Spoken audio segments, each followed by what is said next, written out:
The last prince of the fallen Briol kingdom had been wandering the edges of life, seeking an end to his hollow existence. In his near-dead state, a dark figure approached, commenting that misery clung to him like a second skin. Rightfully so, given he had brought ruin to his own people.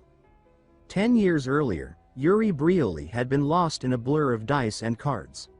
Gambling was his obsession. He couldn't stop, especially since he won every round. Despite his family's mage urging him to leave early that night, he refused to listen. He was winning too much to care. His opponents, suspecting foul play, accused him of cheating. The accusation enraged him. In a fury, he flipped the table, then made a mistake. He declared himself the third prince of the Briol kingdom. Later that night, the prince met with Yekaterina Ivarna Granzine, the empire's princess. She expressed anger at his reckless arrival. His excuses only irritated her further. She tossed away the necklace he had gifted her in disgust. She told him not to speak to her again, leaving him unsure how to fix what had broken. Unbeknownst to them, a spy had overheard everything. By morning, damage had already been done. The empire began pulling strings, and diplomatic tensions between Briol and the empire escalated rapidly. Soon enough, things crumbled. The instability boiled over into chaos. One day, everything shattered. The kingdom's gates burned before Yuri's eyes. War erupted without mercy. It dragged on for years, grinding away at everyone. Blood soaked the earth, and the numbers of the dead became impossible to count. Yuri Brioli, the most feared man on the continent and Yuri's father, vanished without a trace during the height of war. That disappearance flipped the tides in the empire's favor. Yuri, tormented by the timing, became convinced that Yekaterina had betrayed him, passing secrets to the enemy. He wanted to believe he was wrong. He prayed she hadn't done it, but when he received a note from her apologizing, all hope dissolved. The note didn't mend anything. It only confirmed his suspicions and dragged him deeper into despair. Still, Yuri fought. He fought like a man with nothing left to lose. He cut down enemy after enemy, his blade drenched in blood. Eventually, exhaustion overtook him. He was surrounded by imperial knights, battered and bleeding. Accepting death, he waited for the final strike. But someone stepped in. A loyal knight named Laurent blocked the fatal blow with his own body. He shouted that Yuri had to escape. Yuri tried to argue, to stay, but Laurent's sacrifice forced him to flee, swallowing guilt with every step. A few days passed. The empire still hunted him. Yuri found a hiding place, but it wouldn't hold long. Hunger and despair gnawed at him. He was sure now, his father was dead too. Then, one of the empire's knights found him. Yuri didn't beg. He spoke with resignation, asking the knight to let him live, if only for the sake of his fallen family. The knight surprised him. He said the empire would suffer for its actions, and told Yuri to run, warning that others were closing in. So he ran again, gambling on survival. But deep down, he believed it was all pointless. Everyone he loved was gone. Sooner or later, another knight would find him and finish the job. And now here he was again, face to face with the dark figure, who told Yuri that death was a privilege he didn't deserve. That the weight of Briol's destruction belonged to him alone. The figure removed his mask, revealing a decayed, unholy face. Laurent. The knight who died for him was no longer a man, but something born of vengeance. Without hesitation, he plunged his sword into Yuri's chest. Pain exploded in his body, but it was the guilt that truly crushed him. In his final moments, Yuri remembered his father's words, "Never abandon your honor." As darkness consumed him, his thoughts spun out of control, until suddenly, light returned. He opened his eyes to find himself in a familiar room. His father was there, scolding him. The boy had been unconscious for 3 days, and the old man had stayed by his side the whole time. Confused, shaken, Yuri stared at his father. None of it made sense. He had just seen the man die. Now he was here, alive and worried. Yuri shrank back, struggling to grasp what was happening. He mumbled that it wasn't such a far-fetched ending after all. That even a man so full of honor had kept many secrets. His father, baffled by the nonsense, smacked him hard on the head. Yuri broke into tears. The blow hurt more than expected, and he cried out, asking why his father still hit so hard, even in hell. It was only then that he started to realize, maybe this wasn't hell. A leaf drifted by the window, catching his attention. The breeze, the vibrant world outside, the sound of his brothers bickering downstairs. It didn't match the image of hell. If this place was punishment, then where were the demons? Where were the echoes of his failures? Looking at his father, his siblings, and the life he thought he lost, the truth sank in. He collapsed again, overwhelmed by the weight of it all. His family called his name in panic. At that exact moment, the third prince of Briol had returned to the age of 13. In his mind, he tried to rationalize it. A dream, maybe. Some warped final illusion of the dying mind. But it wouldn't end. Time moved forward. The world remained solid. The memories he'd forgotten started returning, piece by piece. That evening, he sat down to a normal dinner with his family. He said nothing. Just accepted what was in front of him. Somehow, impossibly, he had been thrown back to the past. Back to the spring of his 13th year, a second chance. The next morning, one of the maids came to wake him up. He had asked her to make sure he wasn't late, and yet he had overslept. Sword training was waiting. Panic set in. He jumped out of bed, begging Ina to hurry with his things. The maid suggested that he slow down, offering to help him wash his face first. She smiled like nothing had ever happened. But seeing her alive hit him like a dagger. In his past life, he had seen her body among the dead. The memory sent a chill through him. He turned to her, and out of nowhere, asked her to slap him. Ina froze, unable to respond. Her job was to serve and protect, not harm. Striking a noble, especially a prince, was treason. But Yuri insisted. He said it was an order. The maid, still troubled, asks Yuri if he's absolutely sure about what he's demanding. He begins to respond confidently, but before the words can finish forming, a loud slap explodes across his face. So sharp it sends birds scattering from the trees outside. For a moment, the absurdity strikes. If she had hit just a little harder, she might have killed him, and that would be the end of the story. The scene cuts to the training grounds. Yuri now stands with one side of his face puffed up like a bruised peach. He had forgotten just how strong Ina really was. She might be a maid, but her slap had warhead-grade impact. As he goes through his sword drills, even the bystanders can't help but laugh at his swollen face. No one offers sympathy. No ointment. Just raw entertainment. Everyone's having a good time at his expense. The worst part? Bernard, his sword instructor, doesn't even acknowledge the state of his face. No mention. Not even a grunt of concern. Instead, Bernard lets him spar. Without instruction, without correction, without care. No comments on Yuri's off-balance stance. No notes on his grip. Just silent clashes. It makes Yuri wonder how this man ended up as an instructor in the first place. Then it clicks. He remembers spying on a conversation between Bernard and his father years ago. Bernard had told the king that the boy was wasting his potential. He'd insisted that Yuri had the makings of a warrior, but no discipline to mold the skill. All the raw ability in the world meant nothing if he didn't take it seriously. It turns out, Bernard was a good teacher. Yuri was just a terrible student. In his past life, he'd brushed off the conversation, which only made him lazier. But now, remembering it with clarity, he feels nothing but regret. So this time, he approaches Bernard with firm resolve. He tells his instructor that from now on, he will train properly.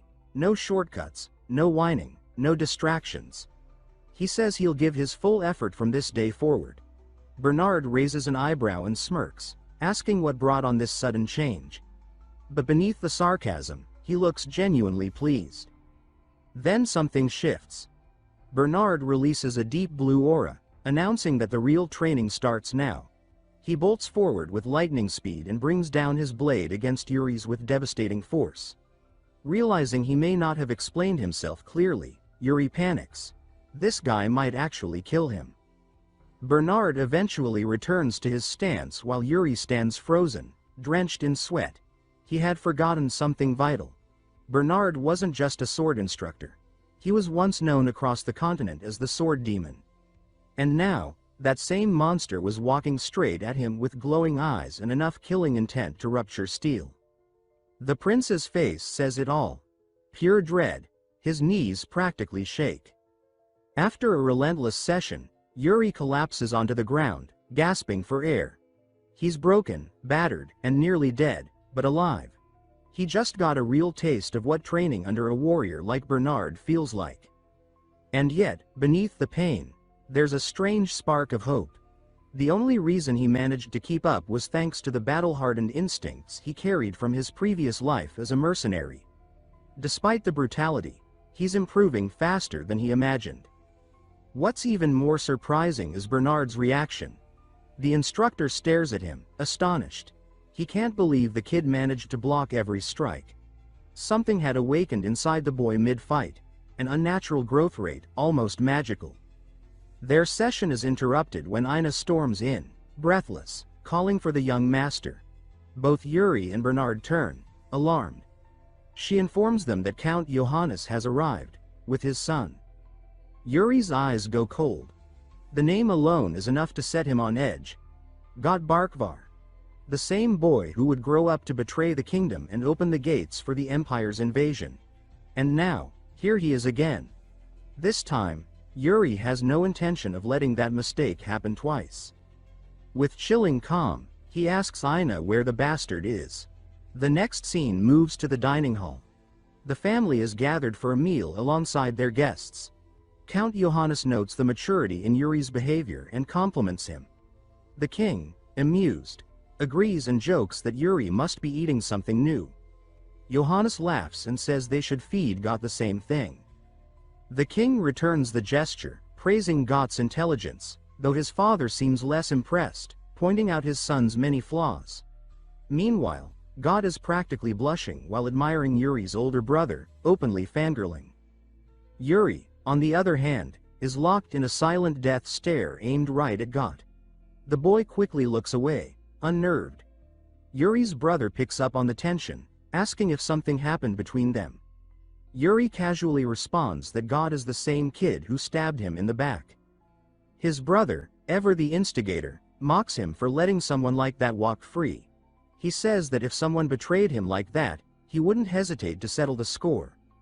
Yuri admits that Gott gets under his skin, pretending to be noble while lacking the backbone to back it up. Gott's expression darkens. He glares back with equal fire, but Yuri doesn't rise to it. He remembers that acting rashly only plays into the hands of fate. If he's going to stop the fall of Briol, he needs to be smart. He also recalls that, around this same time in the original timeline, a minor argument with God may have been what led to the eventual betrayal. This time, he's going to handle things differently. Later, the two boys enter the training grounds. Yuri tosses a wooden stick to God, calling out his potential with the sword. God shrugs it off, saying he's not even close to becoming a knight. But Yuri tells him that it's his destiny, and whether he believes it or not, that path is coming for him. Before God can form a response, Yuri launches forward and starts the duel. The legendary weapon. A humble stick. But in Yuri's hands, it might as well be a blade of legend. The sticks collide. God shouts that he's a coward for starting without warning. Yuri doesn't care. He kicks a cloud of dirt into his opponent's face, blinding him. God protests, reminding him of the code of honor that knights live by. Yuri's response. He drops the stick altogether. No weapons. Just fists. That alone says everything. I don't need a blade to win. He surges forward and delivers a vicious kick that sends God flying. The kid crashes hard. The duel is over. Yuri stands over him, holding the stick like a scepter of judgment. He stares down at the traitor-to-be, remembering the shameful legacy this boy would leave behind. Then he speaks. He says that Gott's father is a great man, a respected knight, and that kind of legacy means something. It creates pressure and expectations, but it also offers purpose. He offers God a hand. He tells him that everyone wants to survive, but what he can't tolerate is someone weak-willed, especially someone destined to be a Knight of Briol. Not again. Not in this life. Yuri ends by asking a question. Why did Gott's father become a count? He doesn't expect an answer. He simply tells the boy to carry that question with him. Think about it every time the world tries to break him. The tension dissolves as Gott departs, surprisingly in good spirits. He thanks the Briol family for their hospitality and leaves without incident. As the door closes behind him, Yuri's older brother raises a brow and says that he's honestly stunned by the outcome of the duel.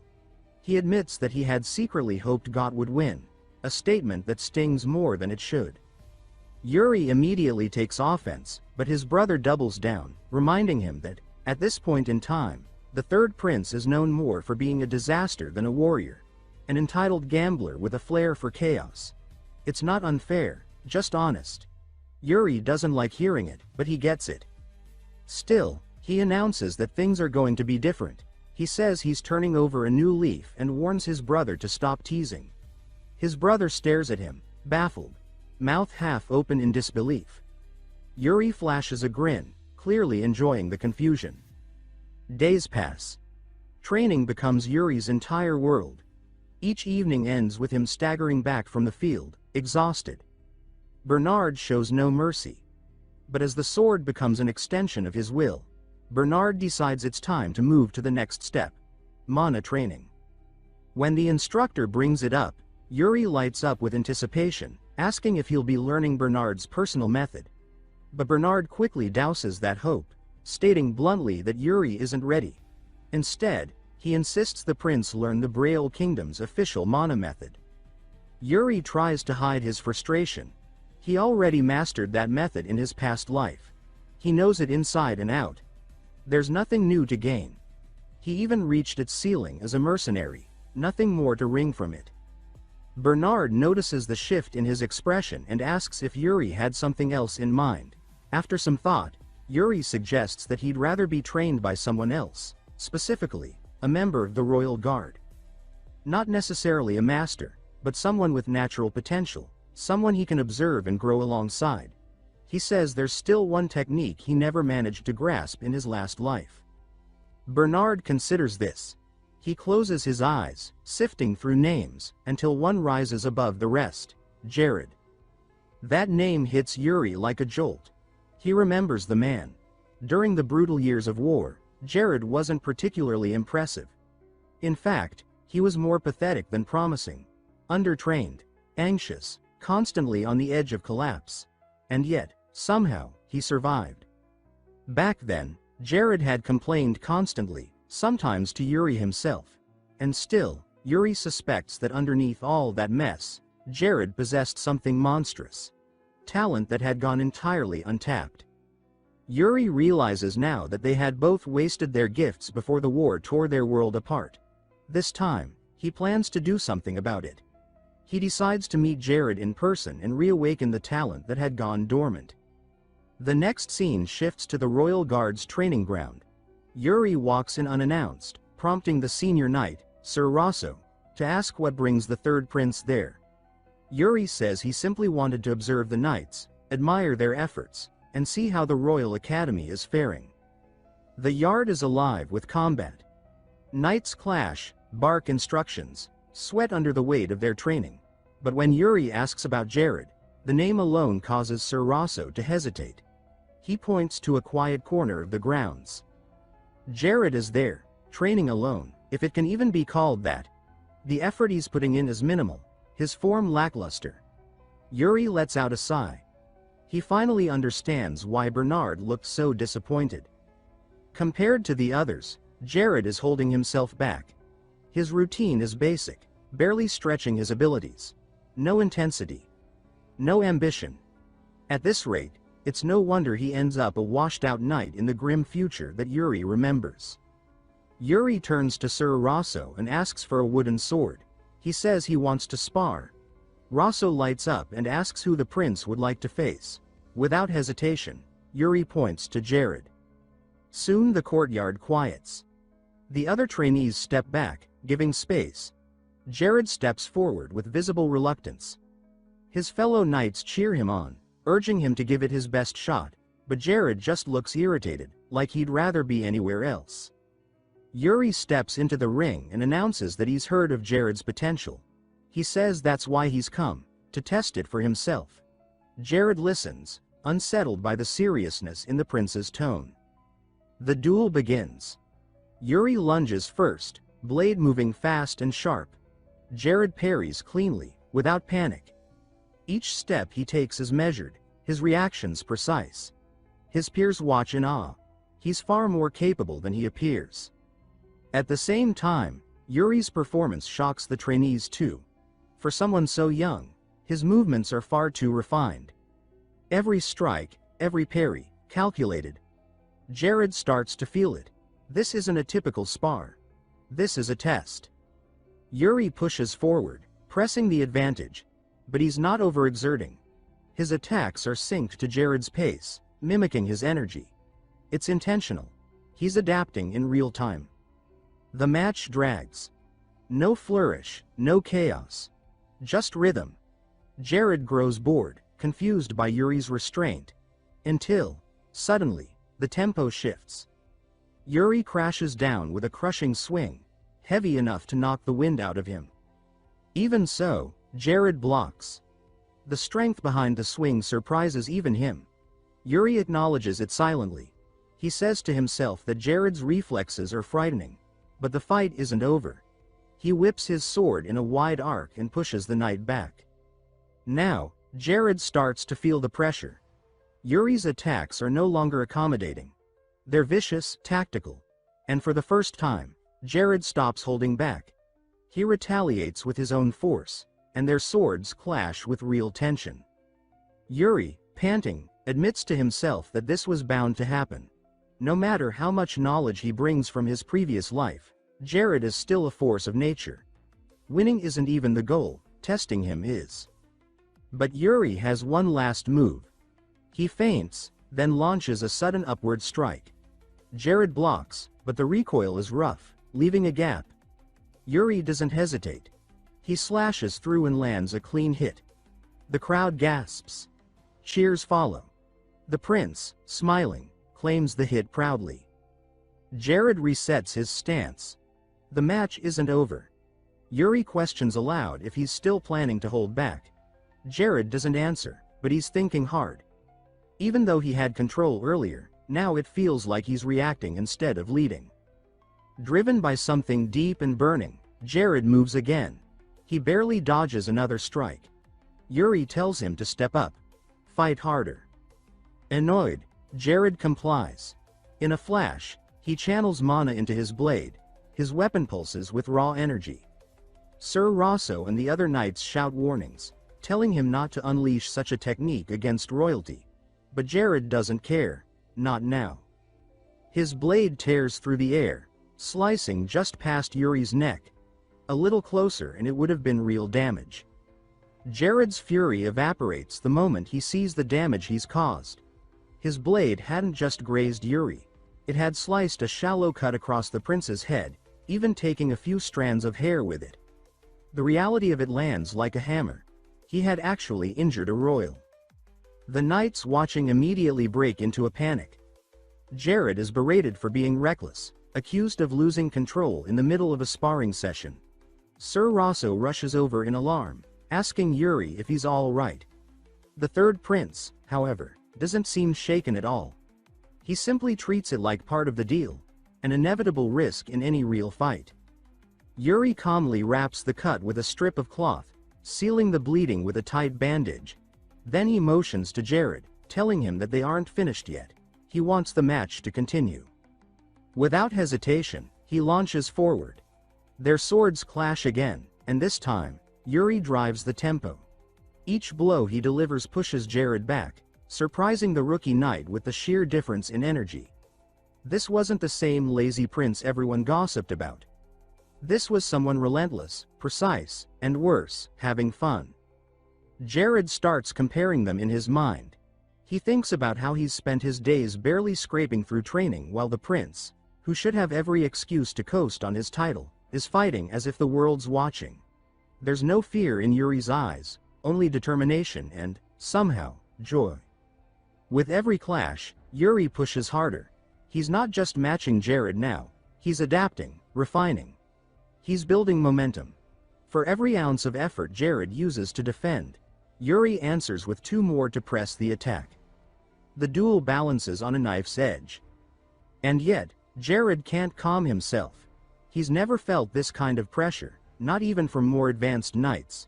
This wasn't just sparring anymore, it was awakening. Yuri's expression is sharp, focused, his blue eyes locked on Jared's every move. When Jared charges, the prince meets him with a block, fluid and efficient. Then he retaliates with a horizontal strike that whooshes through the air.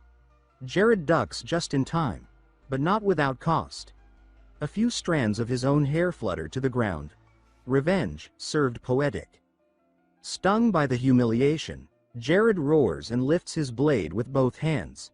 He slams it down using a burst of mana. A technique potent enough to crack Yuri's wooden sword clean in half. The match is over. Jared stands there panting, his aura flickering as it dies away. He looks ready to apologize, but Yuri smiles instead. He reaches out a hand, saying that he learned a lot from the battle. Jared hesitates, then accepts the handshake, acknowledging that the young prince's effort was no joke. Inwardly, the knight can't believe it. The fighting spirit in Yuri wasn't normal. It wasn't just pride or training, it was something raw, a kind of unfiltered will. In that brief clash, he'd seen the makings of a real warrior hidden in a noble's body. Jared is still processing it all when he realizes he's still holding the prince's hand. Yuri glares at him and asks why he's acting so casual, as if cutting a royal's head is just part of the job. Flustered, Jared stammers out something and flees the scene in a panic. Meanwhile, Yuri flops to the ground, absolutely drained. Even he has to admit that fight took everything out of him. Around him, the other knights break into cheers, praising the prince's resilience and skill. Their celebration is soon joined by a new presence. A man with sharp eyes and a calm stride steps onto the field.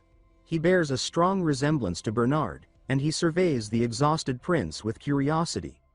This is signed, Captain of the Royal Guard. And in that moment, he decides that Yuri might be worth watching. The scene fades and picks up again a few days later. Jared is finishing his shift when he hears a familiar voice call out to him. He turns and finds Yuri waiting casually by the path. The prince tells him they've got somewhere important to go. Jared hesitates, mentioning that skipping training might set him back. Yuri chuckles and says that's exactly why he needs to come, because he's finally taking training seriously. And, Yuri adds, he's the reason for that shift in mindset, so Jared owes him at least this. Knowing he can't really argue with the prince, Jared agrees. The two begin walking. Curious, Jared asks where they're heading. Yuri tells him to quit whining and keep up. Before Jared can respond, Yuri shouts ahead, calling to someone else. The figure turns. It's Hernando, the royal court mage. Startled by the prince's sudden entrance, he asks what the hell Yuri wants. The prince says that he needs his assistance for a small mission. Hernando scoffs and says he's busy and uninterested, until Yuri casually mentions that he knows about the mage's massive mountain of gambling debt, and that he's willing to pay it off. The mage freezes. He spins around, asking if Yuri is serious. The prince assures him he is. He says that despite his reputation in the gambling den, he doesn't lie, well, not outside of it anyway. Hernando, still skeptical, pulls out a detailed contract and demands the prince sign it. Yuri gapes in horror. Apparently, even being the third prince isn't enough to get out of paperwork. Not one to go down easily, Yuri quickly pushes all the liability onto Jared, stating that the knight will act as the official witness to their agreement. Jared starts to protest, but then realizes Yuri's using him as a legal workaround to avoid binding himself to anything. Smart, if underhanded. With the contract settled, Hernando agrees to come along but says he still has no idea what the mission actually is. That's when Yuri finally drops the real plan. They're going to Sword Mountain. Hernando blinks in disbelief. He asks if Yuri's talking about that sword mountain. The one from the legends. Yuri smirks and says it's exactly that. He tells them they're going to loot the dungeon left behind by his ancestor. The group ventures through a long abandoned tunnel beneath the palace. Jared leads the way with his sword drawn. As they walk, Hernando mutters that he had no idea a secret passage like this even existed. Jared turns and asks what lies at the end of the path. Yuri shrugs like it's nothing, then says it leads directly into Sword Mountain. Jared freezes, stunned, and confirms that it's the legendary Sword Mountain. Yuri nods, then grows quiet as memories wash over him. In his past life, when Briol fell, news had spread about a hidden dungeon inside Sword Mountain, uncovered only after the Empire seized control. He had fled through these tunnels during the chaos, unaware of what lay beneath. Now, this time, he refuses to repeat that mistake. He tells himself that he's going to uncover the truth behind his family's legacy. The tunnel eventually opens into a vibrant forest, dense greenery glowing with ethereal light, like something out of a fairy tale. Yuri pushes open the rusted iron doors, leading the group into the untouched wilderness. Hernando looks around and asks if this really is where the mountain begins. Then he shifts the topic, wondering how Yuri got the key. The prince mutters that it had been sitting in his study the whole time in his previous life, but he never knew its worth. He tells the mage to stop acting like a nosy old aunt and focus. Suddenly, Hernando yelps in pain. A sharp thorn slices into his hand, and Yuri warns him that the leaves here are razor sharp. He tells him to quit whining and keep up. As they walk deeper, Hernando leans toward Jared and jokes that maybe Yuri hit his head recently. Jared agrees, saying the prince has been acting strange. Before they can continue their whispering, Yuri barks at them to move faster, proving that he hasn't lost his commanding tone. Then, he suddenly halts and signals for silence. He points ahead. A massive pack of direwolves is nestled among the trees, lean, silent, and dangerously alert. Yuri whispers that they move in packs, so more are likely nearby. Jared is shocked that the prince seems to know so much. Yuri casually says he read it in a book. Hernando nearly trips just from the mental image of Yuri voluntarily reading. But before they can laugh, the mage steps backward, and right onto the loudest twig in the entire forest. Snap! The sound echoes like a gunshot. Everyone freezes. Then, with a terrifying snarl, a direwolf lunges from the trees, fangs bared and aiming straight for Hernando's throat. Jared reacts in a flash. As soon as the direwolf lunges, he roars Yuri's name and charges forward, swinging his sword with lethal precision.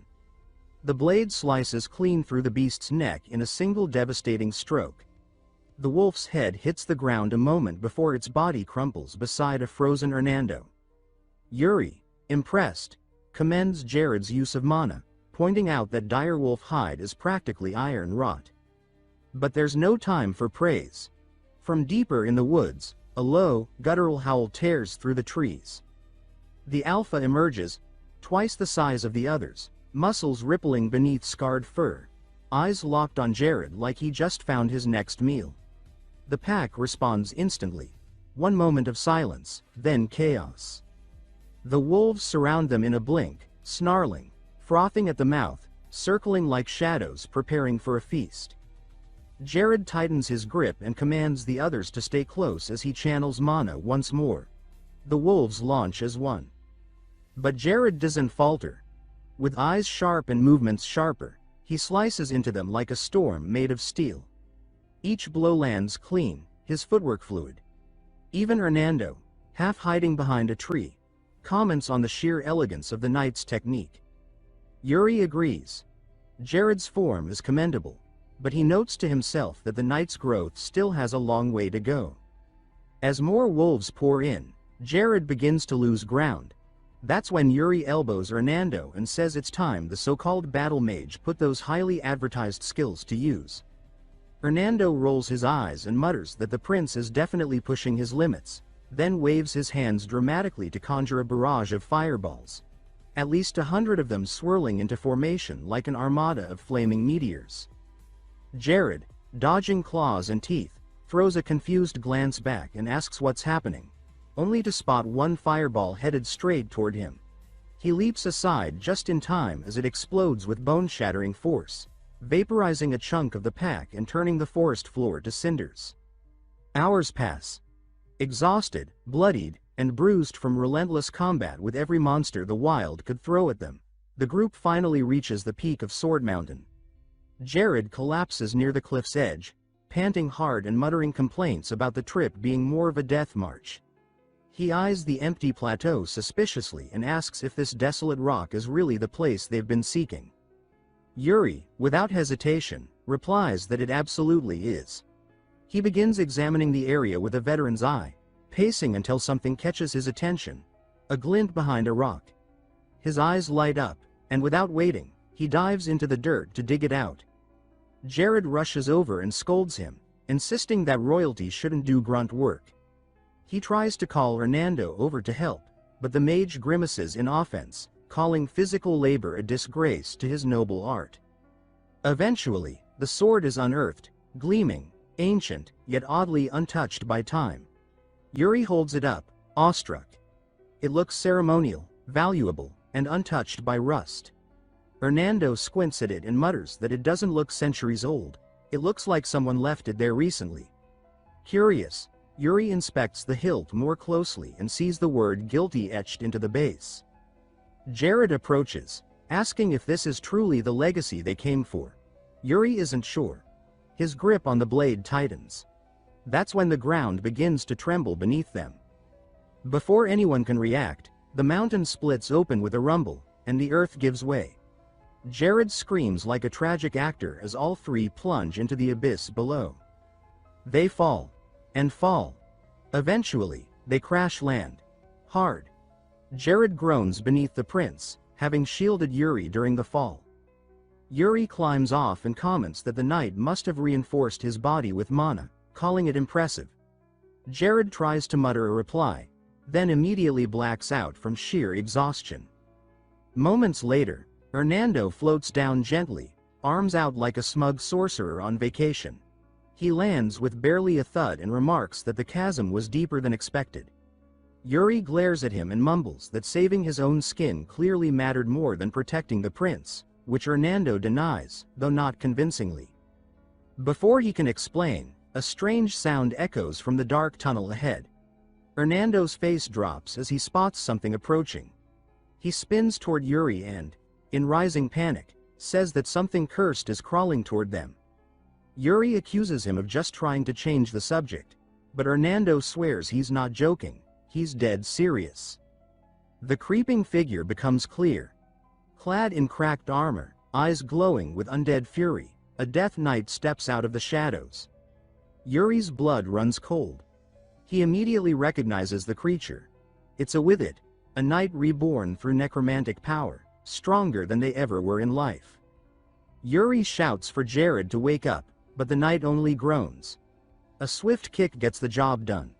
Jared shoots up and, upon spotting the death knight, throws himself in front of the prince and declares he'll handle it. Yuri raises an eyebrow, unimpressed by the sudden dramatic sacrifice. The death knight stops just short of them. Yuri studies it carefully, recalling that these undead were once loyal knights, resurrected by dark magic. But something feels different. This one isn't attacking. Despite Jared's protests, Yuri steps forward slowly. He says that if this is truly a guardian of the founders, it wouldn't strike a blood heir unprovoked.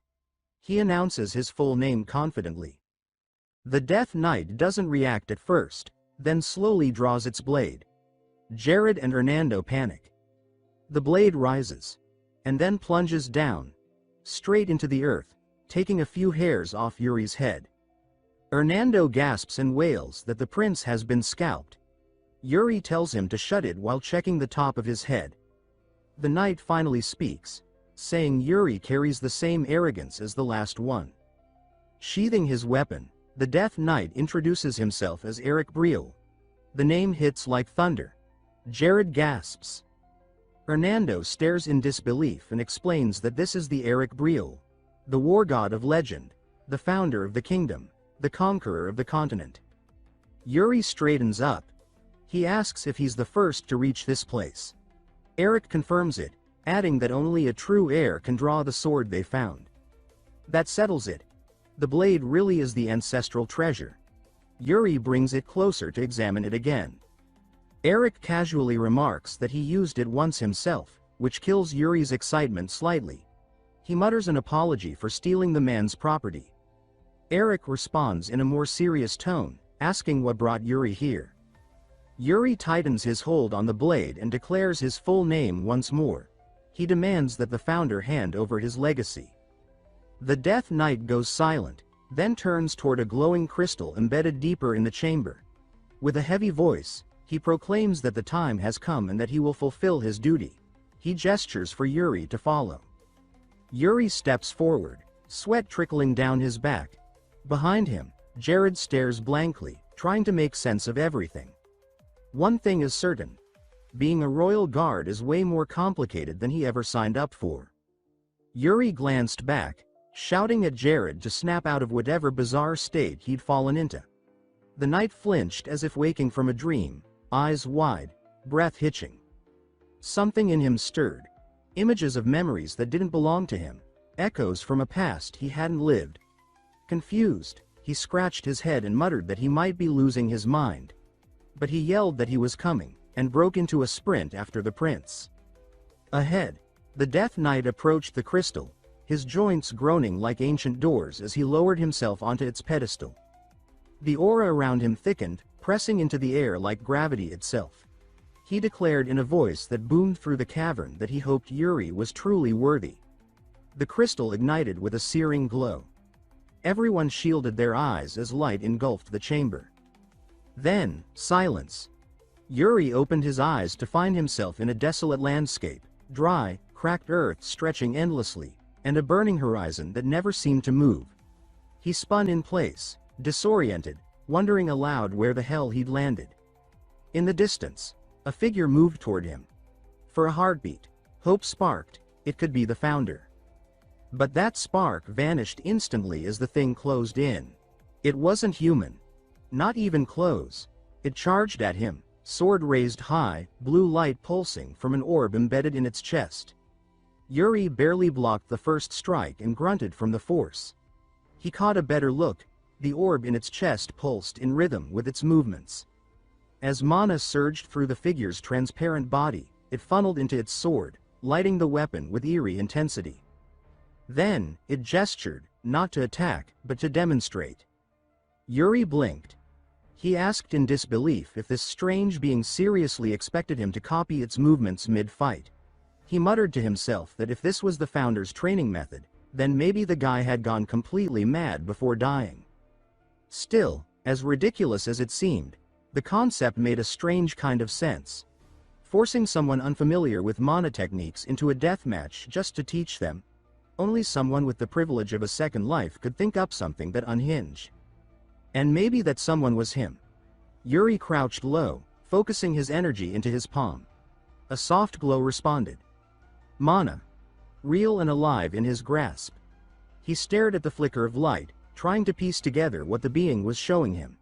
He raised his blade and called out, saying he still didn't fully get it.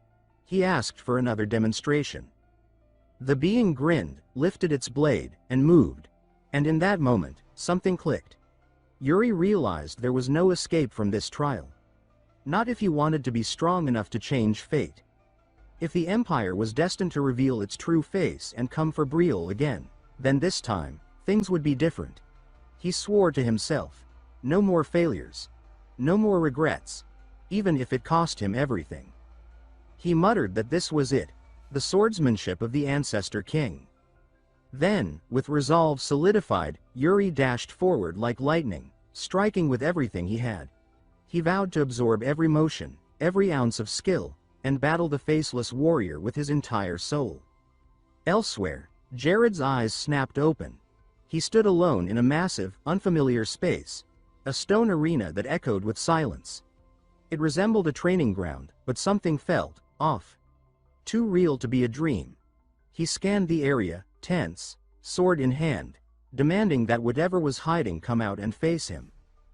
Footsteps answered. He turned, and froze.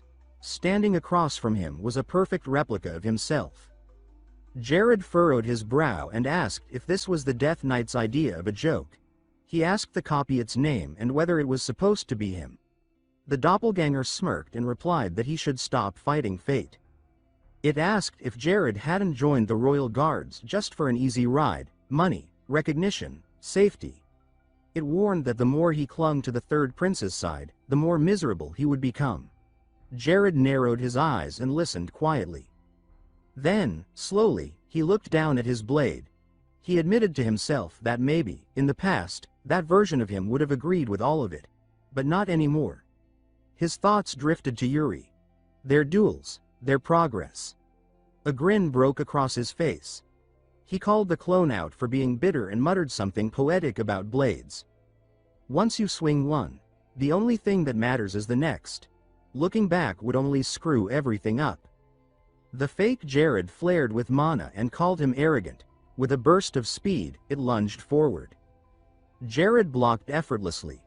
The rhythm was predictable. As their swords met again and again, Jared could tell, this copy never took risks. It was all reaction, no instinct. He saw through every step. When the clone leapt for a dramatic strike, Jared was already waiting. He slammed a clean counter, sending his mirror image tumbling. But the fight wasn't over. The copy began to melt, its form liquefying into a grotesque mass.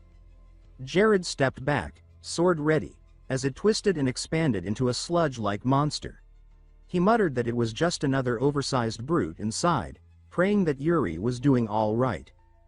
Back in the desert, dust and broken rock littered the battlefield. Craters marked where blades had clashed. Yuri lay motionless in the center of one, chest rising slowly. The faceless fighter stepped toward him, blade glowing ominously. Still, Yuri didn't move. Without a word, the being raised its sword and brought it down with force. The instant before it connected, Yuri's eyes shot open. He flooded his weapon with mana and countered with a thrust so fast it ignited the air around him. The impact unleashed a shockwave of energy that sent the enemy skidding back, its steps light and balanced. Yuri exhaled, his chest heaving. He didn't know how long the duel had raged on, but something was changing. That last attack, it had been desperate, reckless, and almost suicidal. But it worked. The way mana surged through his body, the way he swung with full clarity, it all started to click. He looked at his blade, now pulsing with life. A breakthrough. Something real. Then, he noticed it. The transparent being's blade cracked. Fine lines spread across its surface. Its body trembled and began to crumble. Fragments flaked off like ash in the wind. Its time was up. Just before fading, the warrior lifted one arm in a final salute, one last wave of respect, and then, it was gone. Yuri watched the last fragments of the faceless warrior scatter into the air like glowing embers, a faint, almost wistful smile forming on his lips. He closed his eyes and offered a quiet thanks to the strange, silent mentor who had just tested him harder than anyone ever had. As the battlefield around him began to fade, his body started dissolving as well, pulled back from the realm of the trial. Moments later, he stirred with a groan, his senses fuzzy as he blinked the haze from his eyes. Around him, the others were waking too. Disoriented, dazed, and clearly having endured something similar. That's when it hit him. They were back. The chamber of the crystal returned into view, dimly lit with eerie calm.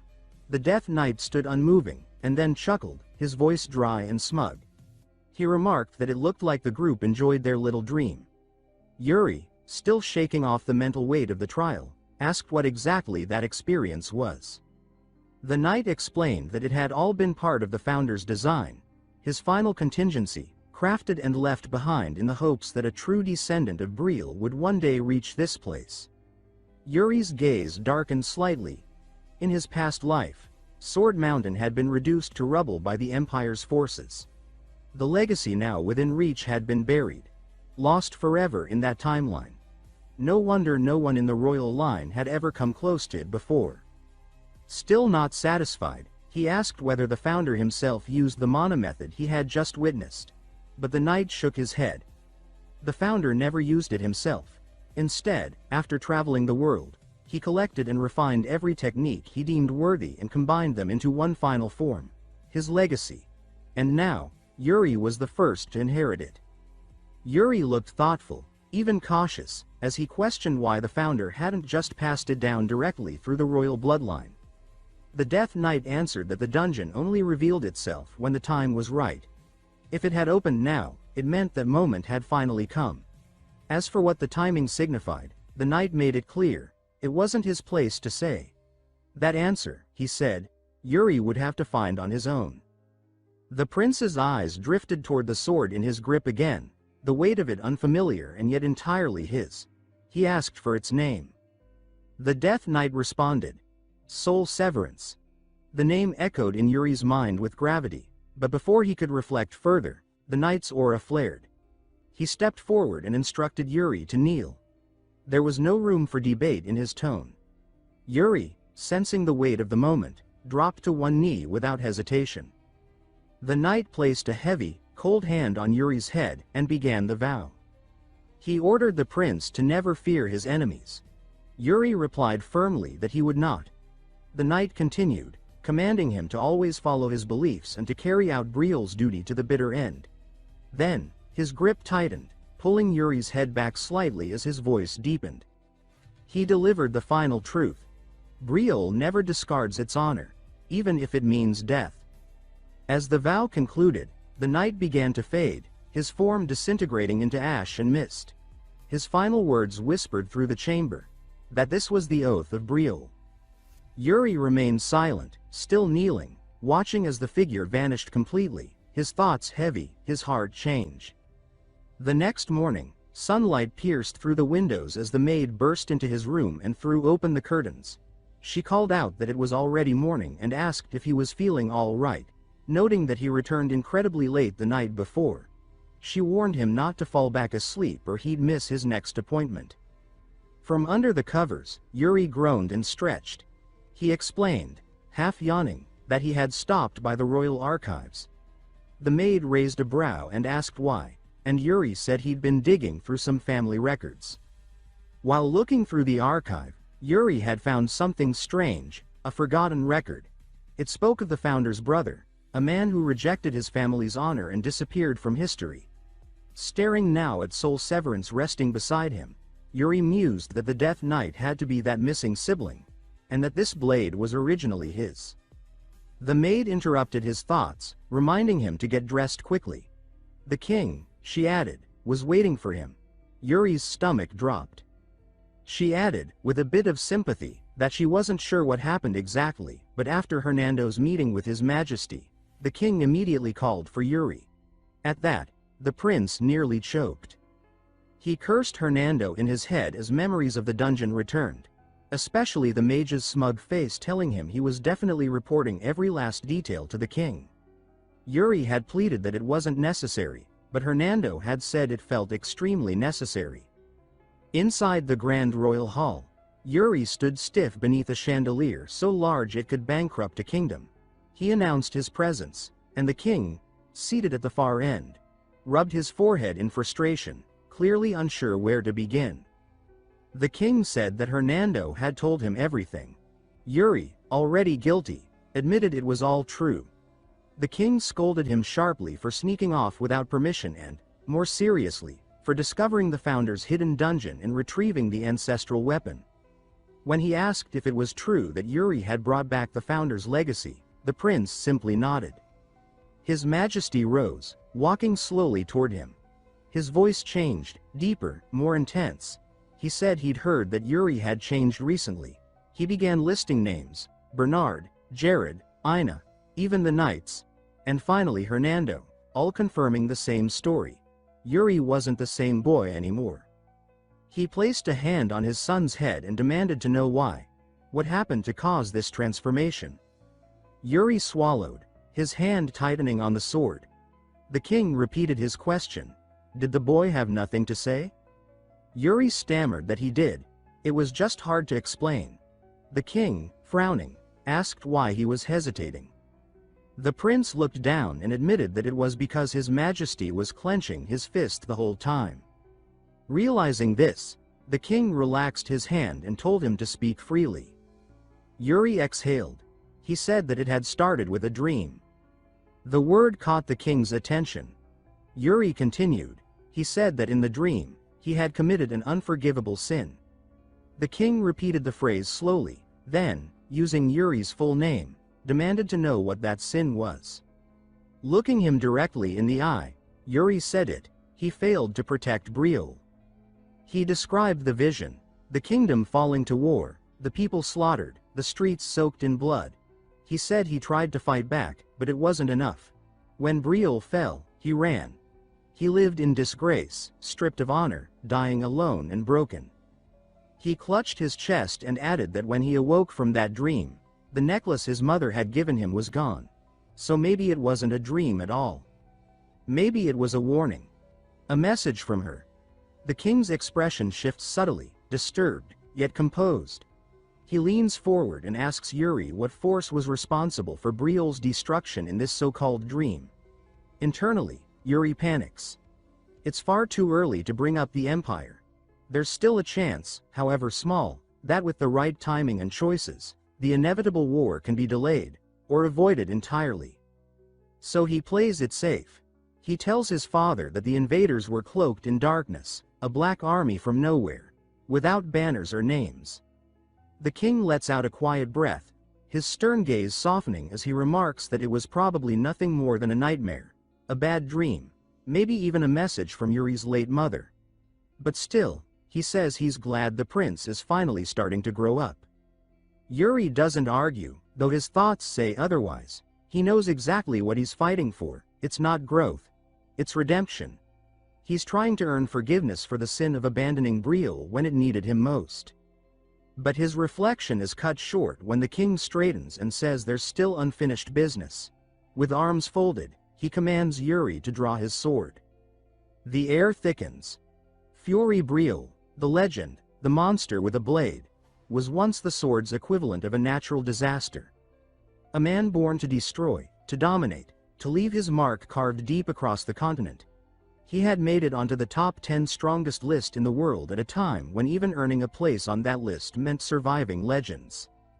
And now, Yuri stood across from him in the king's personal training hall, a place he had never once set foot in before. He whispered to himself that this was hallowed ground, a place meant for warriors, not children.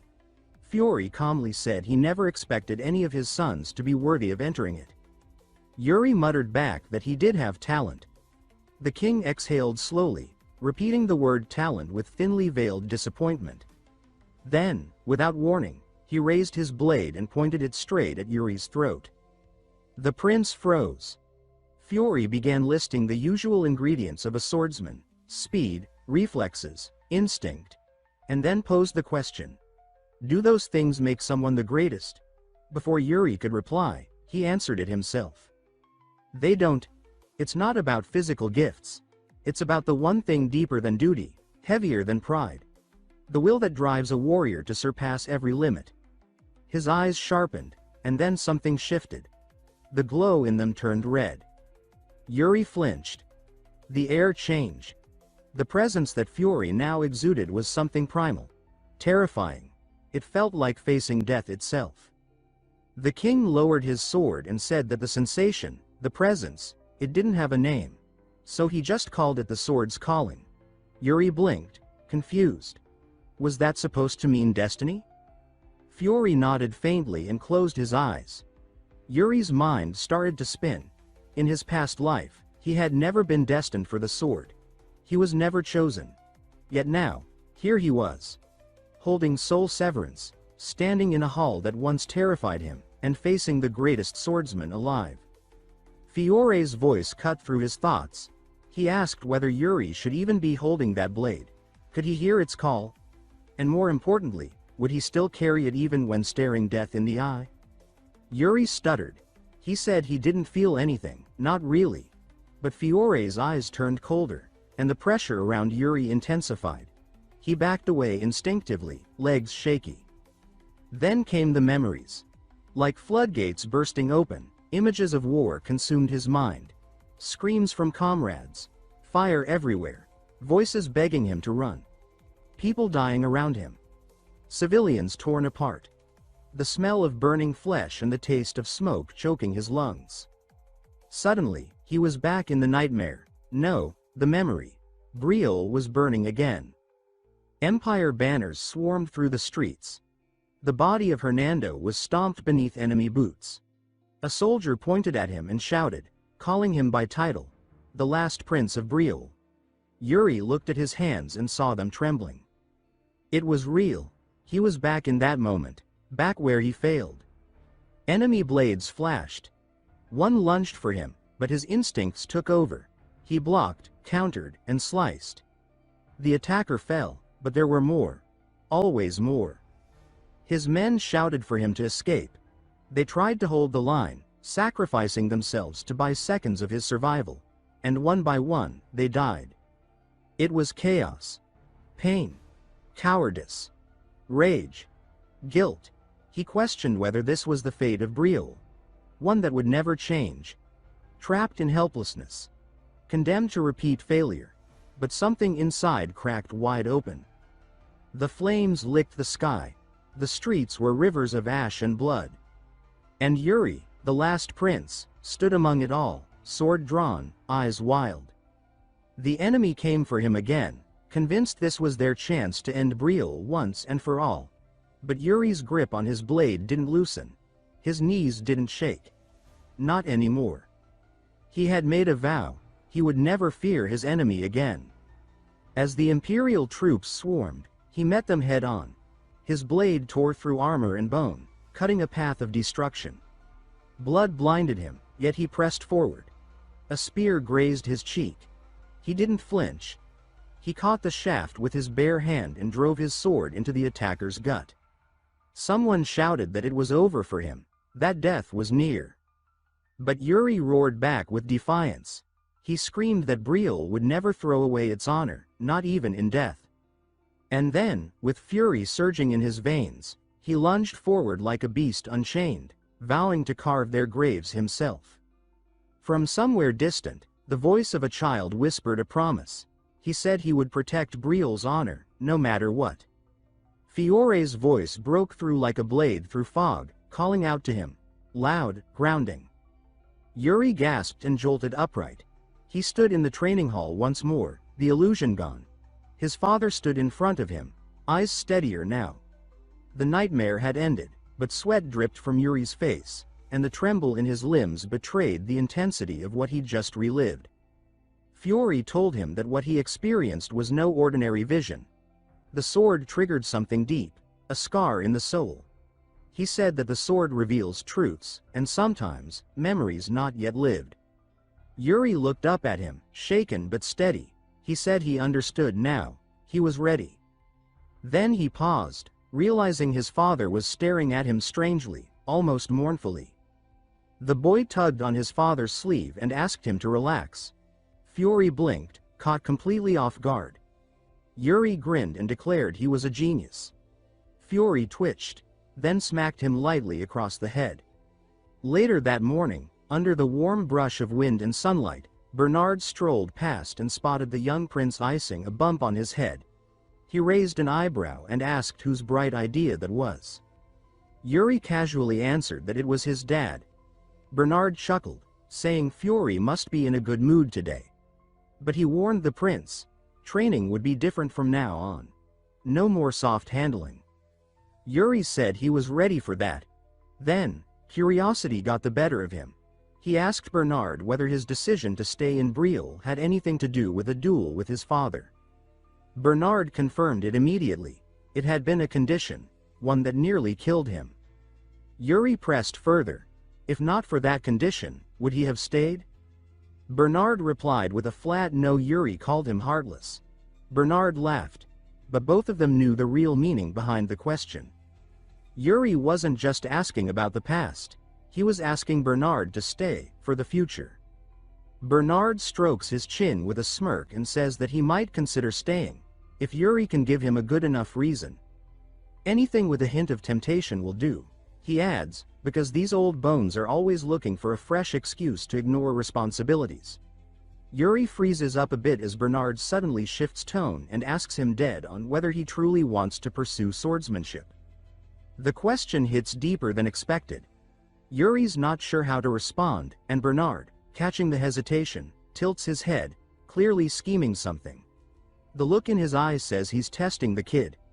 He's curious, really curious, to see what the boy will do. Yuri admits to himself that it's intimidating. Bernard isn't just some instructor, he's a monster of a man known as the Sword Demon, a name drenched in blood and whispered in war stories. But Bernard waves it off, telling him it's okay if he hasn't mastered anything yet. He'll work with that. Still uncertain, Yuri says it probably won't help much, but he steps forward anyway. With quiet resolve, he draws his blade and begins to demonstrate. Mana flows through the steel, not merely enhancing the strikes but becoming one with the sword itself. Bernard watches with furrowed brows. This isn't technique, it's something else entirely. He admits he's never seen anything like it. Normally, mana is used to strengthen swordsmanship, not merge into the weapon's core like it's alive. Yuri explains that's exactly the issue. This method is near impossible to pass on. Every time someone tries, it becomes fractured, incomplete. But Bernard shrugs again. He says that's fine. Even incomplete, it's worth learning. He adds that he'll make it the condition. If Yuri shares this method with him, then Bernard will stay in Briol. No strings attached. That blunt confidence surprises Yuri. The old man speaks like he already knows he'll understand it. Yuri nods and accepts the terms. The deal is made. Bernard is officially staying in Briol, and it feels real this time. With a sudden gleam in his eye, Bernard tells him to show more, right now. He takes position. Yuri, gripping his blade, steadies himself and channels the technique. Simhansham. The movement is fluid, controlled, flowing like a wave guided by raw instinct and mana. In the middle of it, Bernard casually drops a bombshell. He never planned to leave Briol to begin with. Yuri's sword halts midair. He stares at the old man in disbelief. Bernard goes on to say that the king already asked him to stay for another 10 years. It was settled. Yuri's face falls. He realizes he just got played like a fiddle. Bernard chuckles and reminds him he's supposed to be attacking. Yuri doesn't need another nudge. Irritated but focused, he charges forward. Their blades collide, sparks flying as steel meets steel. Later that night, Yuri lies in bed staring at the ceiling, his thoughts racing. The future feels different now, not the doomed one from his past life where Briol burned because of his cowardice. No massive victory has been won yet. No battles turned. And yet, Bernard choosing to stay is enough to prove something's changing. It's subtle, slow, but the future is bending. Still, he knows it's not nearly enough. He thinks of the Empire. Of what they did. Of what they will do. He promises himself again that he'll bring them to their knees. Just then, Ina appears, stepping into his room with a look that says she's expecting trouble. She asks if he's planning to stir anything else up. Yuri raises a brow and asks if she's hiding something. She sighs, clearly used to his nonsense, and says that he always has some excuse when he wants her help. Then, without missing a beat, she brings up the Elders' Council meeting scheduled for tomorrow. She warns him not to pretend he forgot. The boy sits up straight, eyes wide. That part is definitely new. Ina reminds him it's first thing in the morning and that most of the council will be present. Then, taking his hand and smiling way too brightly, she says the place will be full of scary old men and begs him not to punch anyone this time. Yuri forces out a nervous laugh. He assures her he'll behave. He's not that kid anymore. The next morning, the council chamber feels like walking into a trap. The atmosphere is thick with skepticism. Just like Ina warned. Duke Gennard is the first to speak, immediately dragging attention toward the prince's mana method. He strongly opposes it, claiming it's unproven, unstable, and dangerous. This meeting, meant to be a place for national discussion, has devolved into an ambush targeting Yuri's legitimacy. Now he sees why his father always avoided these people. The Duke insists Yuri should stick with the traditional Briol method, calling it tried and true. Another royal council member stands and fires back, stating that the technique is actually the founder's legacy. Gennard demands proof. Tempers flare. The council member defending Yuri grows visibly annoyed, saying that it's not about proof but belief. That this is a bloodline inheritance. Gennard dismisses that as sentiment, not strategy. He says their concern is the prince's safety, and that everyone here only wants what's best for the kingdom. Yuri, watching this back and forth, almost finds it amusing. The same man who, in his past life, bowed to the empire without a fight, is now shouting about safety like he cares. The irony is thick enough to choke on. Gennard then turns to Synod, the captain of the royal guard. He asks for his take. Synod, trying to stay neutral, gives a careful answer. He says every mana method has strengths and weaknesses, and every individual has their own affinity. Not every method works for every knight. Gennard latches onto that immediately.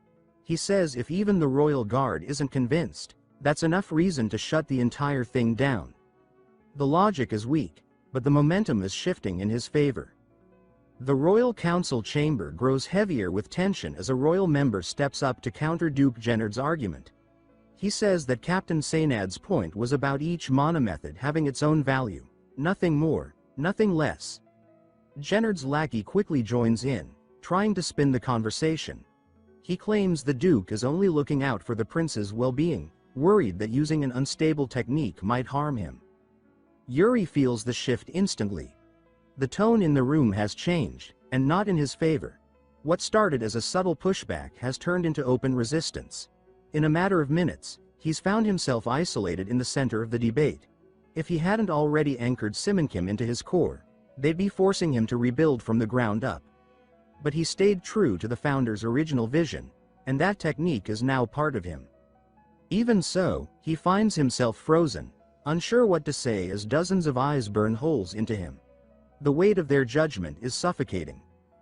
Just then, a voice slices through the silence, casual yet cutting, mocking how impressive the council is at talking without actually doing anything.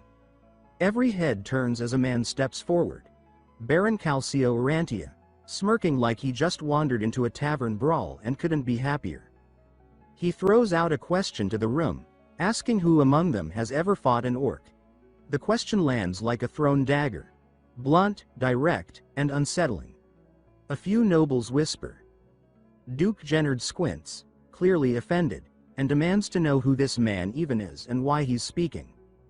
Calcio introduces himself without flinching. A free baron, one without ties to a central domain. Gennard's expression darkens, as if personally insulted that someone of such low rank dares step into this hall. Calcio shrugs and explains that he didn't want to be here either. But Count Sitter personally ordered him to attend. Yuri's eyebrows shoot up. Count Sitter, Lord of the Borderlands. A war-forged commander, legendary for keeping the Empire and its monsters at bay. A man who lived by the sword and rarely wasted time on politics. For him to send someone here, that's no small thing. Another royal member asks the obvious. Why would Count Sitter send a free baron to this meeting? With a grin, Calcio says the Count wanted someone to witness the council of politicians patting themselves on the back. And now, seeing it in person, he admits it all makes perfect sense. But then his voice shifts, dropping the sarcasm. He explains that on the battlefield, mana method doesn't matter. Whether you wield the Empire's Lionfang technique or Briol's ancient style, what truly counts is the warrior. He turns toward Yuri and asks what he believes. Yuri takes the opening. He steps forward, voice steady, and states that he's choosing to pursue the founder's method. It's not just a technique, it's part of Briol's soul. And he doesn't understand why that decision is causing so much resistance. He makes his stance clear. No matter the opposition, he's going to master Simonkim. Calcio nods and tells the council that the prince is doing exactly what they all should be, honoring the legacy of the kingdom. He adds that many of the people in this room have neither the weight nor the right to speak on the matter, especially when they've never stepped beyond the walls of the capital. He makes a point to jab the aristocrats glued to their embroidered chairs, saying that until they've stood ankle-deep in blood on a battlefield, their opinions are just noise. Gennard scoffs and says Calcio is blunt to the point of being disrespectful. Calcio shrugs again and says that killing orcs tends to strip the polish off a man's words. He circles back to his question. Who in this room has actually slain an orc? The room falls dead silent. He presses further. Monsters don't care what technique you're using when they sink their teeth into you. Monophilosophy doesn't matter in the middle of a battlefield. Gennard's sidekick tries to pivot, saying Calcio has a point, but reminds everyone that Yuri is still just a boy and might lack the judgment to make such a weighty decision. Yuri doesn't let that slide. He stares the man down and asks if he's seriously questioning his judgment after everything that's happened. He adds that his mana method can't be dismantled on a whim. It's a core forged through blood, sweat, and choice. Calcio backs him immediately, saying Yuri isn't the type to crumble. Then he asks the real question. Are these noblemen actually suggesting they rip out a prince's core? Is that where this discussion is headed? The sidekick's anger rises, but Calcio doesn't flinch. He calmly points out how ridiculous the whole conversation has become. Meanwhile, Yuri flashes Calcio a look of gratitude. He didn't expect support. But now, in this room of vultures, at least one hawk is circling in his favor. Calcio puts it plainly. If they're trying to help the prince, wasting hours on semantic arguments isn't the way. Briol doesn't have the luxury of spinning its wheels in noble games while real threats close in. That's the final straw for Duke Gennard. He lashes back, accusing the border territories of draining the kingdom's resources and giving nothing in return. It's clear he's snapping from the blow to his pride. Calcio's smile disappears. His voice cuts colder now. He asks if the council only starts paying attention once 100 people die. He says that while these nobles sip wine, soldiers are dying on the borders every day. He doesn't speak in hypotheticals. He says that on the very morning he left the frontier, 4 soldiers were killed. One of them was a man he'd shared breakfast with. He says he buried him with his own hands. The room falls quiet again. Then Calcio drops the truth. Orcs don't rest. They're bred for violence, built for war. And right now, they're moving. Yuri's eyes narrow. A memory stirs. Back when tensions between Briol and the Klein Duchy flared, the orcs had seized that instability as an opening to invade. He asks Calcio if something similar is happening now. Calcio confirms it. The border isn't just tense, it's boiling. Yuri then asks whether Klein's troops have been sighted. Calcio says the border guard mysteriously withdrew. In their place? Burned villages. Missing civilians. Widespread slaughter. Yuri feels the full weight of the situation settle in. This isn't some border skirmish. This is something bigger. Maybe even betrayal. And Duke Gennard's third son. Yuri can't help but wonder if the man made a critical mistake, or worse, struck a deal behind closed doors. The chamber stays silent. The air thick with fear, with implication. No one says a word. Then Yuri stands. With quiet authority, he ends the meeting and walks away. There's nothing left to discuss. Duke Gennard tries to cut in, his pride clearly bruised, but Yuri doesn't give him the chance. He shuts the man down with a cold stare and says that if the council wants to argue over mana methods while soldiers die at the border, then they've already failed Briol. He tells them bluntly they'd be better off redirecting their energy toward real threats, like fortifying defenses against the Duchy of Klein and the growing orc incursions. His words land like a slap across the chamber. Every self-indulgent noble in the room feels the sting. News of the third prince's confrontation with the Elders' Council travels fast. Count Sitter, stationed at the border, listens closely as Calcio Arantia recounts the events. When asked for a personal impression, Calcio says that the prince didn't look like a boy anymore. There was something in his eyes. Something steady. Sitter processes the words, then calmly tells Calcio to keep an eye on Yuri. He doesn't want interference, just observation. If there's more beneath the surface, he wants to know. The communication ends with a flicker from the enchanted crystal. Calcio lingers a moment, lost in thought. Peace feels distant. He can still hear the reports of death at the border in his ears. Just then, he spots Yuri stepping outside the palace with Hernando, moving like two kids skipping class. Hernando jokes that he used to run away from home 3 times a day. Yuri chuckles and asks how someone this clumsy ever lived long enough to become a royal mage. Hernando, beaming with rebellion, says there's no thrill quite like breaking the rules, especially when the rule-breaker's a prince. Yuri tells him they aren't sneaking out for fun, but Hernando doesn't buy it. He asks what the real plan is. With a shrug, Yuri says they're heading to the capital's biggest illegal casino. Hernando nearly chokes. He thought Yuri had matured, but now the kid's asking for directions to the city's most dangerous gambling den, and calling it a patriotic mission. That word, Briol, is all it takes to light a fire under Hernando. He switches from skeptic to co-conspirator instantly. If there's trouble in the name of Briol, he's in.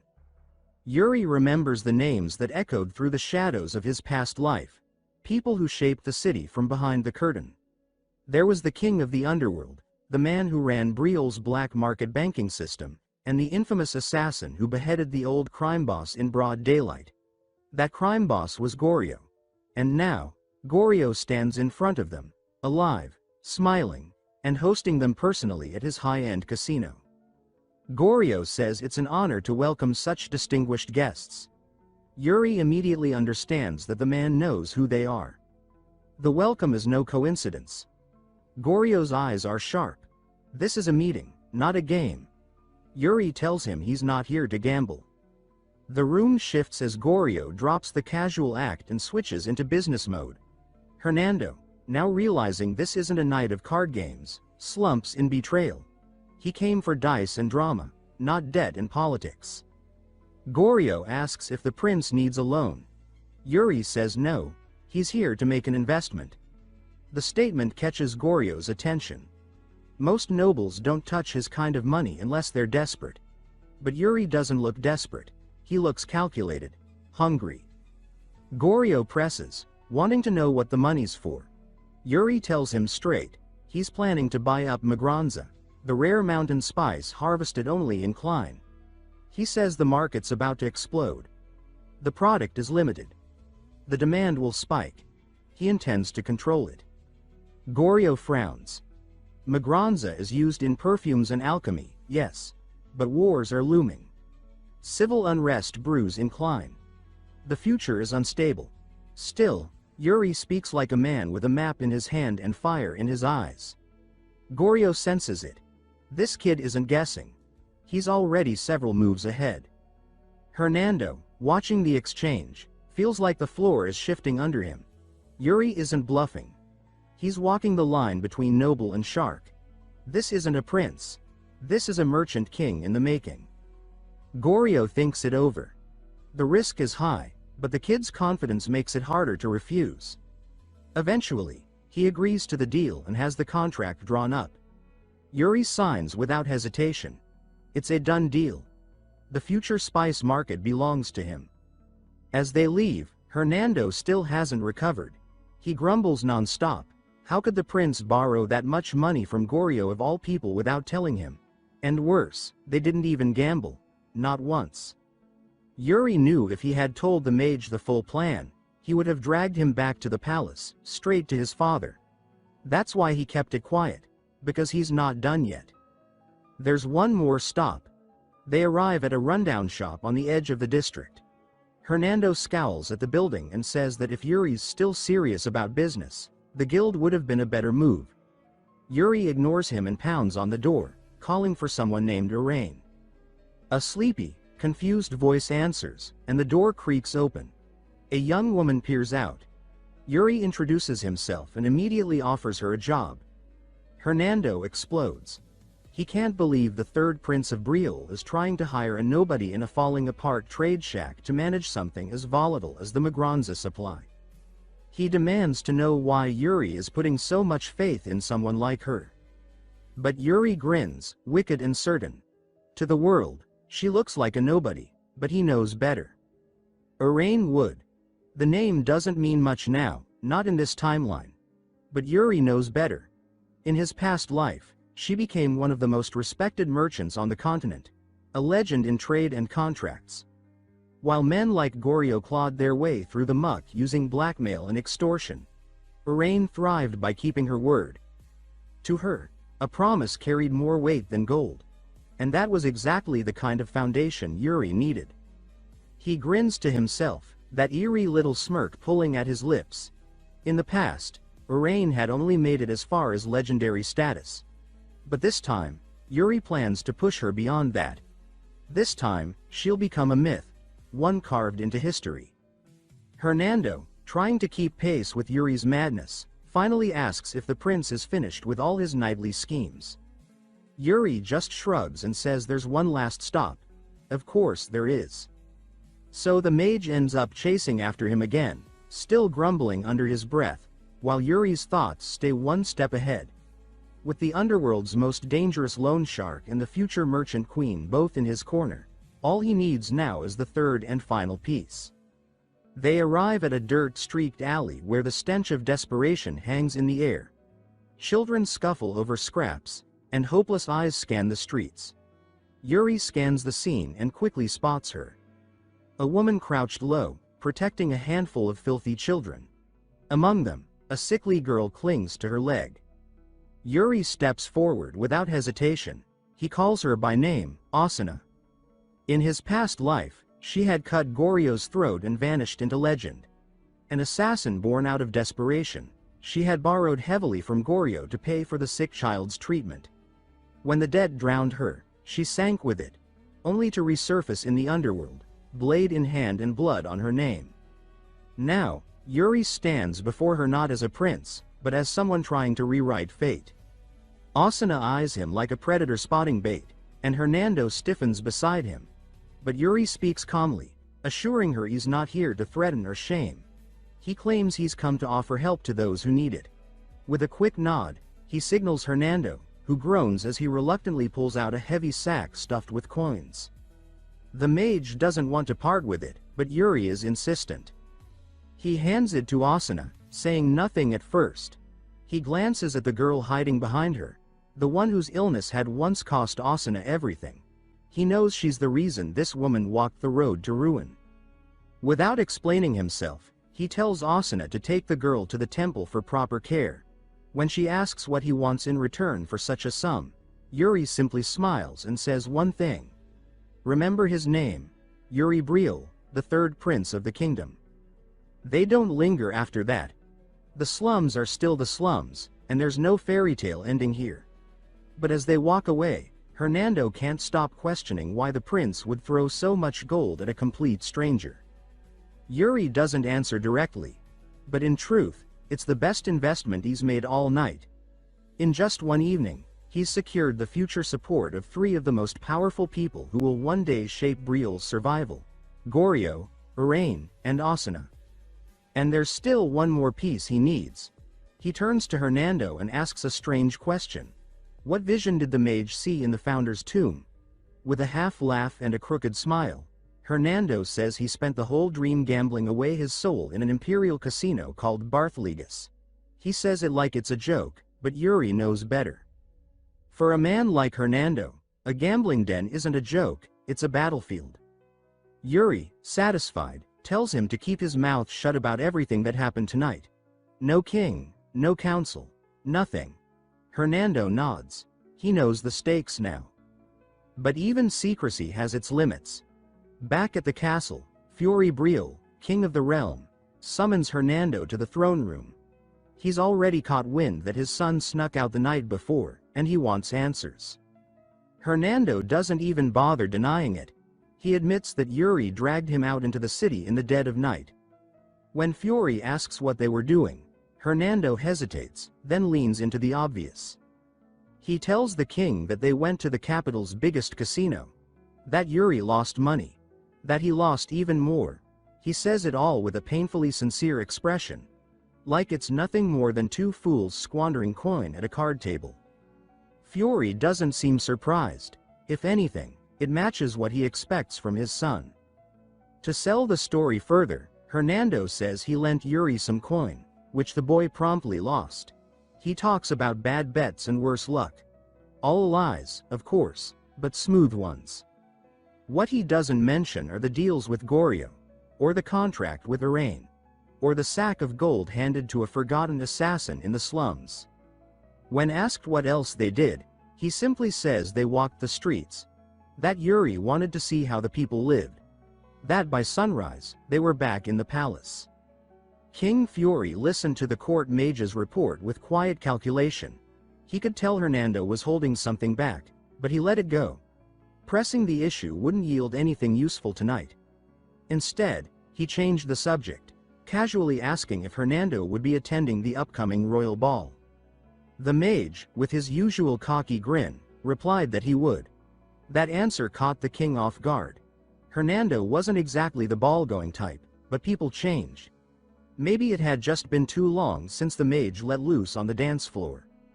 Meanwhile, on the training grounds, Yuri found himself once again flat on his back, staring up at the sky after another humbling spar with the sword demon.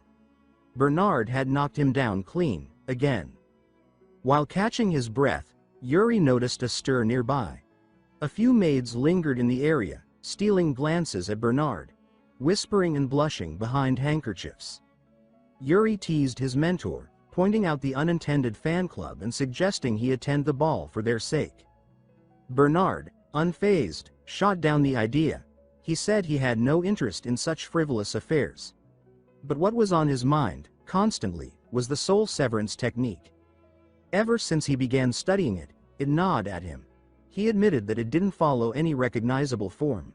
Yuri moved through it like it was second nature, but trying to decode it through observation had yielded nothing concrete. Yuri could feel it in his bones when he used it. The way mana flowed directly through the blade was unlike anything else in the world. There was no manual, no system, just instinct. Still, Bernard refused to give up. Maybe, he said, watching Yuri in real combat would provide more insight. He did note that Yuri's development had been staggering. His swordsmanship, mana control, it was all progressing faster than expected. But Bernard knew better. This wasn't natural growth. The boy wasn't learning. He was remembering. Trying to erase traces of the Briol method he'd already mastered in a life no one remembered but him. With concern thick in his voice, Bernard urged him not to rush. Growth was good, but not at the cost of his body breaking down. At this pace, his frame wouldn't be able to keep up with his ambition. Yuri responded with a confident smile, assuring his teacher that he knew his limits. In fact, he claimed he felt strong enough for another round. To prove it, he tossed aside the wooden sword. Instead, he drew the ancestral blade, the sword of legend. With a cocky grin, he challenged Bernard to do the same. Bernard accepted without hesitation, unsheathing his own weapon with practiced elegance. Yuri upped the stakes. If he landed a clean hit, Bernard had to attend the royal ball. Bernard laughed it off, declining the bet.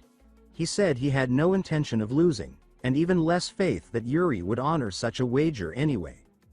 Irritated, Yuri surged forward, mana flooding into the blade as he launched himself like a shot of lightning.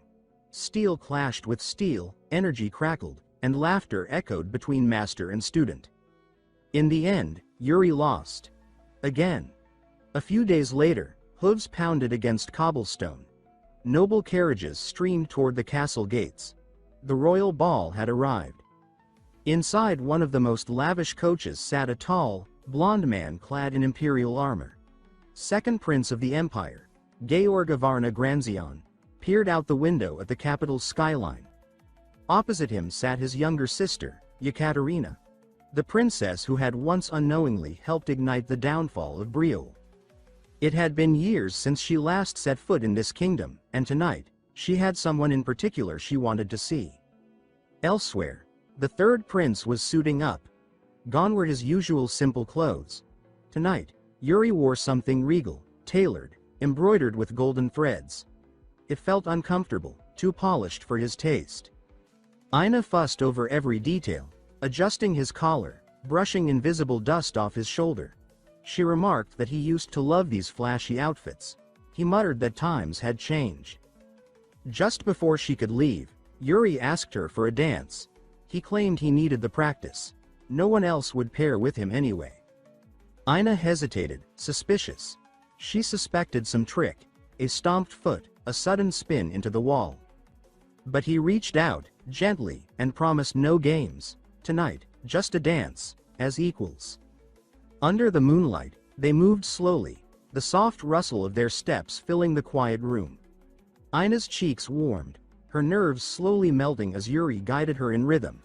She teased him about her dancing skills, and he asked, only half-jokingly, who she'd been practicing with. She boasted about her popularity, but admitted she'd never danced with someone quite so short. He told her not to worry, he wouldn't be short forever. For a few minutes, they danced by moonlight and laughter, her occasional missteps drawing winces from Yuri and giggles from Ina. Later, the ball began in full. Music swelled through the grand ballroom, the nobles spinning across marble floors. King Fury sat in his elevated booth, wine in hand, overseeing the festivities. Below, the three princes mingled, talking, laughing, keeping up appearances. Yuri remained watchful, eyes sweeping the crowd. He spotted Count Sitter, not sending a proxy this time but appearing in person. That meant something. Yuri turned to Cedric, his eldest brother, and asked if his worsening vision was giving him trouble. Cedric smiled and assured him he could still see just fine, for now. Trumpets rang out. All eyes turned as the imperial entourage entered.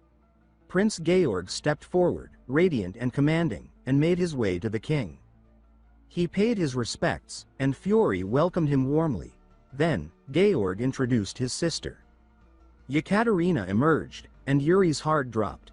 Her presence was poised, graceful, everything a princess should be. But to Yuri, she was a haunting memory. Sweet smiles. Quiet laughs.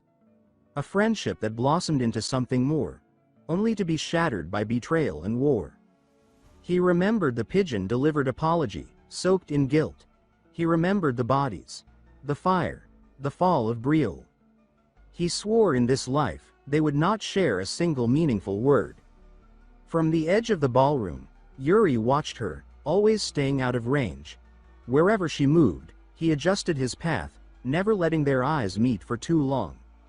He saw his brother Cedric dancing with nobles, graceful as always, regal and kind, every inch the future king. Yuri couldn't help but feel like a beast in comparison.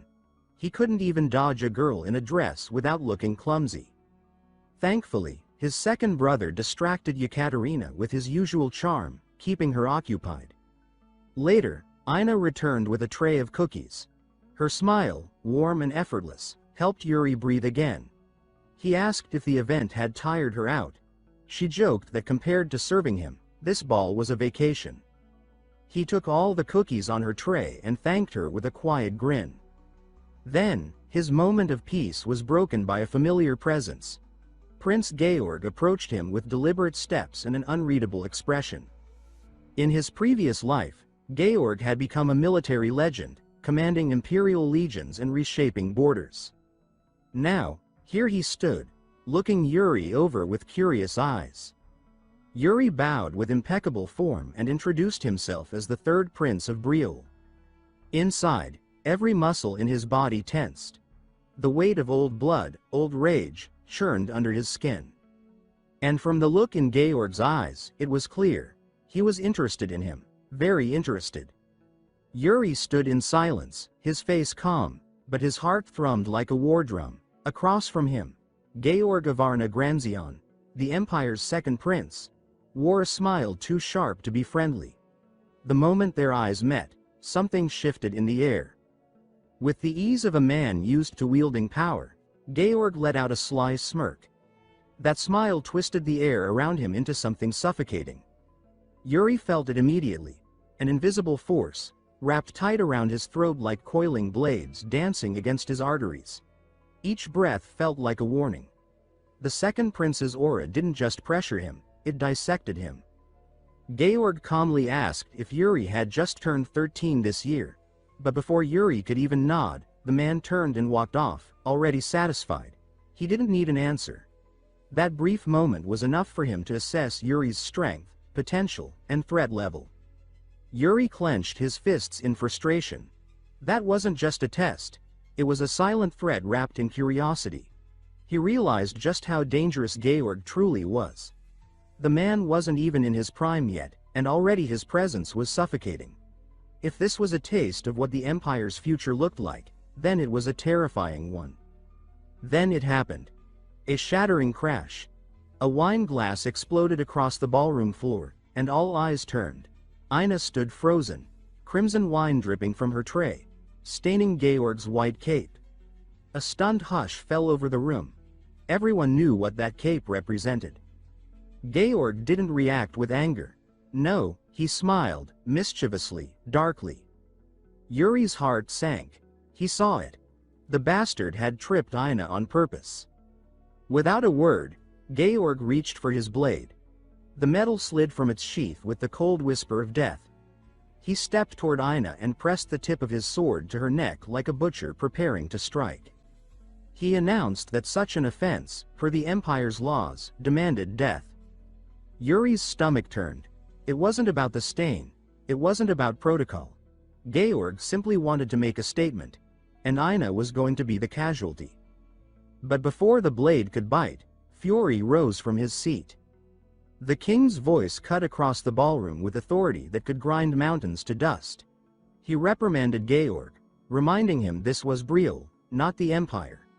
If he was so desperate to spill blood, he should do it in his own damn country. Georg sheathed his blade, bowed, and apologized, but his tone was honeyed with malice. Then he pivoted.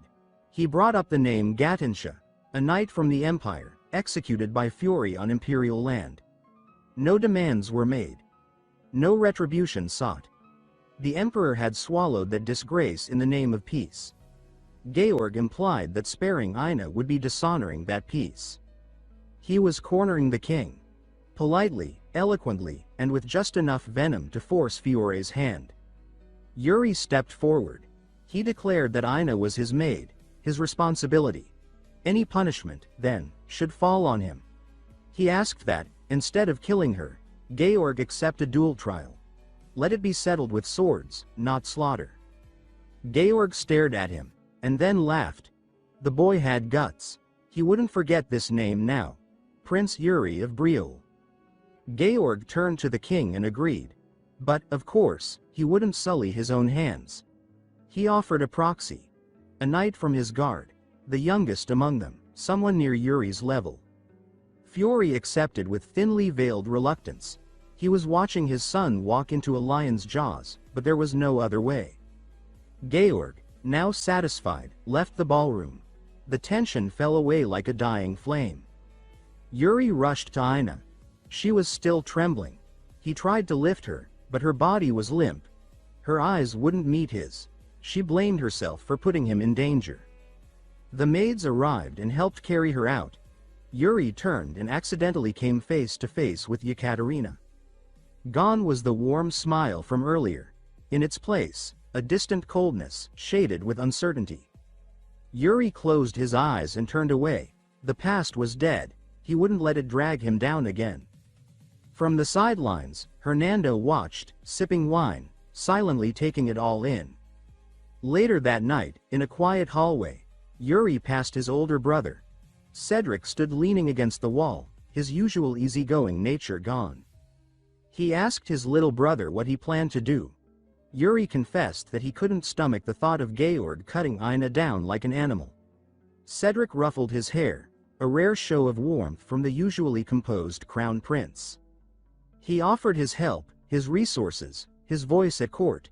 He made it clear that Georg's so-called act of mercy, choosing a proxy, was anything but kindness. A younger knight could be more reckless, more dangerous. A staged accident could end it all. Yuri refused the offer. He started this, he would finish it.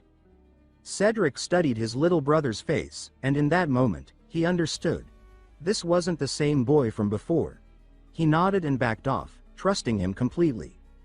The ballroom still buzzed with tension after Georg's exit, but Cedric returned to his place, ready to smooth things over. As for Yuri, he had his eyes set on something else entirely: the trial. It didn't take long for Georg to select his proxy. A red-headed prodigy from the Imperial Military Academy, young but already glowing with power, stepped onto the dueling grounds. The kid practically radiated confidence. The nobles took their seats, buzzing with curiosity. Captain Synod sat beside Hernando, who, unsurprisingly, looked far too relaxed for the moment. Synod whispered that the Imperial Knight's aura was dangerously steady, clean, practiced, lethal. His movements showed discipline that could only come from years of elite training. Meanwhile, Yuri yawned, casually stretching his arms like the whole thing bored him. He didn't look scared. If anything, he looked annoyed. Hernando chuckled beside Synod and muttered that the third prince had it under control. One boy carried the honor of Briol, the other, the pride of the empire. And in the heart of the kingdom, beneath a sky filled with candlelight and the eyes of nobles and kings, the stage was set. Hernando, swirling his wine, calmly claims there's nothing to worry about. In this world, the rank of Grand Wizard is nearly mythical. Only those who master origin magic, like fate-revealing magic, reach that height. The only person to ever succeed, himself. He remembers when Yuri, in his self-destructive gambling phase, once beat him at cards. Hernando chalked it up to bad luck at first, but his magic lets him read fate, and Yuri's future remained an empty void. Strange visions of a bloodied boy on Sword Mountain fighting hordes flashed instead. That son of Briol fought and collapsed in despair. Back then, Hernando had dismissed the whole vision as nothing more than a fluke, an odd hiccup in his otherwise flawless magical insight. Just some anomaly. A harmless illusion. Maybe even a side effect of overwork or boredom. That's what he told himself, but the truth refused to stay buried. After that strange vision, he began noticing it, an anomaly in the order of things, a subtle crack in fate's architecture. And at the center of it all was the third prince. He had watched the boy closely, standing beside him through every unexplainable shift, every illogical change, every action that defied the pre-written flow of time. The kid didn't follow a path, he forged one. Now, it was all clicking into place. Hernando no longer had doubts. Prince Yuri Briol was the boy with no destiny. A man unbound by fate itself. And right now, that walking contradiction stood at the edge of the arena, ready to show everyone what that meant. On the other side of the dueling platform, the Imperial Knight sharpened his stance, loosening his shoulders with practiced swings. The sound of his blade cutting the air grated on Yuri's nerves like an annoying fly buzzing too close to the ear. His patience thinned by the second. Second Prince Georg raised his voice, asking both combatants if they were prepared. The third prince nodded with the slightest smirk. The knight across from him offered a crisp salute in response. And then, under the heavy silence of royal scrutiny, the trial duel began. Both fighters opened with distance, circling like predators, searching for the first twitch, the first mistake. The tension cracked as soon as the starting signal dropped. Yuri exploded forward in a blur, too fast to track. The knight blinked, and for a terrifying moment, he imagined his torso erased, cleanly split by the oncoming strike. But instinct, muscle memory, and training won over panic. He raised his blade in time, parrying the first blow. Sparks flew. Metal clashed. The duel burst into full momentum. Each strike came with terrifying speed, the rhythm almost inhuman. They weaved between offense and defense in a blink, blades flickering across the arena like lightning. Yuri's body flowed as though his blade were an extension of his will. His sword didn't follow conventional forms. It shifted, adapted, danced with both precision and chaos. It was unorthodox, wild, and refined all at once. And with every swing, his grin widened. A shallow cut bloomed across the knight's cheek, crimson painting his pale skin. The first real hit. In the royal booth, King Fury turned to his court mage and asked the question that had been gnawing at his mind. How would this end? Hernando didn't even try to bluff. He admitted with a grin that he couldn't see the outcome. For once, the all-seeing mage was blind, and loving every second of it. The king chuckled quietly, remembering when this strange magician first arrived in Briol, claiming the heavens had sent him. Fury asked if those signs now pointed to Hernando leaving, but the mage shook his head and firmly stated no, he wasn't going anywhere. The king relaxed. A man like Hernando was worth his weight in entire armies. Fury reminded him, half joking, that too much humility can tempt misfortune. Hernando smiled and gestured back toward the arena, suggesting they focus on the fight. When Fury asked who the superior swordsman was, the king answered without hesitation. It had to be the Empire's knight. No bias, just logic. And he wasn't wrong. In every measurable way, the Imperial Knight was more experienced, more seasoned, and forged by the Empire's brutal training methods. But that's exactly why Hernando knew he had stayed in the right kingdom. The heavens didn't send him to watch a king. They sent him to follow a storm. At first, he thought the prophecy led him to Fury, but after years of peace and stagnation, he believed maybe his mission had passed. That he could leave. But now, watching Yuri slice through expectations, Hernando knew his real journey was just beginning. The Imperial Knight darted forward, looking to end the match with a clean rush. Yuri didn't back down. Instead, he surged his mana into his ancestral blade, flooding the weapon with energy. His steps grew lighter, faster. He vanished from sight and reappeared in an instant. The knight's breath caught in his throat. The killing intent was real now. The mana in the air buzzed, hot and thick. The blade danced past his guard and reached for his throat. He closed his eyes. He had no time to block. Everyone watching froze. Even the Empire's royal entourage leaned forward, eyes wide in disbelief. Fury followed the flow, reading the moves with the eyes of a seasoned master. Captain Sand stood dumbfounded, mouth slightly open. And Hernando. He smiled. At the very last moment, Yuri twisted his wrist. The blade veered. Instead of cleaving through flesh, it hovered. A hair's breadth away. The knight stood still, blinking in disbelief. Then he lowered his sword and surrendered with dignity. The crowd erupted. Cheering echoed across the arena. Applause thundered from the stands. Hernando didn't move. He just watched, feeling something stir deep in his gut. Something ancient. Something divine. He had traveled the world chasing omens and portents, but none of them could have predicted this. Yuri Briol, a man who walked outside the threads of fate. A boy who stepped where no prophecy dared to go. In that moment, Hernando realized his own destiny had changed. And so had the princes. Yuri was the outlier in a world built on predestination. A living contradiction. The mage felt chills thinking about what this boy would do next. What chaos he would bring. What miracles he might spark. The storm was just beginning, and Hernando was ready to follow it. 5 years later, peace reigned in Briol. On the surface. Inside the grand castle, a nervous young maid sprinted through the halls, clutching her assignment sheet with sweaty fingers. It was her first day, and she had already lost her way.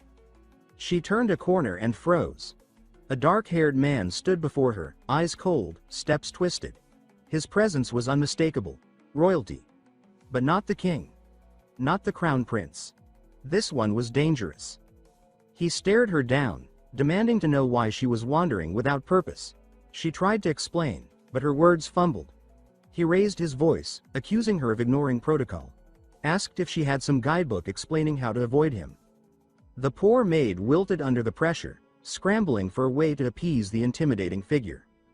Running out of patience, the prince finally decided it was time to dish out some heavy education on the new maid. Before he could deliver his lecture, a relaxed voice interrupted, calling out for him to cut the creepy behavior. When Newbie was still training for her castle duties, the seniors had told her to memorize one name above all. If she spotted someone walking around with a confident posture and a sword at his waist, she was to show utmost respect to the charming and unpredictable third prince. Sure enough, it was him. Yuri Briol. After prying his brother away from the flustered maid, Yuri decided to take a walk through the courtyard, snacking on the sweets she offered him as a thank you. The treats were rich and sugary, a pleasant surprise. Once he finished wiping his mouth and brushing off his hands, Yuri focused. He was at the unarmed realm now, a level where mana control had become so refined, his body maintained pressure and efficiency regardless of whether or not he held a weapon. Achieving this state had taken years. 5 years, to be exact, since he was cut down by Lawrence's undead blade and thrown back into the body of his 13-year-old self. Now at 18, the quiet stretch of peace was clearly nearing its end. And speaking of endings, those crusty old men who ran the kingdom were probably at it again, making a mess of things. Yuri made his way toward the conference chamber. He knocked, then raised his voice, asking to be let in. No response. From behind the heavy doors, raised voices could be heard, the usual choir of noble outrage. The guard standing watch sheepishly suggested he try knocking again. Yuri, done playing polite, let mana surge through his fist and punched the doors clean open. Startled gasps filled the room as high-ranking nobles stared at the prince standing in the wreckage of the doorway. Yuri casually apologized for the forceful entrance, explaining he'd knocked already, but nobody seemed to hear. So he knocked a bit louder. Turning to the head of the table, he addressed his father and asked to join the discussion. Granted a seat, Yuri settled in just as the final and most controversial topic resumed. A young count spoke with urgency, stating they lacked the spare troops needed to assist the allies outside the border. He declared that if the Empire's plea for help was to be ignored, the nobles themselves should bear the consequences. Yuri understood why emotions were high. Everyone in the room was busy calculating losses and gains, debating not with conviction but with coin in mind. It was a political numbers game. But he already knew how this game ended.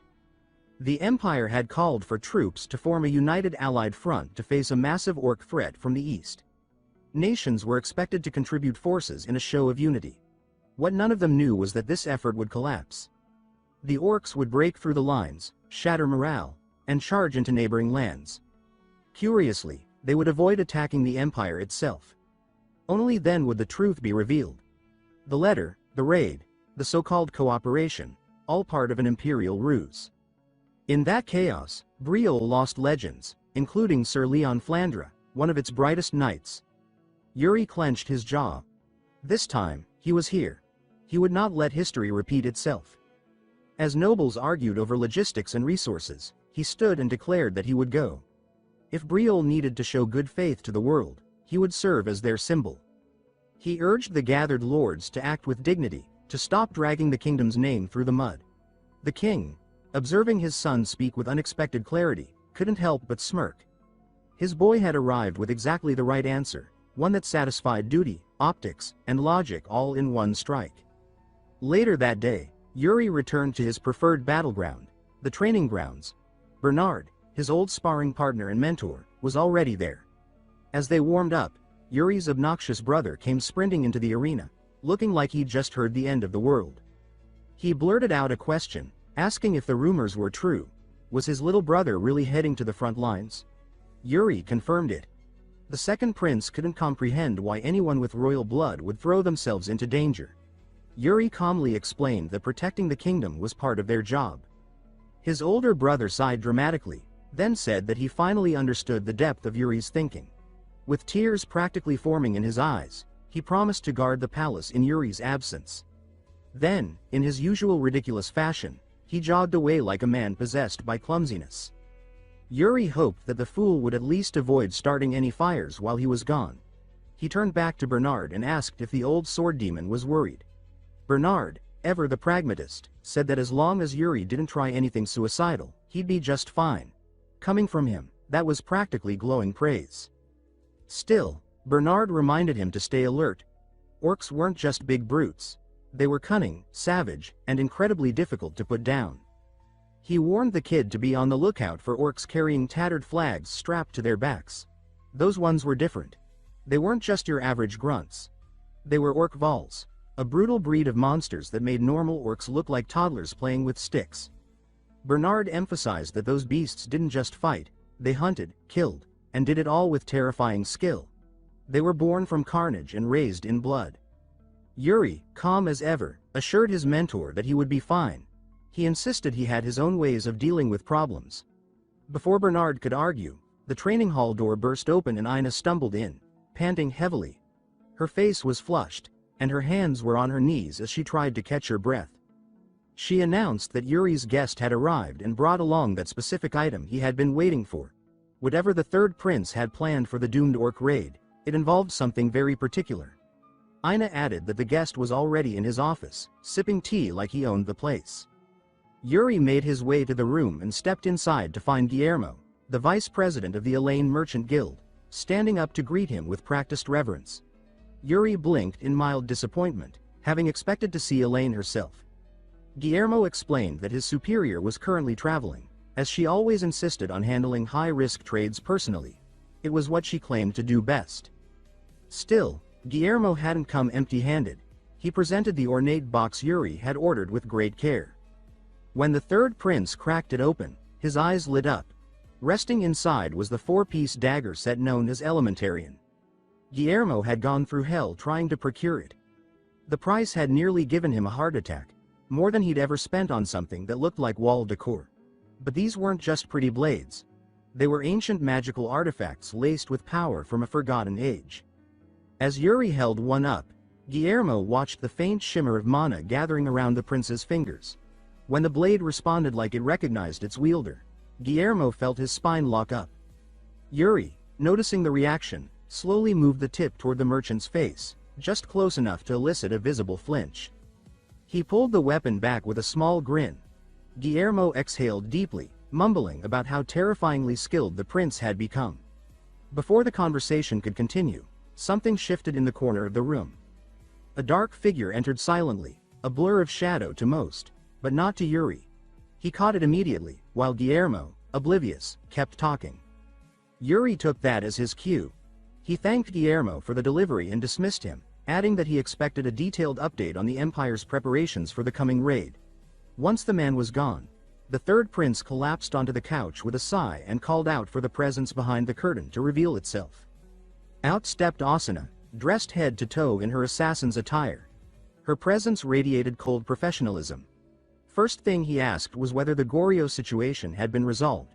She confirmed that she had paid the loan shark a midnight visit and delivered a message that would stick. Apparently, the greedy bastard had been circling Elaine's funds like a vulture, and Yuri had finally decided to clip his wings. Asuna had made it clear that Goryo was to back off. Then, shifting gears, she mentioned the chatter among the palace staff. Word had gotten around that Yuri was marching with the Union Army. Concern flickered across her face as she warned him to be careful. She made it sound like he was heading straight into a war zone by himself. But Yuri corrected her. She was going too. He said it plainly. Asuna would be accompanying him on this mission. When he asked if she could keep up, the stoic assassin gave a rare smile. Beautiful, genuine, dangerous. She said she had no intention of staying behind. Wherever he went, she would follow. A few days later, the moment of departure finally came. Yuri was in his chamber, adjusting the clasps on his new black armor when Cedric arrived. The crown prince looked worn, his eyes still tired from too many nights buried in documents. He asked Yuri to stay safe. That was all he wanted. Yuri replied with confidence, assuring his older brother that he was practically invincible. He intended to make a statement out there, to uplift Briol's name on the battlefield. In return, he told Cedric to look after his own health, specifically, his eyes, which had clearly been strained from all that reading. Before they parted ways, Cedric pulled him into a tight embrace. There was no lecture, no royal formality. Just a brother holding his younger sibling close, hoping this wouldn't be the last time. Yuri promised him that it wouldn't. Outside, the horns sounded loud and clear across the capital. Every soldier in the staging area turned their eyes toward the signal. It was time to march.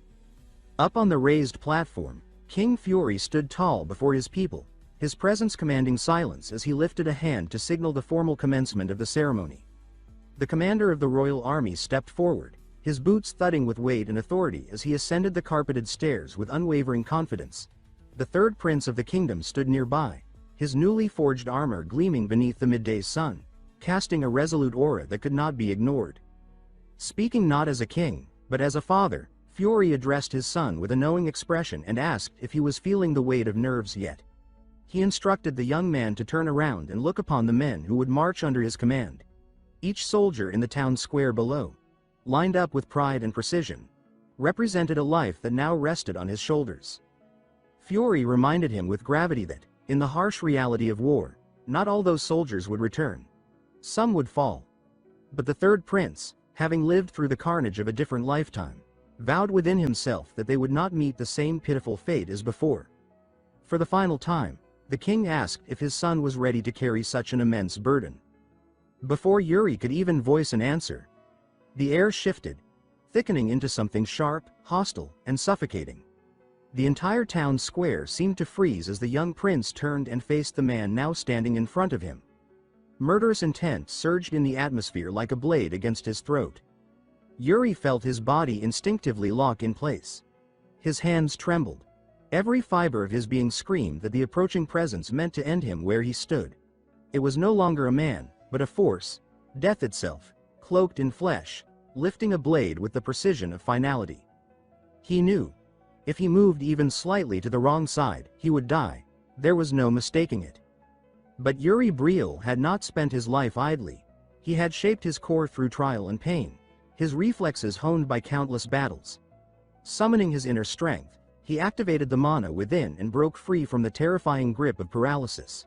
Slowly, he drew his sword and assumed a firm stance, steady, grounded, unshaken. He didn't let fear dictate the rhythm. Instead, he lunged with precision, executing the soul-severing slash just as death's blade descended. Steel clashed against steel, and in a blinding instant, the two forces met in perfect equilibrium. Onlookers held their breath. Up on the platform, it became clear who the Phantom of Death had truly been, none other than King Fury himself. The king smiled, the expression rare and satisfied. He praised his son, saying that the strike had been worthy, a fitting letter of departure.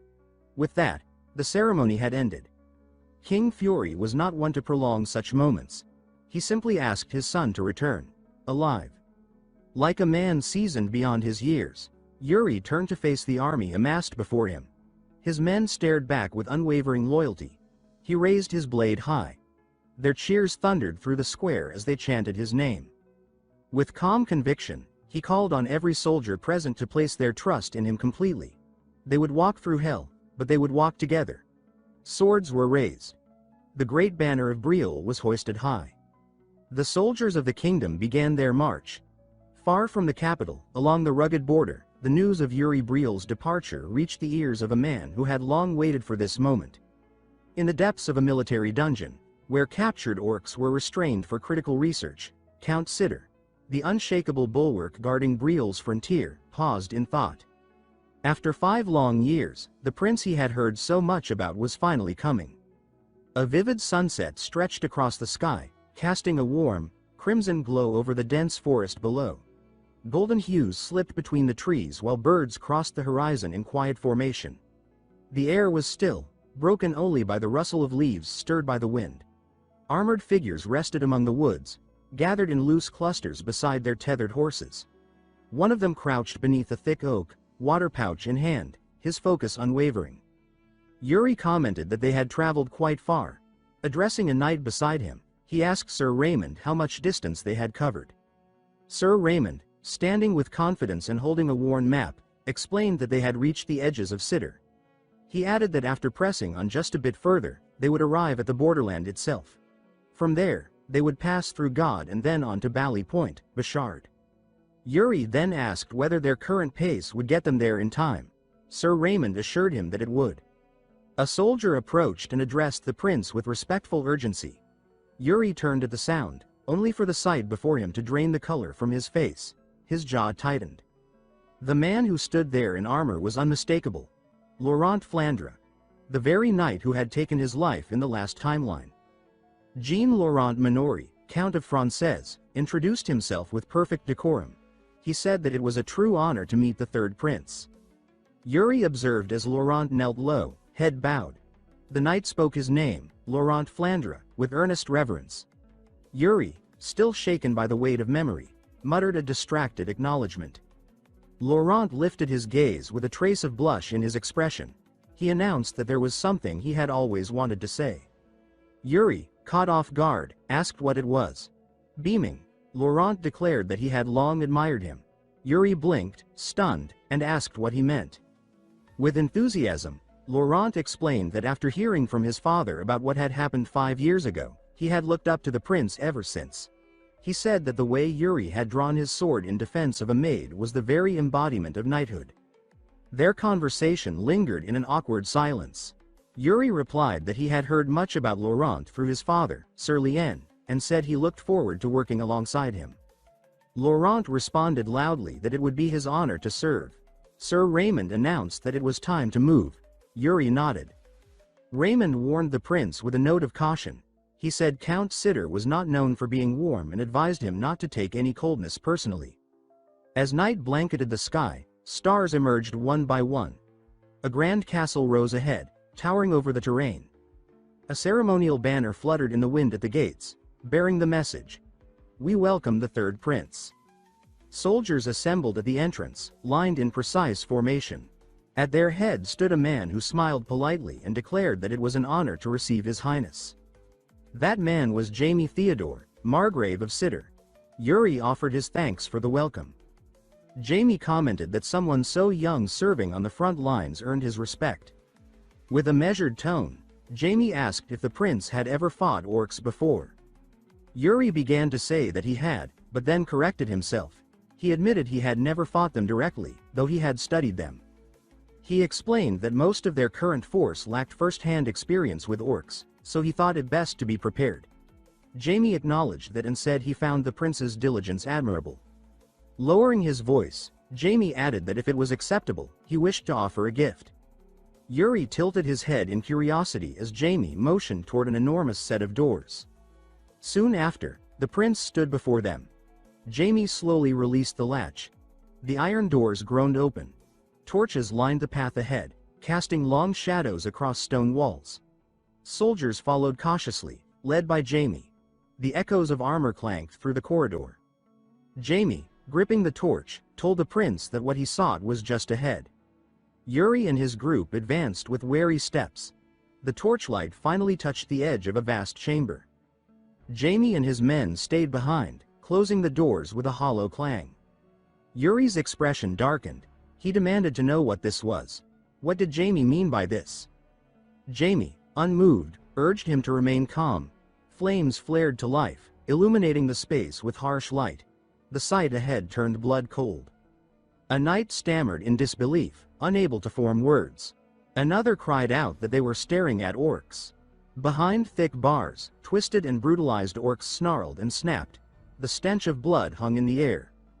Jaime stated that, for now, these creatures were prisoners. He explained that in order to survive, they had studied them thoroughly, everything from minor behavior to primal instincts. Yuri asked if this was the gift he had mentioned.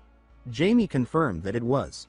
He said that with war looming against the Velomans, no other gift could compare. Yuri thanked him, though disbelief flickered in his eyes. Inwardly, he noted that Jaime was even more deranged than expected. He turned to a visibly shaken soldier beside him and asked for his name. The soldier straightened and answered that he was Simon Pesci, son of Baron Wolf. Yuri ordered him to speak his honest thoughts aloud. Simon hesitated but then said that it felt wrong. It seemed excessive to do this to prisoners of war. Yuri paused, then replied that he could see why someone might feel that way. Then he turned to Jaime and ordered the cage to be opened. Jaime obeyed without pause. The iron bars groaned as the gate swung open. Yuri confirmed Simon's name, then declared that this would be real combat. He ordered him to fight. Simon hesitated, then stepped forward, sword drawn. The orc within, eyes burning red, gave a thunderous roar. Simon readied himself. But instead of attacking, the orc began smashing its head against the ground, a display that unnerved Simon deeply. Spinning around, Simon shouted that this was madness. Forcing him to fight a creature so broken was inhumane. As if mocking him, the orc lunged the moment Simon's back was turned. The blow landed with precision. Simon collapsed with a pained cry. A soldier cried his name in panic. The orc pinned Simon in a crushing hold, snarling with feral rage. The others tensed, ready to charge in. But the prince remained calm and ordered them to stand down. He explained that most of the orc's tendons had already been severed. Sir Jaime confirmed this beside him. The prince's gaze remained locked on the brutal scene as Jaime repeated coldly, "These are orcs." Simon was suffocating. The orc's massive hand clamped tightly around his neck. A soldier urgently reported that they had to save him, even if it meant injuries. The orc growled, the sound deep and rough, as if trying to speak or challenge them. Yuri asked Jaime with doubt in his voice if the creature was attempting to take Simon hostage. Jamie responded that he would call a translator. Soon, a figure draped in a strange black cloak stepped forward, slowly revealing his face. He was instructed to translate. Corey, a man with a terrifying face and protruding fangs, stepped into view and examined the situation. Yuri, caught off guard, muttered Corey's name. The other confirmed that it was indeed him. Corey raised a hand to his ear and began to translate. He said that the orc threatened to break every bone in the knight's body if the soldiers didn't drop their weapons immediately.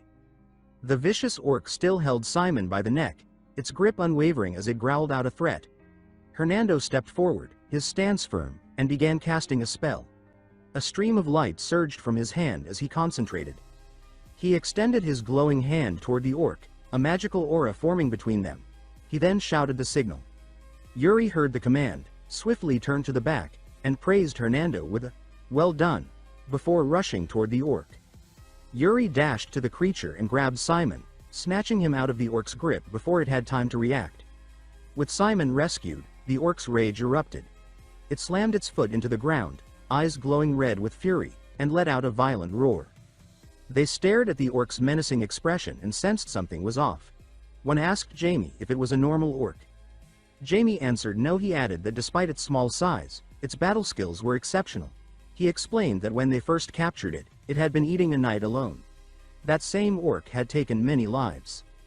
A nearby soldier, overhearing this, shouted in anger that he didn't care if the creature was a prisoner.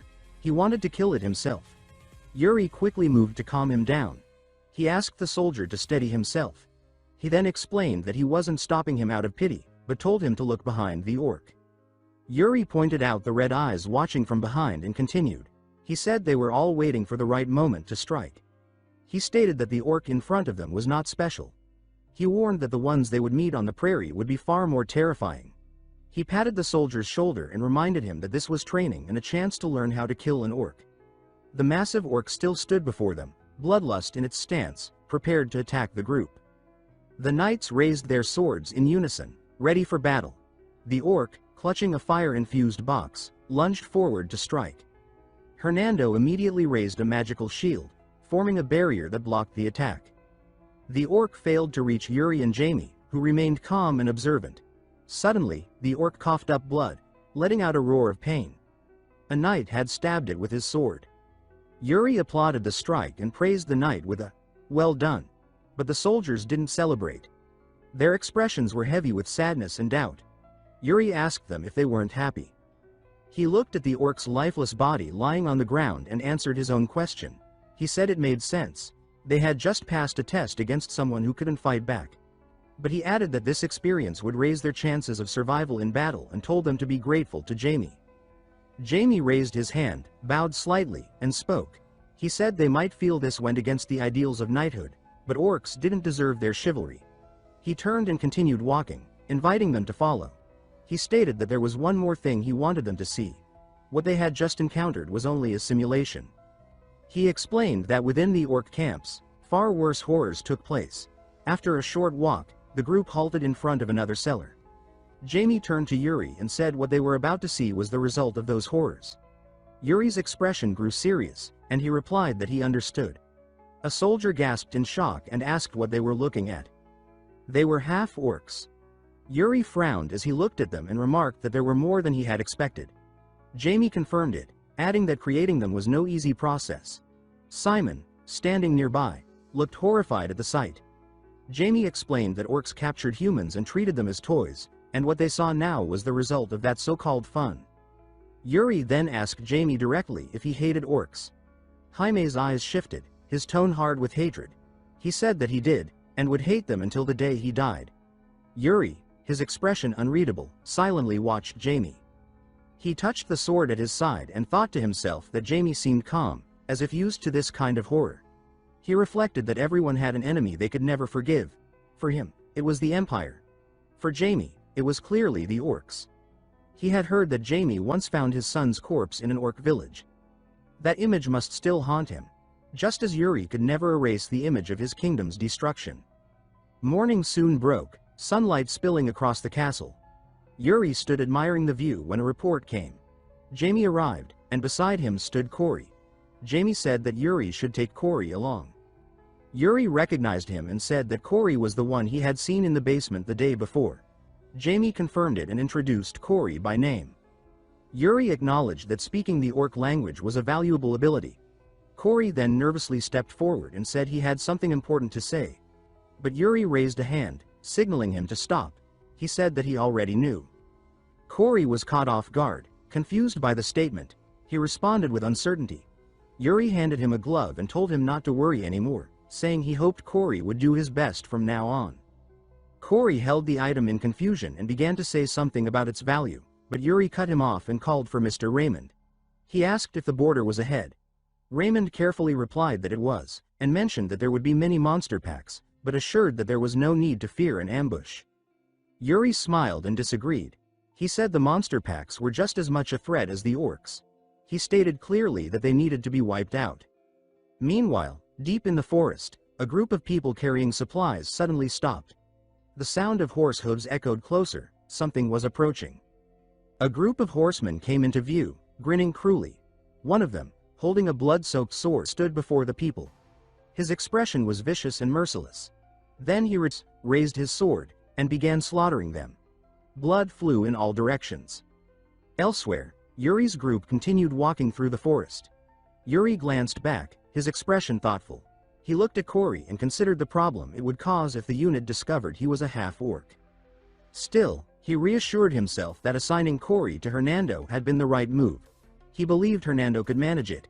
He remembered the confident look on Hernando's face and admitted to himself that the situation might still be troublesome. Then he took out a map and studied it seriously. He waved his hand and called Gerald. Gerald responded immediately, riding up to meet Yuri. Yuri pointed at the map and gave instructions with trust in his tone. He said that from now on, Gerald would be in charge of the reconnaissance mission. He explained that he would mark a location, and Gerald would be the one to investigate it.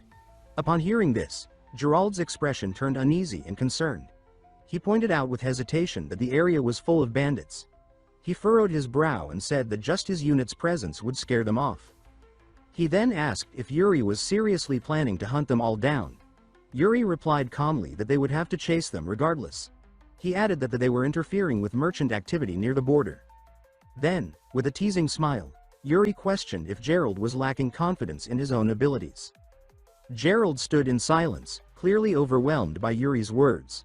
Yuri continued, saying that he couldn't use the other soldiers, since everyone was anxious, and he himself was just a young prince without much experience. He acknowledged Gerald's genius with a sword but added that if Gerald couldn't even catch some criminals, before he could finish, Gerald had already galloped off. He called back that he'd return soon. Yuri grinned with satisfaction, stating that he knew Gerald could handle it and that it was good to see him motivated. Raymond approached and commented that Yuri treated Gerald rather well. Yuri responded playfully, asking if that's how it seemed, and said that he simply enjoyed having Gerald around. Then he turned to Raymond with a composed expression. With a thoughtful tone, he asked if he could pose a simple, perhaps boring question. Raymond responded that he could ask anything. Yuri asked why he fought. The question left Raymond silent for a moment, as he hadn't been asked that in a long time. He eventually gave the standard response, explaining that he fought for the safety of Briol. Yuri looked at him quietly and then smiled, thinking that it was a solid answer. With a burst of energy, he instructed the others to keep up the march. He announced that he was going to check on Gerald, and then quickly galloped off before Raymond could say anything else. The scene shifted to a forest clearing where huts had been built. A few people were scattered about. One man, bound and lying on the ground, was screaming. Another person stepped over and ordered him to be quiet. Yuri appeared, his face troubled, holding a knife and warning the man not to do anything reckless if he valued his life. Meanwhile, Gerald scanned the area through binoculars and reported back that they had located the robbers' hideout. Yuri praised him and said he'd done well. Then he interrogated the captured man, asking if he was patrolling alone and if there was anyone else nearby. He questioned whether the leader had really sent him out alone. The man nodded quickly, confirming that was true. Yuri observed him silently, narrowing his eyes when he noticed the glint of a necklace around the man's neck. He reached out and yanked the necklace off, startling the man, who let out a panicked shout. Holding the necklace up, Yuri questioned what it was and whether it belonged to him. The robber answered flatly that it didn't, explaining that the leader had ordered them to wear it while patrolling. Hearing that, Yuri prepared to draw his sword and questioned whether the item was some kind of artifact, possibly enchanted. The man, now scared, insisted that he didn't know anything. Yuri stood before him coldly and stated that if that was the case, then there was no choice. Then he turned his face away and laughed, saying that he'd just have to capture the leader and ask him directly. By this time, the sky was darkening. Hidden behind a tree, Yuri observed quietly when a voice called out, announcing his presence. Gerald had arrived and reported that, following Yuri's orders, they had deployed troops along the robbers' escape routes. He also said scouts had been sent to assess their strength. Yuri gave a pleased smile and asked if the rest of the unit could handle things if he stirred up chaos. Gerald responded with confusion, asking what he meant by causing chaos. Without another word, Yuri mounted his horse and signaled to move out, saying that if they arrived late, there'd be no enemies left to fight. Gerald stood in shock, struggling to process what he'd just heard. Yuri galloped off, shouting commands to charge, while Gerald, still stunned, called out for him to wait, warning that it was dangerous to go alone. But Yuri rode on with excitement, leading the charge. His voice and the sound of horses echoed toward the robbers' hideout.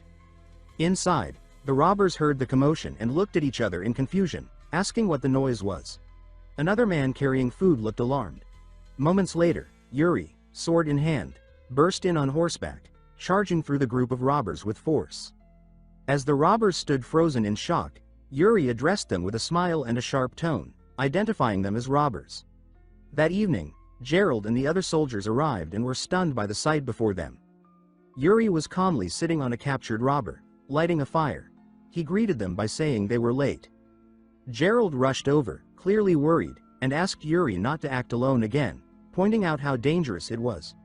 Yuri replied coolly that if they didn't want him acting alone, they needed to keep up. Then he asked Raymond about the escapees. Raymond reported that they had been dealt with and that there were no casualties on their side. Yuri, holding a skewer of meat, reacted with delight. He suggested they take the robbers' meat and prepare dinner. He declared that they'd be having skewers outdoors tonight. Gerald looked at the meat skeptically and commented that it was all fatty. Yuri shook his head with amusement and said that Gerald didn't know how to enjoy food, adding that he still had a lot to learn. He then said they would camp there for the night and resume their journey the next day. Raymond stood and brought up their next destination.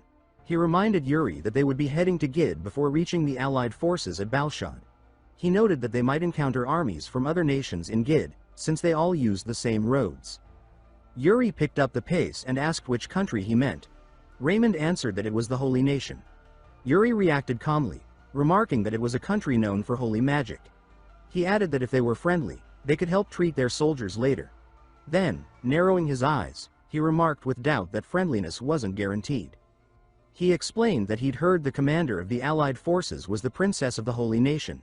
However, there were rumors that she was losing ground in the fight for the throne and was desperately seeking military success to strengthen her claim. He ended by noting that no one could predict what she might do in this war. Prince Yuri Briol rested his chin in thought, reflecting on the mention of the Holy Kingdom's princess. Sensing his concern, Sir Raymond suggested he look into her background a bit more. But Yuri simply smiled, brushing it off, saying he'd meet her face to face soon enough. He lifted his gaze to the night sky, seemingly unfazed. The Allied forces' meeting point, Balshad, required a stop at Gid, an independent city tasked with supplying provisions. Being under separate jurisdiction, Gid enforced strict neutrality. Yuri warned that any misstep could be judged under military law. He told Raymond to make sure all soldiers, including knights, understood that discipline was non-negotiable. Raymond agreed without hesitation. They stationed their troops outside the city, tightening control. Yuri then declared he would meet Gid's lord himself. Inside the estate, the lord welcomed him with a smile, expressing honor at meeting the third prince of Briol. Yuri returned the gesture with respect, thanking the lord on behalf of Briol for Gid's cooperation. The lord brushed off the formality and assured Yuri they would support the alliance fully. As they sat, the lord praised Yuri's father for his battles against the orcs and joked that the orcs must be trembling now with the prince himself here. Yuri laughed lightly, promising to try and live up to the reputation. A servant approached the lord quietly, whispering something in his ear. The lord then informed Yuri that the princess of the Holy Kingdom had just arrived and asked if he'd like to meet her. Yuri accepted immediately. Soon after, Princess Sabila entered the room, flanked by two knights, Her face was firm, without a trace of warmth. The Lord rose and greeted her as the second princess of the Holy Kingdom. She walked in, glancing coldly at Yuri, and asked if he was one of the Lord's vassals. Before Yuri could respond, she dismissed him, saying she had matters to discuss with the Lord and requested he leave.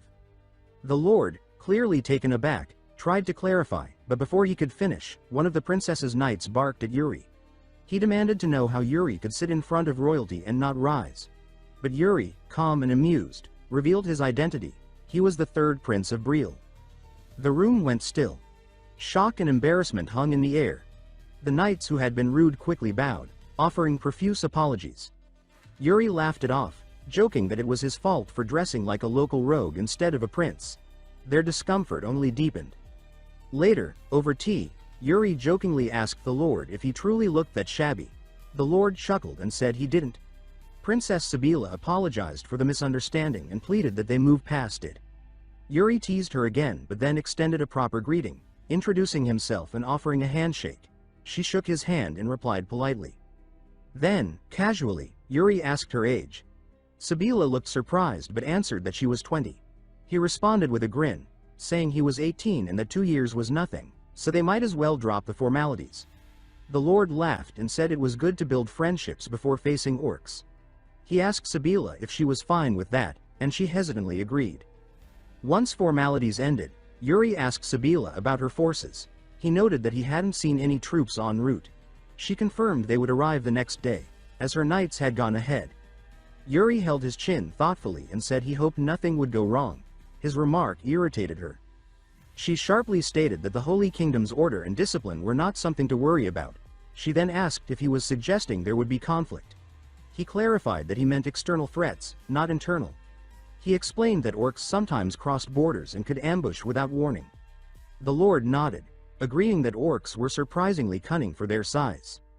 Yuri ended the conversation by saying he was confident the Holy Kingdom would handle things, but still advised Sibila to stay alert. Later, while walking through the city, Yuri spoke with Hernando. When asked about the paladins, Yuri replied they were too stiff. Hernando asked if he liked the princess. Yuri shrugged and said maybe. He then pulled out the necklace taken from the bandits and asked if Hernando was sure it came from this area. Hernando confirmed it, pointing out that only one place sold such items. Yuri asked whether the claim about the necklace luring orcs was true. Hernando replied that the bandit captain said the orcs would go berserk when sensing its aura, like a drug of war. He added that it might be an artifact, but too crude to be effective. While they discussed, the shop owner grew irritated. He snapped at them, shouting for them to leave if they weren't buying anything. They complied, concluding that maybe the bandits had bought all the stock. Yuri, still smiling, said it was unfortunate. Suddenly, Hernando spotted something and called Yuri's attention. They saw soldiers from Briol entering a building that looked like a gambling den. Hernando noted that gambling was taking place. Yuri's eyes lit up. He said if his men were gambling, he couldn't ignore it. As they approached the bar, Yuri remarked that discipline was needed. Hernando agreed. Elsewhere in the city, a Holy Kingdom knight asked Sibila if she had met with the Lord. She said yes. The knight, Vice Commander Fennec, mocked Yuri, saying he couldn't believe such an eccentric was in charge and that Briol's knightly glory was long gone. Sibila warned him not to insult Briol. He dismissed her concern, ridiculing Yuri's attire and behavior. She stared at him, clearly displeased. But Fennec kept pushing. He said it wouldn't be a surprise if Briol ended up short one prince after the campaign. Finally, Sibila warned him to stop. He relented with a sarcastic, "Yes, Your Highness." She asked if the main force had any issues. He arrogantly claimed everything was fine and under control, then walked away, saying they'd be patrolling the city. Sibila sighed, her mind heavy with doubt. That evening, the city's inn was lively, filled with chatter and drinks. Fennec and his knights walked in with stern expressions. Disgusted by what he saw, Fennec asked who the patrons were. A knight replied they looked like Briol's soldiers. Fennec scoffed at their lack of discipline and asked how they were allowed in. Another knight laughed, saying their commander made it obvious why they behaved that way. Fennec declared he wouldn't tolerate it. He raised his voice and berated the soldiers for gambling, questioning their loyalty to the allied forces. As they turned, still holding cards, he continued ranting, until a hand tapped his shoulder. He turned and froze. It was Prince Yuri. Smiling, hand still on Fennec's shoulder, Yuri asked his name. Fennec's expression twisted in anger. He slapped Yuri's hand away and barked that such lax behavior was an insult to leadership. The soldiers looked on, stunned. Fennec mocked them too, saying they didn't belong on a battlefield, clutching cards like children. Yuri's smile faded into a cold stare. He demanded to know why a simple question received such disrespect. He questioned if the Holy Kingdom had any structure or ranks at all. Fennec tried to recover, but before he could speak, the door swung open. Princess Sabila entered, her voice sharp as she asked what was going on. Seeing Fennec, she frowned and reminded him he was supposed to be on patrol. Instantly, Fennec's bluster deflated. He apologized and bowed. Sabila, unimpressed, ordered him to wait outside. He obeyed, furious and humiliated. She turned back to Yuri and apologized on Fennec's behalf. Yuri smiled and told her it wasn't necessary. He added with a hint of sarcasm that unless she was a holy sovereign, she couldn't be expected to control all her subordinates. Her hand moved instinctively to her sword. She studied him, then nodded and turned to leave. Before exiting, she told him she'd repay the favor, another time. Yuri returned her gaze with a smile and replied, another time.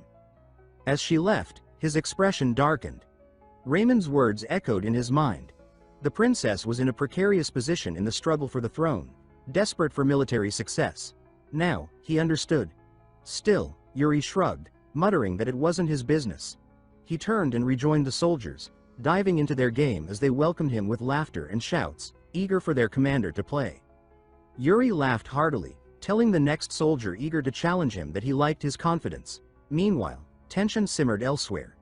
Sir Fennec stood stiffly with his knights when the princess approached. Frustrated, he demanded to know if she had already befriended the third prince of Briol. She countered sharply, asking if that was really the issue they needed to focus on. Fennec snapped, ranting about the prince's lack of refinement.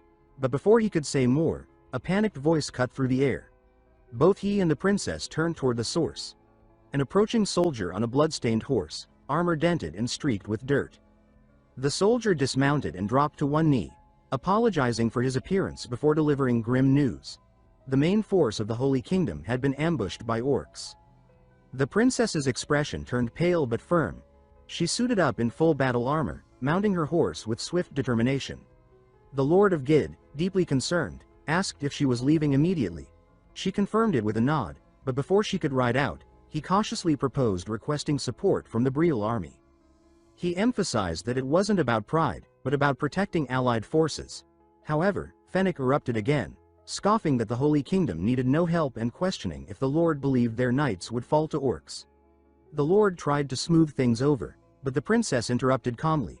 She assured the Lord that she appreciated the concern but would handle it. With that, she called her knights to charge, and the group galloped away, hooves thundering into the distance. The Lord, watching them leave, sighed. One of his soldiers remarked on how stubborn the Holy Kingdom's people were, especially Fennec. The Lord agreed and, without delay, ordered the soldier to ride to the Briol camp and request Prince Yuri's help. The soldier saluted and rode off with urgency. At camp, Yuri received the message. After reading the letter, concern spread across his face. When Sir Raymond asked what had happened, Yuri explained that the Holy Kingdom's main forces had been attacked, and the Lord of Gid was requesting their aid. Raymond questioned why the request came from Gid and not the Holy Kingdom itself. Yuri replied dryly, imagining Fennec's face, and said someone had probably been too stubborn to ask. He ordered Raymond to prepare to mobilize. Raymond, ever loyal, responded with a firm salute. Yuri then turned to the messenger and asked for his name. The soldier, still catching his breath, said his name was Roy. Yuri instructed Roy to head to the bar near the Talisman Market and call the Briol Knights, telling him to say that the prince would only accept the first 10 who showed up. Roy nodded quickly and rode off in a burst of dust. Yuri laid the letter on the table, clapped the dust from his hands, and muttered with a smirk that it was time for a night walk. Later that night, Yuri rode with his knights toward the reported location. He turned to them, teasingly asking if they still felt tipsy. The knights shouted back proudly, raising their swords.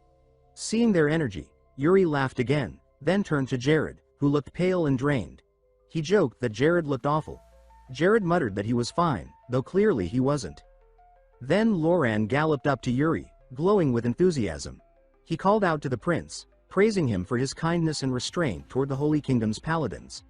He said Yuri had shown great leadership, proving that dignity didn't require stooping to others' pettiness.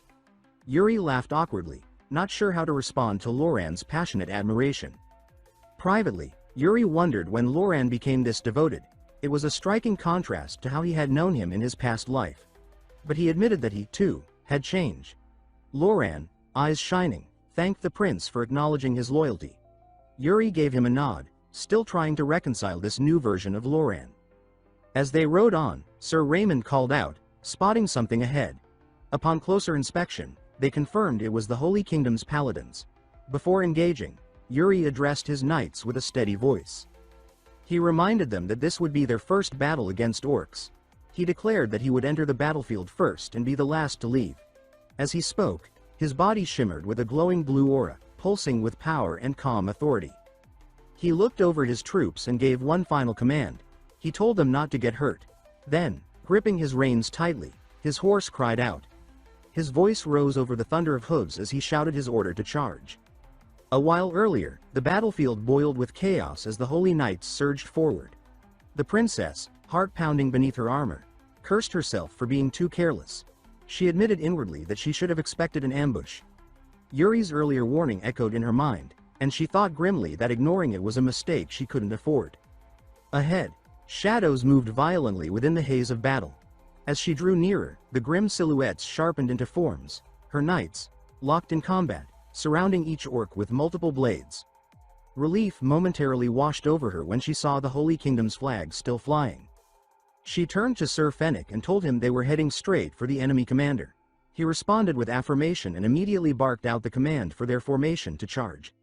The Holy Knights roared in response, weapons raised high as they surged ahead.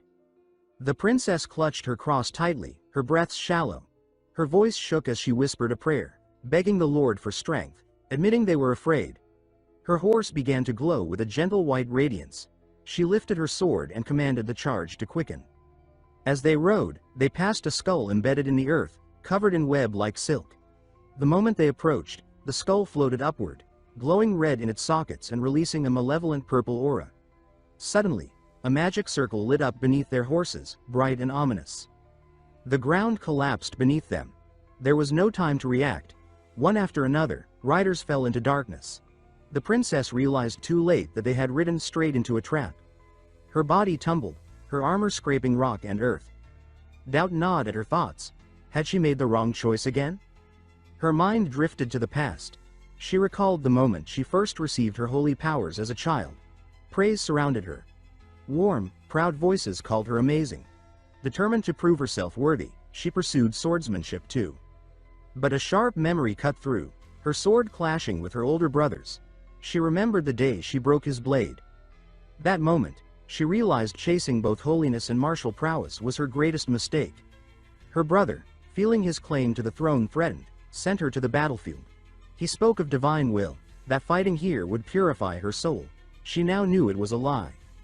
Flat on her back, bruised and aching, she hissed that it was all bullshit. She knew now. He only wanted her dead. Around her, wounded soldiers struggled to stand.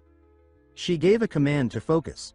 But then, looking down at her armor and sword, she noticed a slick, black liquid clinging to it. Her face drained of color. It was oil. She looked up and saw orcs surrounding them, torches ablaze. One lifted his torch high, eyes gleaming with savage glee. Her thoughts spiraled. Ambush, traps, fire. What could she even do now? How could she survive this? Dizzy with dread, she asked herself why she had lived through everything up until now, only for it to end like this. Then a voice called her name. She opened her eyes just in time to see an orc's head soar through the air, severed cleanly. The voice spoke again, teasing. Was it really that hard to just ask for help? Yuri stood there, sword in hand, wiping blood from its edge as casually as if he were stretching. He asked if she was okay, then dispatched the remaining orcs with swift, precise strikes. When the area was clear, he tossed her a rope. She took it and climbed up. Once out of the pit, she looked at him and said she owed him. He told her it was nothing. Before they could speak further, a soldier rushed up. It was one of her own knights. Vice Commander Fennec stepped forward, all arrogance replaced with rigid composure. He bowed deeply before Yuri. Fennec addressed him formally, declaring that he greeted the third Prince of Briol on behalf of the Holy Kingdom. His voice strained with effort as he issued a sincere apology for the previous incident in the bar. He added solemnly that he would not forget this favor. Even the princess stared in disbelief. Fennec, apologizing? Yuri regarded him calmly. After a pause, he nodded and accepted the apology. His tone was even as he added that, should Briol ever need aid, he hoped the Holy Kingdom would repay the favor. A shout rang out nearby. Yuri snapped his head toward the sound. An orc stood blowing a horn. His grip tightened on his sword. But then, he noticed movement. The orcs were retreating. He wondered aloud if they were fleeing after failing to kill the Holy Knights. He didn't hesitate. He shouted for his men to chase the orcs, ordering them not to let a single one escape. The soldiers roared in acknowledgement and charged forward, their battle cries tearing through the air. But as they rode, Yuri noticed something that made him slow slightly. An orc carrying a distinct flag stood tall in the distance. Yuri's eyes narrowed. He recognized it instantly. An orc-val, exactly the kind his mentor warned him about. The princess called his name, confused, but he signaled her to stay back. The orc-val calmly raised its bow, notched an arrow crackling with dark energy, and let it fly. Yuri's focus narrowed. In a split-second motion, he drew his sword and cleaved the arrow in half mid-air. He smirked and remarked that it looked like the orc commander was angry with him. He added with a shrug that he guessed he'd have to take the bait. Prince Yuri Briol, after casually slicing the orc-val's arrow in two, notices the commander's rage flare because of him. With a faint smile, he raises his sword, channeling mana into its steel, and says that he should properly answer the orc's challenge. His body glows with a brilliant aura as he prepares himself, watching the orcs hesitate and pull back.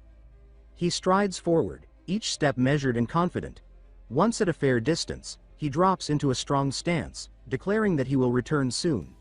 Princess Sibylla of the Holy Kingdom, anxious, cries out that he must not go alone. But Yuri pays no heed. With a burst of speed, he charges. The orcs, seeing his approach, scramble. One in particular stands firm, bracing with a spear. The orc growls something in its guttural tongue, then hurls the weapon with every ounce of its strength. The spear tears through the air like a bolt of lightning. Yuri sees it but does not slow. He lowers his blade to his side, eyes locked on the oncoming strike. The spear closes in, now only inches from his face. At that instant, memory strikes him. Bernard's lesson about soul severance. In the recollection, Bernard speaks gravely, explaining that many things can alter a battlefield. Terrain, weather, 1,000 factors beyond control. He says that the most reliable way to endure is to train the body. Yet he adds that the prince's gift, soul severance, is unlike anything ordinary. He tells Yuri that he perceives all variables at once, instinctively choosing the perfect response, and then turns that instinct into a blade. Yuri remembers asking Bernard to explain more simply. Bernard, with a sigh, had only said that when the time came, the prince would understand without words. His body would simply move. Back in the present, Yuri shifts just enough to the side. The spear whistles past his face, missing by a breath. His eyes immediately catch another spear hurtling toward him. He crouches low, ready, and the moment it nears, he springs upward. The weapon smashes into the earth beneath where he stood. Landing on the shaft embedded in the dirt, he uses it as a launch point, propelling himself high into the air. The orcs below, stunned, freeze for an instant, and in that instant, Yuri descends. His sword arcs once, swift and merciless, cutting through them as if they were nothing more than shadows. From behind, more cries ring out. 3 massive orcs barrel forward, fury blazing in their eyes. Yuri studies them, thinking that 3 against 1 is reckless to meet head-on. Yet excitement flickers within him.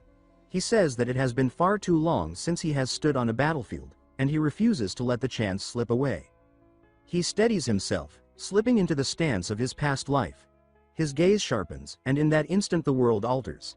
He whispers that he can see it. Lines etched across the orcs' bodies, threads of weakness, paths for his sword. Following those lines, he cuts down the first before it realizes death has come. Then another, then the last. His strikes follow the threads flawlessly, denying them even a moment to strike back. The clash becomes a one-sided massacre. Sheathing his blade, he mutters that his body still lags behind his thoughts. For now, he accepts it. Among the corpses, his eyes settle on a spear. He retrieves it, lifting it high. He bellows the Orkval's name, summoning the commander. The Orkval halts and turns, his presence radiating menace. Yuri grips the spear, pours mana into it, and hurls it like a storm. The Orkval refuses to move, determined to show his strength, choosing to block with his polearm. Yuri's grin widens. The spear strikes, but not the Orkval himself. Instead, it shatters the long pole tied across his back, the banner of his command. Fragments scatter like rain. The surrounding orcs gasp, disbelieving. The Orkval snarls, teeth grinding, and growls low and furious. His banner gone, only a broken pole juts behind him. He growls something harsh in his tongue, a command that makes his warriors retreat. Yuri watches and thinks that he had expected them to charge instead. Clearly, the Orkval has chosen to preserve his forces rather than waste them. With a smirk, Yuri remarks that this should be enough repayment for the earlier arrow. Just then Princess Sibylla reaches him, calling his name. Breathless, she asks if he is hurt. He answers with a bright smile, saying that he is perfectly fine. They turn together, watching the enemies retreat. Yuri then comments that it seems the fight is settled, and asks Sibylla how it feels to win her first victory with the allied forces. For a moment, she is lost for words, her lips curving into a smile. She bows her head in gratitude, telling him that it is all thanks to him. He accepts with quiet ease.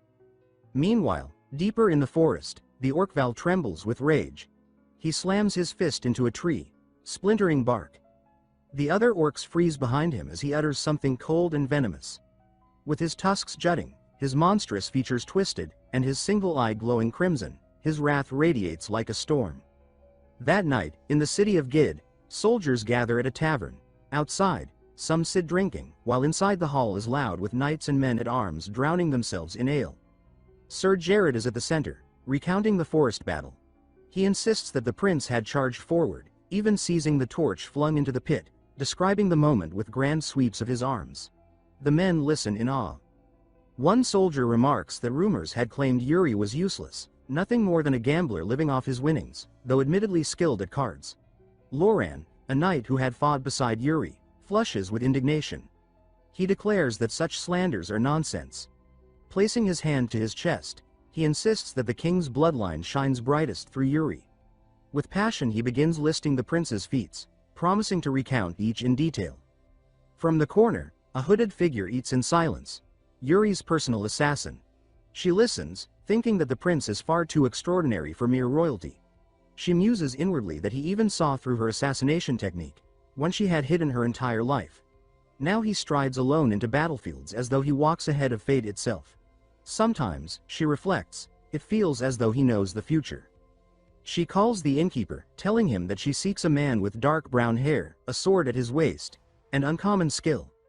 The innkeeper frowns, saying that he cannot place such a person from so few details. She adds another hint, that he speaks poorly in the continental tongue, with a noticeable accent.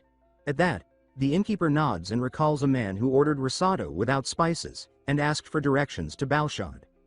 The woman rewards him with a silver coin, thanking him. He chuckles, claiming he had not expected payment, though he accepts it gladly. She turns back to the window, muttering that Balshad is the rallying point of the allied forces. The man she seeks is heading to the same place as the prince. She will have to move swiftly to find him. An image forms in her mind, his back, his sword, his stance. She recognizes him, one of the 10 strongest swordsmen of the continent, the warrior from the east. Meanwhile, after the clash in the forest, Prince Yuri and his men press toward their next destination. They camp nightly along the way, now far better prepared than before. The prince surveys their work and tells Sir Raymond that it seems the men have grown accustomed to the routine. He had worried about having to explain everything from the start. Sir Raymond replies with satisfaction, saying that after so many nights of practice, their bodies move on instinct. Yuri commends him for his effort, saying it is thanks to him. Pointing ahead, Yuri says that he will scout the area and leaves the rest to Sir Raymond. The knight bows, answering, "Yes, your highness." Some time later, the prince stands alone beneath the forest canopy. He surveys the dim undergrowth and notes that the hush feels wrong for a place crowded with men, concluding that the chance of a night ambush is higher than he first judged. Then a harsh shout. Someone snarling that the target is a little bastard. cuts through the stillness and snaps his attention toward the sound. He moves to investigate. From the brush he observes soldiers hemming Cory in, the boy kneeling while men loom at his left and right. One snarls that he warned Cory not to leave his sight and asks if he ignored the order. Cory says nothing. Tears track down his cheeks as they spit slurs, calling him a filthy half-orc. The cruelty compounds. Another mutters that he suspects Cory is a spy deceiving His Highness for some hidden mission. Cory, shaking, protests that the accusation is false, saying that he would never dare such treachery and repeating that it is not true. A soldier clamps a hand around Cory's wrist and snaps that the denial is nonsense. He rips away the gauntlet the prince had gifted, saying that Cory likely stole that too. Cory flings his hand toward it, pleading that he stole nothing and begging for its return. The man refuses and declares that he will break it on the spot. His companion laughs while Cory begs again. The prince steps from the cover of leaves. He calls to the men, addressing them as he demands to know why they are harassing others while the rest labor to raise camp. They stammer that His Highness must understand, that this wretch, yet the prince cuts through their excuses with a gaze that chills. He says that they seem slow to understand, so he will repeat himself kindly. Depart. The soldiers snap to rigid attention, shout that they understand, drop the gauntlet, and flee, yelping apologies as they go.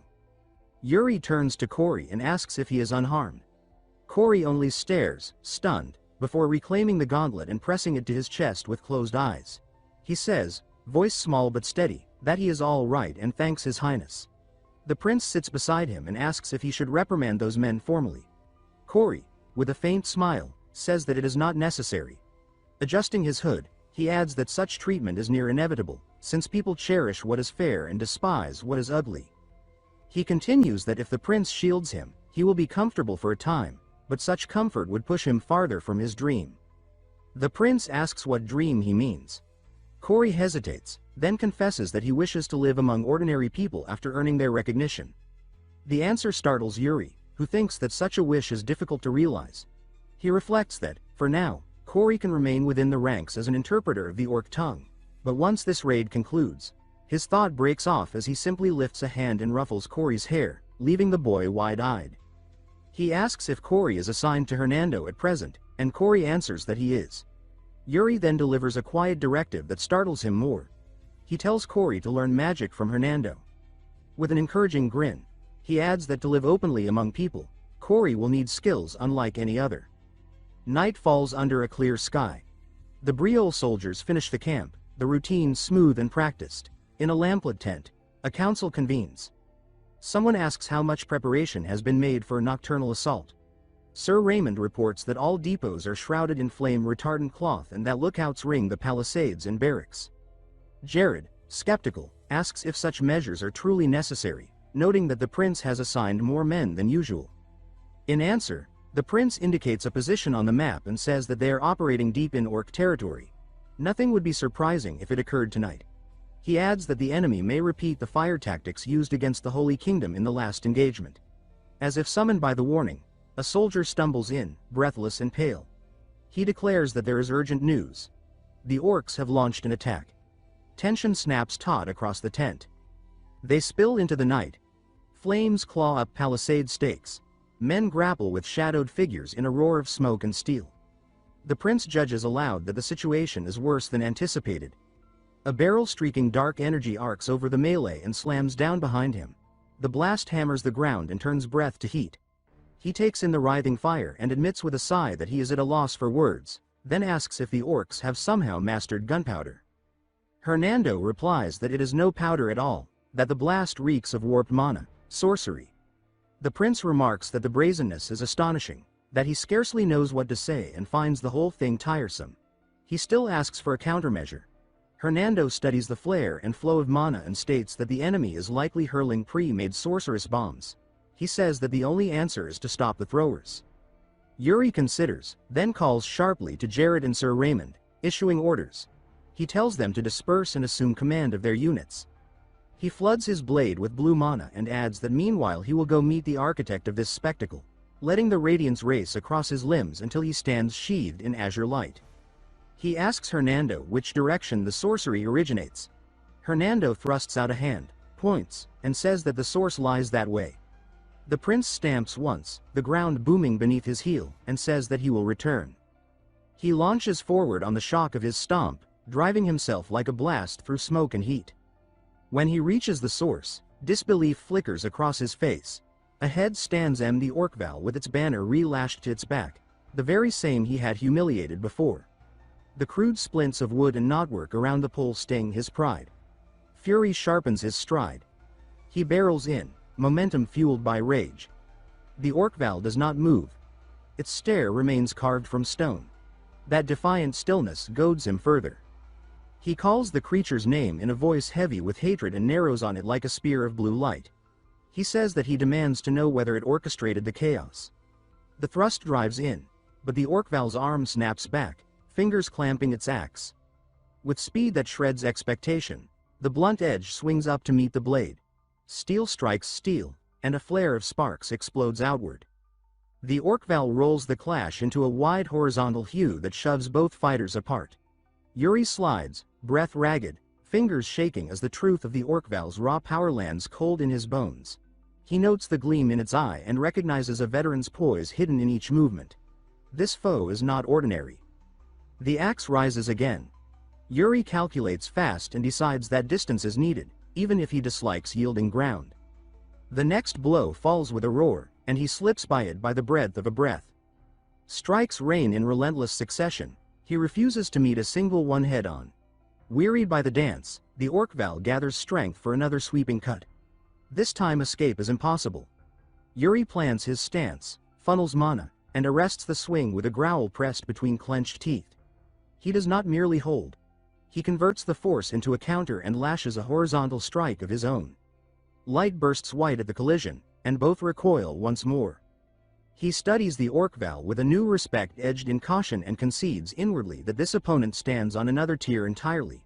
He says that if so, then they will test each other properly. With that, he wraps himself in mana until he blazes like a comet and drives forward, the sword a blue point of death. The Orkval answers in kind, body and axe wreathed in dark violet energy.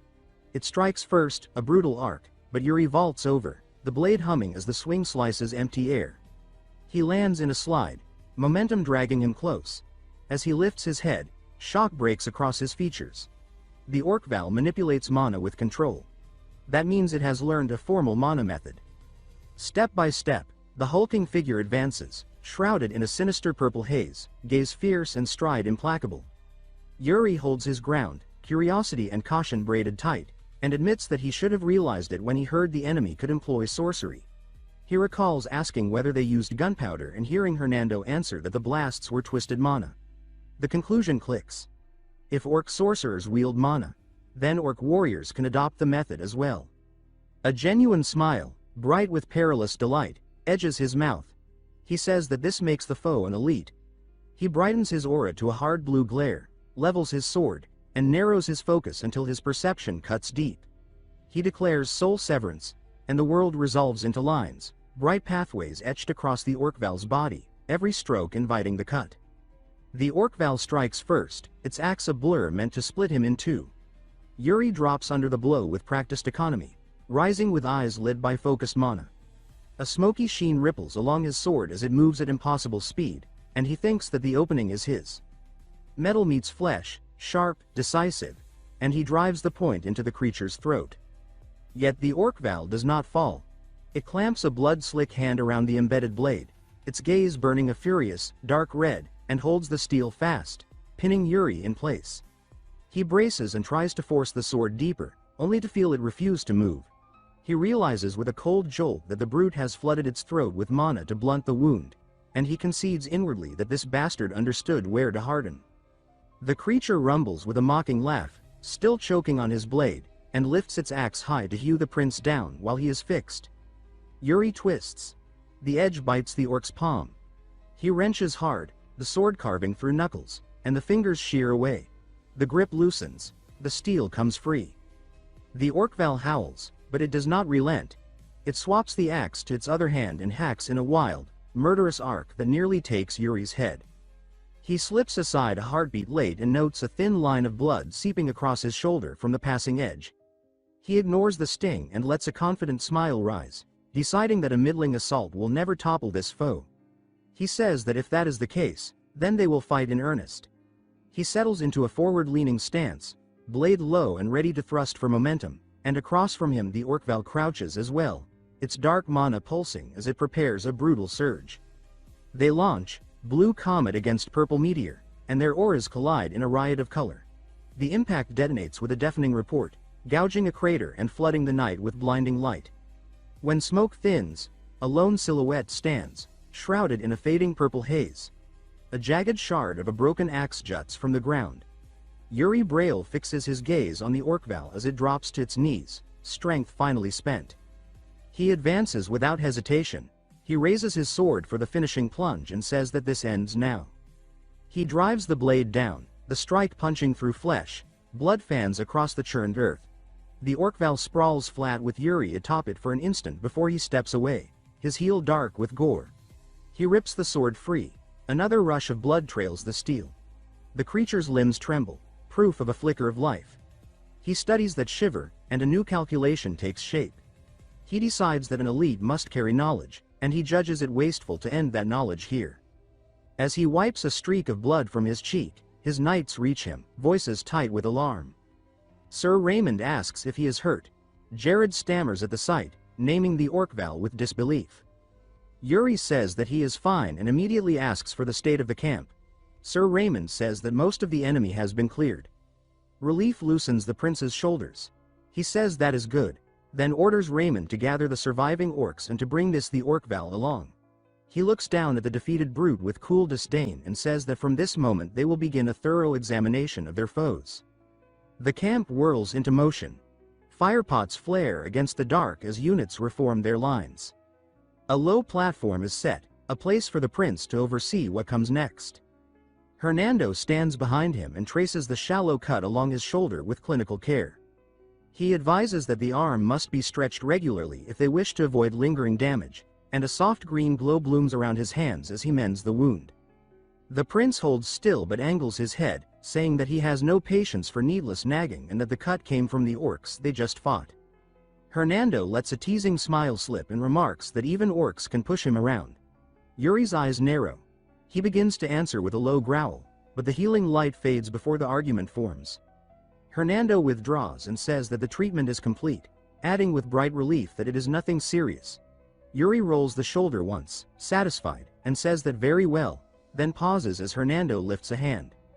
With a sharp double clap, Hernando calls to the soldiers and tells them to bring something. Two men lug a heavy object forward and thump it down, a field commander's chair wrought for grandeur. Hernando presents it with pride and says that interrogation will proceed with the prince seated in proper majesty, noting that a carpenter among their ranks made quick work of the design. Surprise flickers across Yuri's face before he reins it in. He allows a small smile and says that since it is already built, refusal would be ungracious. He settles into the seat, finding it embarrassingly comfortable, and admits under his breath that it is not bad at all while Hernando stands, pleased, at his back. The prince's expression hardens. He straightens, lifts a hand, and says that interrogation will begin. He instructs his men to bring the captives one by one. A Briol knight drags an orc forward and plunges its head into a pot of flame. The scream shreds the night. When the knight yanks the head free, the wailing does not stop. The face is a blistered mask. The body sags and dies. Fear knots through the line of prisoners. Yuri notes their terror and says, voice like ice, that each will receive only one chance to answer truly. He asks who ordered the night ambush. An orc spits a furious reply. Corey steps in to translate, but Yuri lifts a hand and says that he can tell it is only an insult. He flicks a wrist. Jared strides forward, expression colder than steel, hauls the offender to the fire, and drowns its head in the flames until the shrieks end. Panic contorts the remaining faces. Even Hernando and Corey stare, struck silent by the pitiless economy of it. Unmoved, the prince says that he will ask once and once only. A dagger of water aspected mana rises at his gesture and hangs above him, turning slowly. He says that mercy will be quick if answers are clean. The blade spirals down at his will and pierces the smoldering corpse, quenching the last tongues of fire, an ugly kindness. Jared blinks at the act, startled. Yuri tells him to set the body aside. Another orc blurts out in its own tongue. The prince regards it and asks Kori what was said. Kori answers that the prisoners are common soldiers and know nothing. The speaker jerks its chin toward the bound the orc-val, tongue lolling in contempt, and goes on. Kori interprets that the order came from the orc-val, and the speaker begs to be spared if the orc-val is punished instead. The orc-val stiffens at the betrayal. Yuri lets out a curt laugh and says that he appreciates the effort. He steps close to the elite and asks, with gaze level, whether the attack came on Orqua's command. The name smashes into the silence. Briol soldiers trade baffled looks. They say among themselves that they have never heard it. The prince ignores them and thinks of Orkua, the orc king whose rise forged this alliance, the butcher of countless knights in his previous life, and decides again that this is the enemy who must be erased at any cost. Kori edges near and says that the orc-val asks for clemency if it answers honestly. Yuri says that it will have his word. Kori conveys this, and a ripple of stillness passes through the circle. Moments later Kori turns back, fear blanching his face, and says that the orc-val demands an oath. Yuri's eyes widen. Kori explains that the creature claims to hold oath breaking as a disgrace that rots honor to the ground. The prince's interest sparks brighter. He says that the notion is fascinating. That an orc who worships strength speaks in the language of honor, and then states, with solemnity, that he will swear. Jared protests, voice raised, asking what will happen if release follows. The prince answers that it will be managed and tells him to be calm. He returns to the captive and asks again if the order was Orqua's.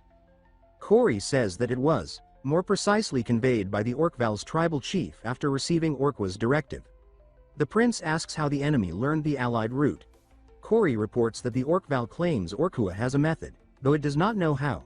Jared lifts a hand to interject and says that this means Orkua discovered their path and set the ambush. The prince agrees with a weary breath and adds that the disaster in the Holy Kingdom likely followed the same pattern. He asks one last question, the measure of Orqua's strength.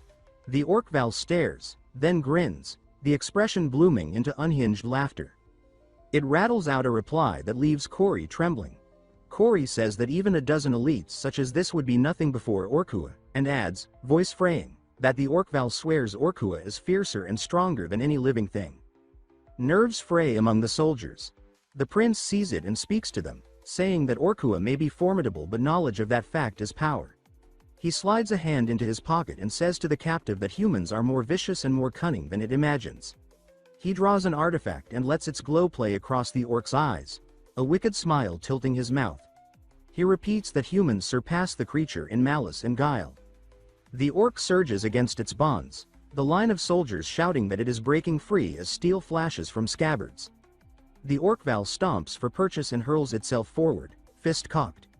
Someone cries out to stop it. Yuri only watches with a fox's smile as knights crash in. Loran is among them, blade poised and gaze frost cold. The prince says, almost regretful, that the captive speaks of honor but proves unworthy of it. The orc-val stills, recognizing that any motion now means death. The prince turns away and says that the creature is to be killed. Loran answers without hesitation. His sword opens a crimson seam across the chest. The prince walks on, gaze unsoftened, never looking back as 3 blades finish the work and spill the orc's blood into the dust. Night settles over the camp like a velvet lid, lanterns fluttering while canvas glows from within. In the infirmary tent, rows of cots cradle men who twist and groan, chests bound tight, breath coming ragged. A drained orderly says that they must hold on a little longer because the shift is nearly finished. From the far end, a panicked voice shouts that the priest should look there as well. The white-robed cleric turns with calm precision and answers that he will come at once. The name etched beneath his presence marks him as Jermaine, priest of Briol. A healer gestures toward a nearby bed and asks the priest to take that case. Jermaine replies that he will handle this one and moves in. A grateful whisper offers thanks. A hooded youth slips in clutching a squat jug in both hands and says that he has brought what was requested. Jermaine nods, says that Kori has done well, and tells him to step back. He lowers the jug into a brass basin and begins to chant. Letters of light unfurl in the dimness. A gold radiance pools over his shoulders and spills like a curtain around the bowl. Kori flinches at the sudden, heatless blaze and thinks that he drew ordinary water only moments ago, and yet. Under the steady drone the basin's surface ripples, then glows from within. Cory realizes that when the priest began to speak, a strange current started to move through the liquid. Jermaine ends the verse, lifts the basin, and says that Cory should use it to clean the wound because it is now holy water that will wash out the poison. Cory answers yes, hands finding steadiness as he receives it. Another cry rises from the next cot, desperate for aid. Jermaine says that he is on his way and glides off, sleeves trailing through lamp smoke. Jermaine rinses a soldier's injury with the sanctified water. The man's rictus loosens. Breath smooths and deepens. Cory watches the shimmer paint the canvas wall and whispers to himself that it is astonishing. All around, wherever the priest's magic touches, rigid faces soften. A wide-eyed Cory breathes that this must be true magic. Dawn pours violet and rose over the mountains. Outside the supply tent the worst of the chaos has eased. Hernando folds his hands and says that it appears things have calmed a little. The priest offers thanks for the help and says that Duke Hernando's efforts were a blessing. Hernando turns to the hooded youth and adds that Cory labored hard as well. Cory ducks and insists that he hardly did anything. Jermaine remarks that it is a relief the losses are only this much, and Hernando answers without mirth that this is only because the real battle has not yet begun. The priest's gaze lingers on the pale smoke thinning above the palisade. He says, grave as a bell at dusk, that something more horrific will surely follow, then folds a small prayer into the chill air and says that the Lord should watch over them. Hernando nods toward a ring of firelight and says that the road ahead will not be horror alone. When Jermaine asks what he means, he gestures toward the camp itself. Around the flames, a lute picks out a tune. Battered men clap in time, shoulders touching, cups raised. Hernando says that even after a dangerous fight they can still tend one another's wounds and their spirits. Hernando lifts 2 fingers and sketches a spark that shoots upward. With a crisp snap he blooms it in the night. A river of aurora unfurls. Green and blue veils sliding across the stars, washing tents and faces in soft light. Men gasp and laugh. The musician's song swells. Hernando watches the wonder kindle and says that for people like this, one simply gives their hearts a little strength. Cory sits beside him, eyes full of a light he never expected to see. After a quiet stretch he addresses him as Lord Hernando. The Duke answers with a questioning hum. Cory keeps his hands clasped and says, careful and intent, that he wants to be taught magic. Hernando studies him, repeats that he wishes to be taught, and admits that he has not heard such a request in a long time. He tilts his head and asks why Cory suddenly seeks it. Cory rubs the cuffs of his borrowed gloves as if the leather could brace his voice. He says that the prince recommended it, and also, he wants to learn magic to make people smile. Beside him, Hernando agrees and notes the hope in his eyes and says that a half-orc who wields magic for others would be admirable indeed. Morning scrubs the mountains clean. Banners stir, saddles creak. The field smells of dew and leather. Knights keep an easy perimeter while the third prince of Briol sits on a rock. A rider canters in, calls to him as the men straighten, and says that imperial knights have arrived wishing to see the prince. The prince raises his head and asks what this concerns. He says that of course he will receive them and adds that, with standards flying right before their lines, the visitors must have come by intent, so they should be shown in. The messenger answers yes and wheels away. Boots crunch over grass. The visitors come to a halt and bow with hands to breast. Their leader says that they offer respects to the third prince of Briol, gives his name as Rufio Ardum, imperial knight and second son of Count Zeni. The prince welcomes them and asks whether the empire reached Bashard first. Rufio says that they are the advance party, that orcs were sighted near Bashard, and that they are relaying the warning to nearby units. The prince's gaze shifts to the man a pace behind and he asks about him. The man touches his chest and bows his head. He says that he apologizes for the late introduction and says that, for the moment, he is not in an honorable position. Recognition lands like an old bruise. The prince thinks that they meet again. He thinks of the very sword from a life he would rather forget and names the man as Graham Hartnell. The placard may style him Knight of the Empire Graham Hartnell, but the man himself says that he has lost the right to call himself a knight and yet still offers respect to the third prince of Briol.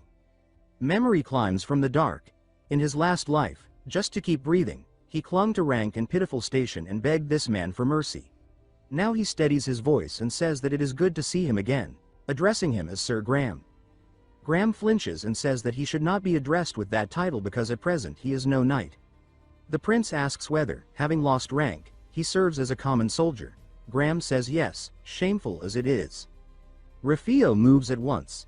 He says that Sir Graham did nothing wrong and that, if blame exists, it rests with the superior he drew. He says that everyone knows this truth and says that no knight's name carries weight like Graham's. The prince thinks that he had heard the Empire stripped Graham's knighthood for obscure reasons, never expecting to cross paths again here among allies. He thinks further that the one who, in another history, saved his life and stood straighter and truer than anyone now questions his own worth and doubts he deserves the title. Graham exhales and says that Rufio speaks rightly. The prince takes a step and says that he has long heard much of Graham and counts it an honor to meet him under these banners. Graham lowers his gaze and says that the praise is too generous. The prince's expression warms. He lifts a gauntleted hand in open invitation and says that this humility is precisely why he addresses him as Sir Graham. He finishes with a clear offer, saying that Graham should consider coming to Briol this time. Sir Graham was taken aback by the prince's sudden offer and waited in silence. Prince Yuri Briol, studying him carefully, thought that he had always despised the Empire's knights, yet Sir Graham was different. A memory flashed in Yuri's mind, a fragment from his past life.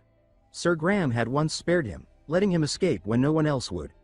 Remembering that act of mercy, Yuri realized that the knight must have borne the punishment alone. Back in the present, the prince extended his hand and asked what Sir Graham thought of his offer. He told the knight that if he came to Briol, he would be treated with honor and fairness. The sincerity in the prince's words warmed Sir Graham's heart. He bowed deeply, showing respect, and apologized as he declined. Yuri smiled softly, saying that he respected his decision and had expected no less. Moments later, the prince stood alone, gazing upward. Before him rose the colossal walls and gates of a vast fortress city. With awe, he said that they had finally arrived.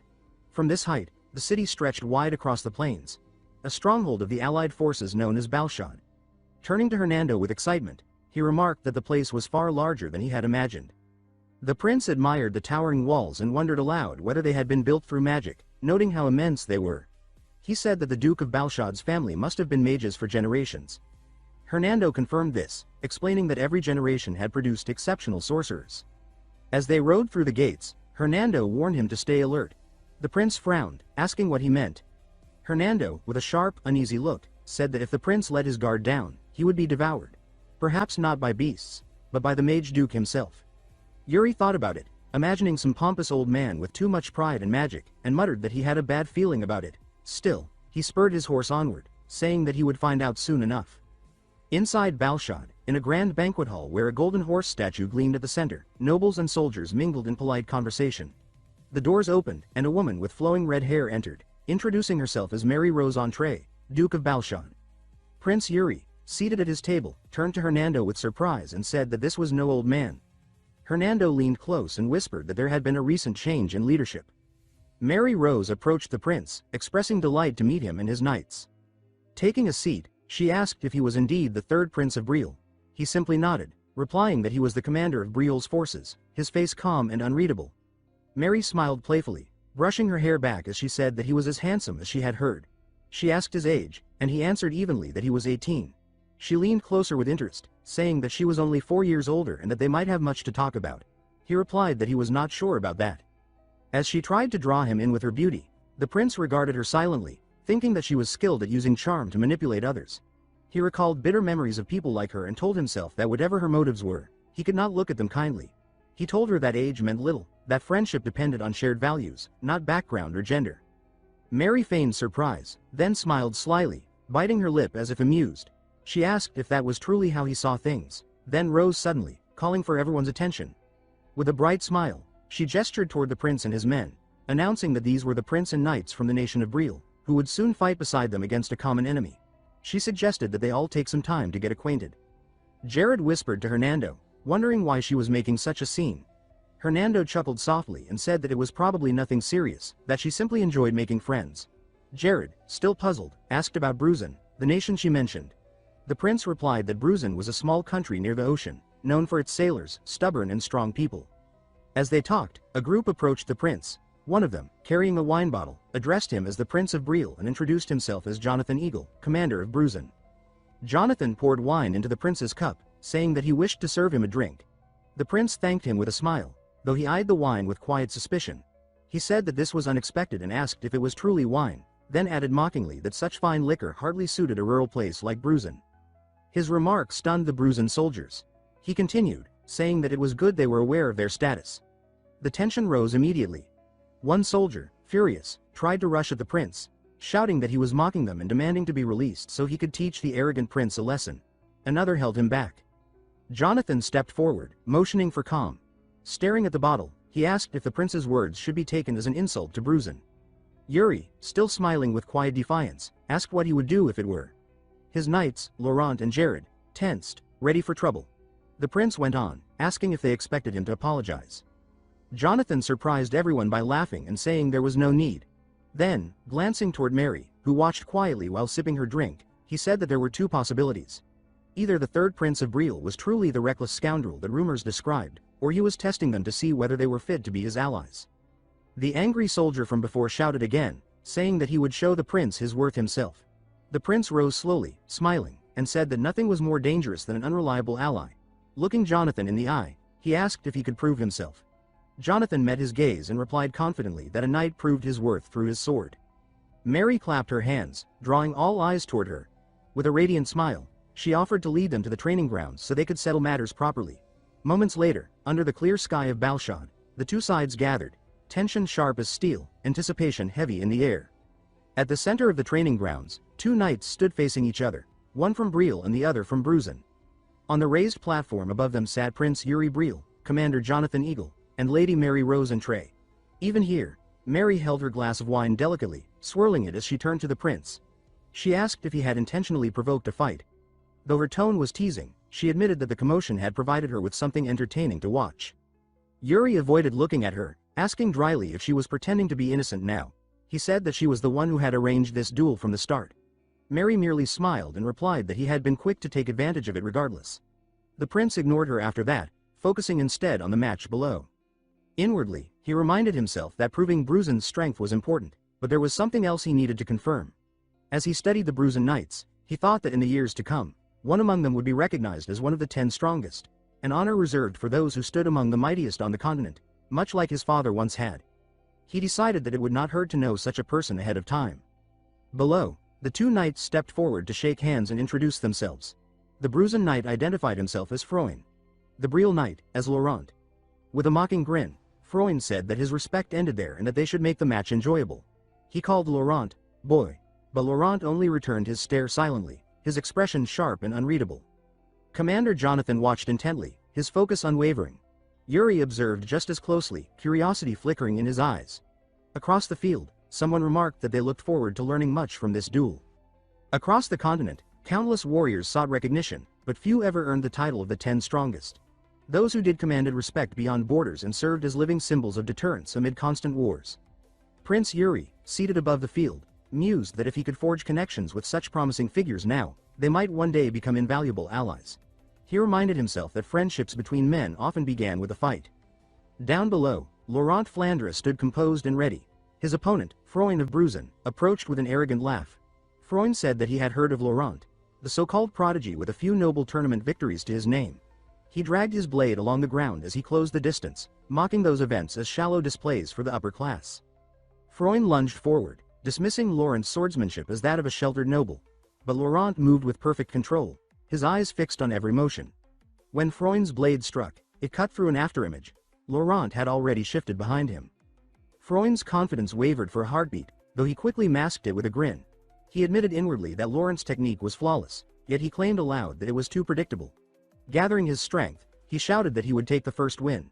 But Laurent advanced without hesitation, his counterattack swift and silent. Sunlight flashed across steel, and in an instant, the duel was over.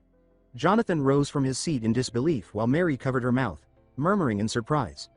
Prince Yuri, however, remained composed, remarking calmly that the outcome had been expected. On the field, Laurent stood with his sword at Froin's neck. The Bruisen knight, bruised and exhausted, knelt in defeat. As the dust settled, the difference in skill was undeniable. Yuri leaned his chin against his hand, recalling the sequence clearly. Laurent had intentionally left an opening at his shoulder to lure Froin's attack. The moment Froin took the bait, Laurent shifted his wrist, redirected the force, altered his stance, and countered in one seamless motion. Yuri noted inwardly that Froin had fought well, an average opponent would have lost long before seeing that strike. Yet Laurent's ability to read and turn an opponent's strength against them was on another level entirely. With Briol's first victory secured, Laurent sheathed his sword. Freund, breathing heavily, drove his own blade into the ground and extended his hand with a wry smile, admitting defeat and praising Laurent's skill. Laurent returned the gesture, saying that it had been a good fight. The Bruzen knights applauded, acknowledging the honorable outcome despite the loss. Commander Jonathan, watching with pride and restraint, said that this was what one would expect from Briol, the land of knights. He added that Laurent's mastery was impressive indeed. Yuri replied that Jonathan should not flatter them too much, reminding him that Bruzen's knight had also fought admirably. Still, with a faint smile, he noted that the score stood at 1-0 and asked if Jonathan intended to back down. Jonathan smirked and said that such a thing was out of the question. Without hesitation, he called for another of his men. A massive knight stepped forward, his greatsword resting easily on one shoulder. Jonathan announced him as José Eritre, Bruzen's strongest knight and one who aspired to be counted among the 10 strongest. Yuri's eyes narrowed with intrigue. He muttered José's name under his breath and smiled faintly. Mary, eyes glittering with amusement, commented on José's impressive physique. José stepped into the arena and affirmed Jonathan's order with a solid, "As you command." His presence alone was intimidating. Jonathan declared proudly that José was the mightiest warrior among their ranks. Yuri turned toward his own soldiers and called for Jared. Jared froze, pointing at himself uncertainly, asking if the prince truly meant him. The prince's expression darkened, and he shouted for him to hurry. Reluctantly, Jared rose, donning his helmet as his comrades cheered in support. When the two knights met at the center, the size difference was staggering. José smiled, introducing himself and saying that he looked forward to the match. Jared stammered his name, already uneasy. He could see the hunger for victory in José's eyes and thought inwardly that this man lived for battle. José noticed the hesitation and laughed, saying that Jared seemed the type to study his opponent. Without further warning, José raised his greatsword and announced that he would strike first. Before Jared could react, the enormous knight closed the distance in a blur, the force of his swing shaking the ground. Jared's instincts screamed at him to dodge, and he barely managed to avoid the blow. He realized instantly that blocking such power would have shattered him. José's attacks came one after another, fast, heavy, relentless. A horizontal sweep nearly grazed Jared's chest, slicing cleanly through a strand of his hair. Seeing Jared's startled gaze, José mocked that he must be awfully relaxed to worry about his hair mid-fight. The taunt snapped Jared back to focus. Steel met steel in a rapid exchange, sparks flying as the two knights collided. Jared struggled to keep up, his arms trembling from the sheer impact of José's strikes. The air vibrated with the rhythm of their clash. From above, Prince Yuri watched in fascination. He thought that José Eritre's power was comparable to that of a beast, yet honed through refined technique. He smiled inwardly, realizing that this was indeed a man who might one day claim a place among the 10 strongest. José suddenly grabbed Jared, lifting him effortlessly onto his shoulder before slamming him to the ground with crushing force. The impact echoed through the training field as dust rose into the air. Jared gasped in pain but still tried to stand, his body trembling, until a commanding voice called for them to stop. The duel was declared over. José immediately stepped forward, offering Jared a hand and praising him for lasting so long. He said that he had not expected Jared to endure his strength for that long. Jared, exhausted but smiling faintly, took his hand and replied that he had learned much from him. Watching from above, Prince Yuri rose with a satisfied smile, declaring that the match now stood at 1-1 and that both knights had fought admirably. The audience broke into applause, cheering for the valiant display. Mary set her wineglass down with a soft clink and turned toward the prince. She asked with feigned sweetness if that meant they were finally done, getting to know each other. Yuri, already aware of her teasing intent, replied lightly that it was indeed important to build trust between allies. But Mary wasn't finished. She approached him with a charming smile, saying that she was disappointed by his response. Yuri met her gaze warily, uncertain of her next move. Then, in one smooth motion, she wrapped her arms around his shoulders and gently pushed him back into his seat, her smile both playful and daring. She reminded him softly that he himself had said getting to know each other was important in Bruzen. With a coquettish laugh, she tilted his face toward her, insisting that despite his words, it seemed he was planning to delay getting to know her personally. Her cheeks flushed as she leaned closer, pressing against him and accentuating her figure, her tone dripping with false innocence. She caressed his cheek with her palm and asked what was wrong, her voice almost a whisper. Yet none of her advances affected the prince. He only sighed, his face composed and unimpressed. Before Mary could continue, Jonathan stepped in from behind and bowed his head slightly, reminding her that she had promised to show everyone her office. Caught off guard, she turned to him, one hand still resting on the prince's shoulder. She tapped her forehead as if she had only just remembered, saying that indeed, she had mentioned it earlier. Yuri exhaled quietly, muttering to himself that it had all been an act. Jonathan laughed the awkward moment away and asked if she could take them there immediately, explaining that many were curious. Though irritated by his interruption, Mary masked it behind a polite smile and agreed. Turning back to Yuri, she asked if he would like to join them. The prince politely declined, saying he had matters to attend to with his knights. Before she could insist, he stood, smiled quickly, and took off across the training grounds, calling over his shoulder that he would be leaving now. Mary froze, speechless for a second, before her expression turned crimson with frustration. Jonathan, still beside her, burst into laughter at the sight.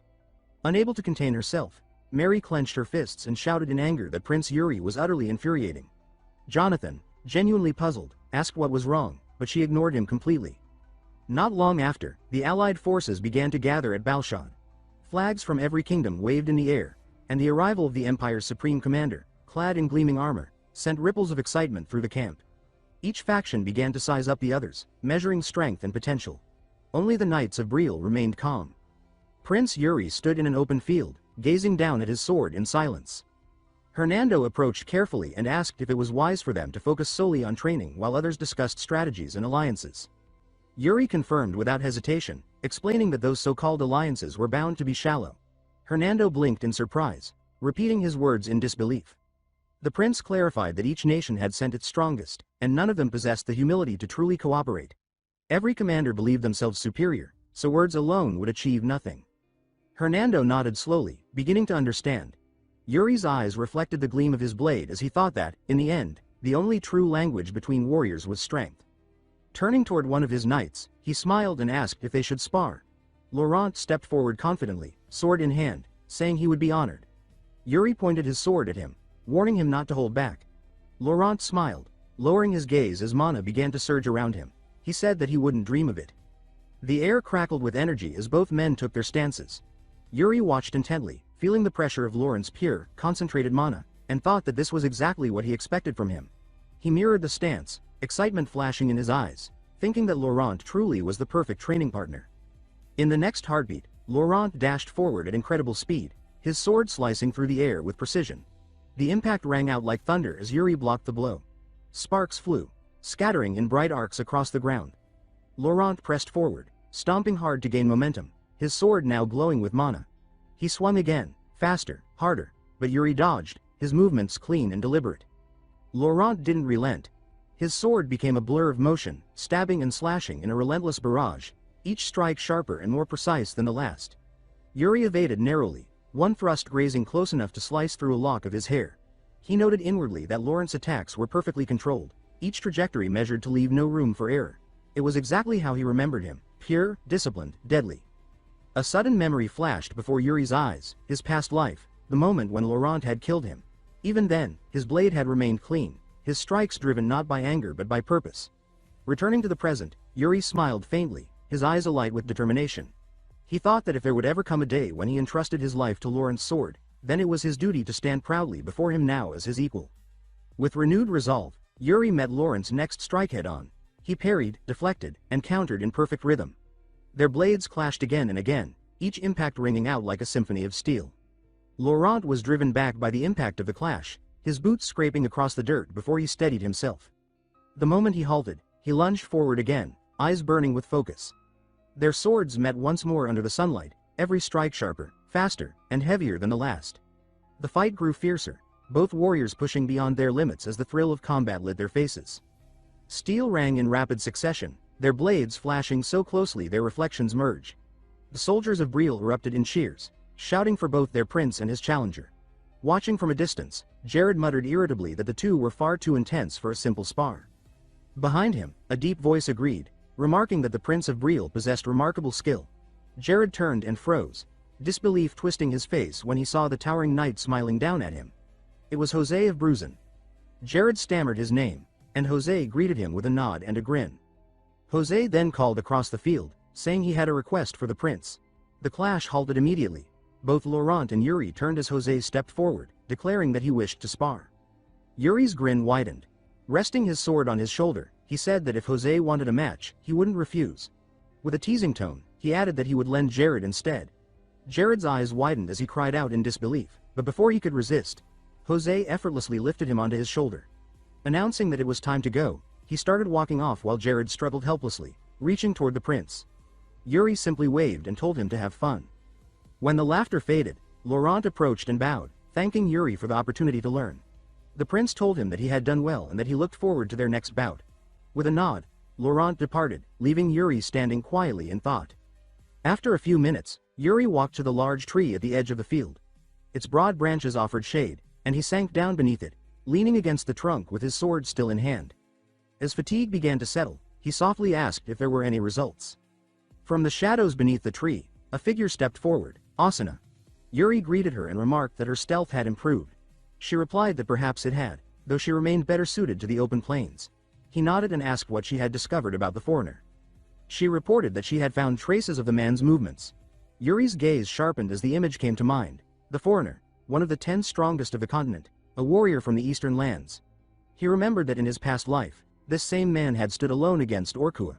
No one had ever learned the reason, but Yuri knew one thing. The enemy of his enemy could be an ally. He praised Asuna for her work and said they needed to find the man before the coming battle with Orkua. She accepted the order immediately. Yuri fell into thought. They could not afford delays. A memory surfaced. An image of the foreigner, bloodied and impaled through the chest, devoured by a monstrous beast. His expression darkened as he concluded that in the next great war, the foreigner would be the one to fall among the 10 strongest. His thoughts then turned to another figure, Ragnar Gustav Granzian, half-brother to the emperor and supreme commander of the allied forces. Memories rose from his past life. A dimly lit room, the scent of candle smoke, and his younger self whispering reassurances to his fiancée, Princess Irina of the Empire. She had asked nervously what they would do if they were discovered.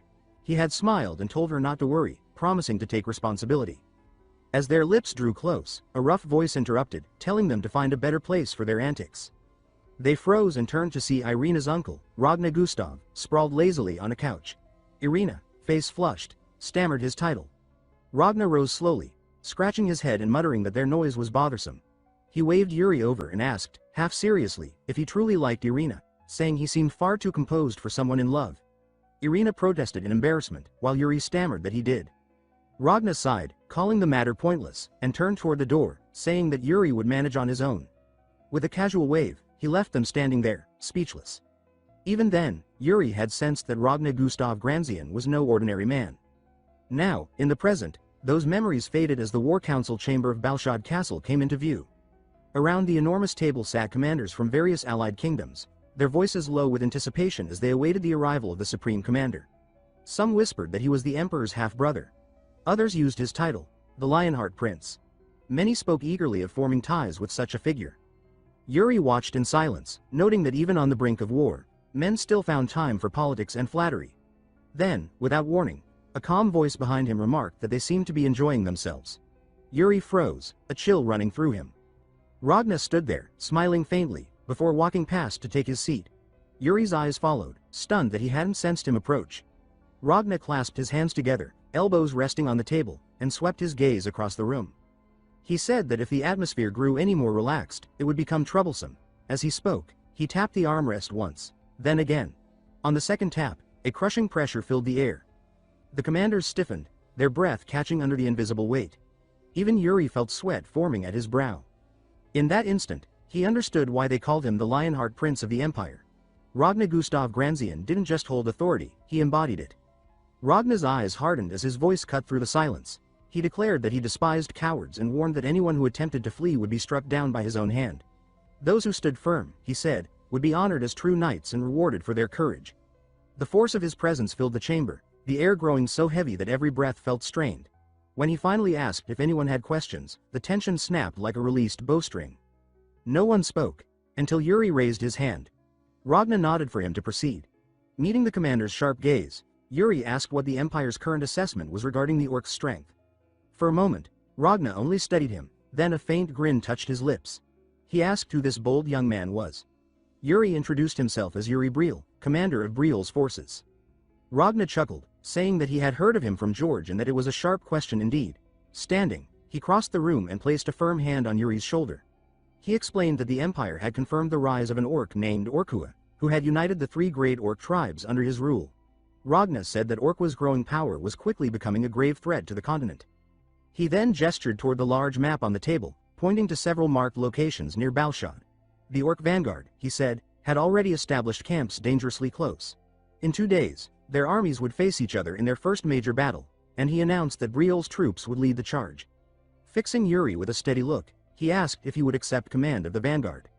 Yuri hesitated briefly, then exhaled and answered with firm resolve that he would accept and led from the front. That night, beneath a star-filled sky, Yuri sat alone beside a campfire. The flames reflected in his eyes as he stared into them, lost in thought. The soft crackle of burning wood filled the silence until a calm, teasing voice interrupted his solitude. Mary Rosentray, the Mage Duke, approached with her usual confident smile.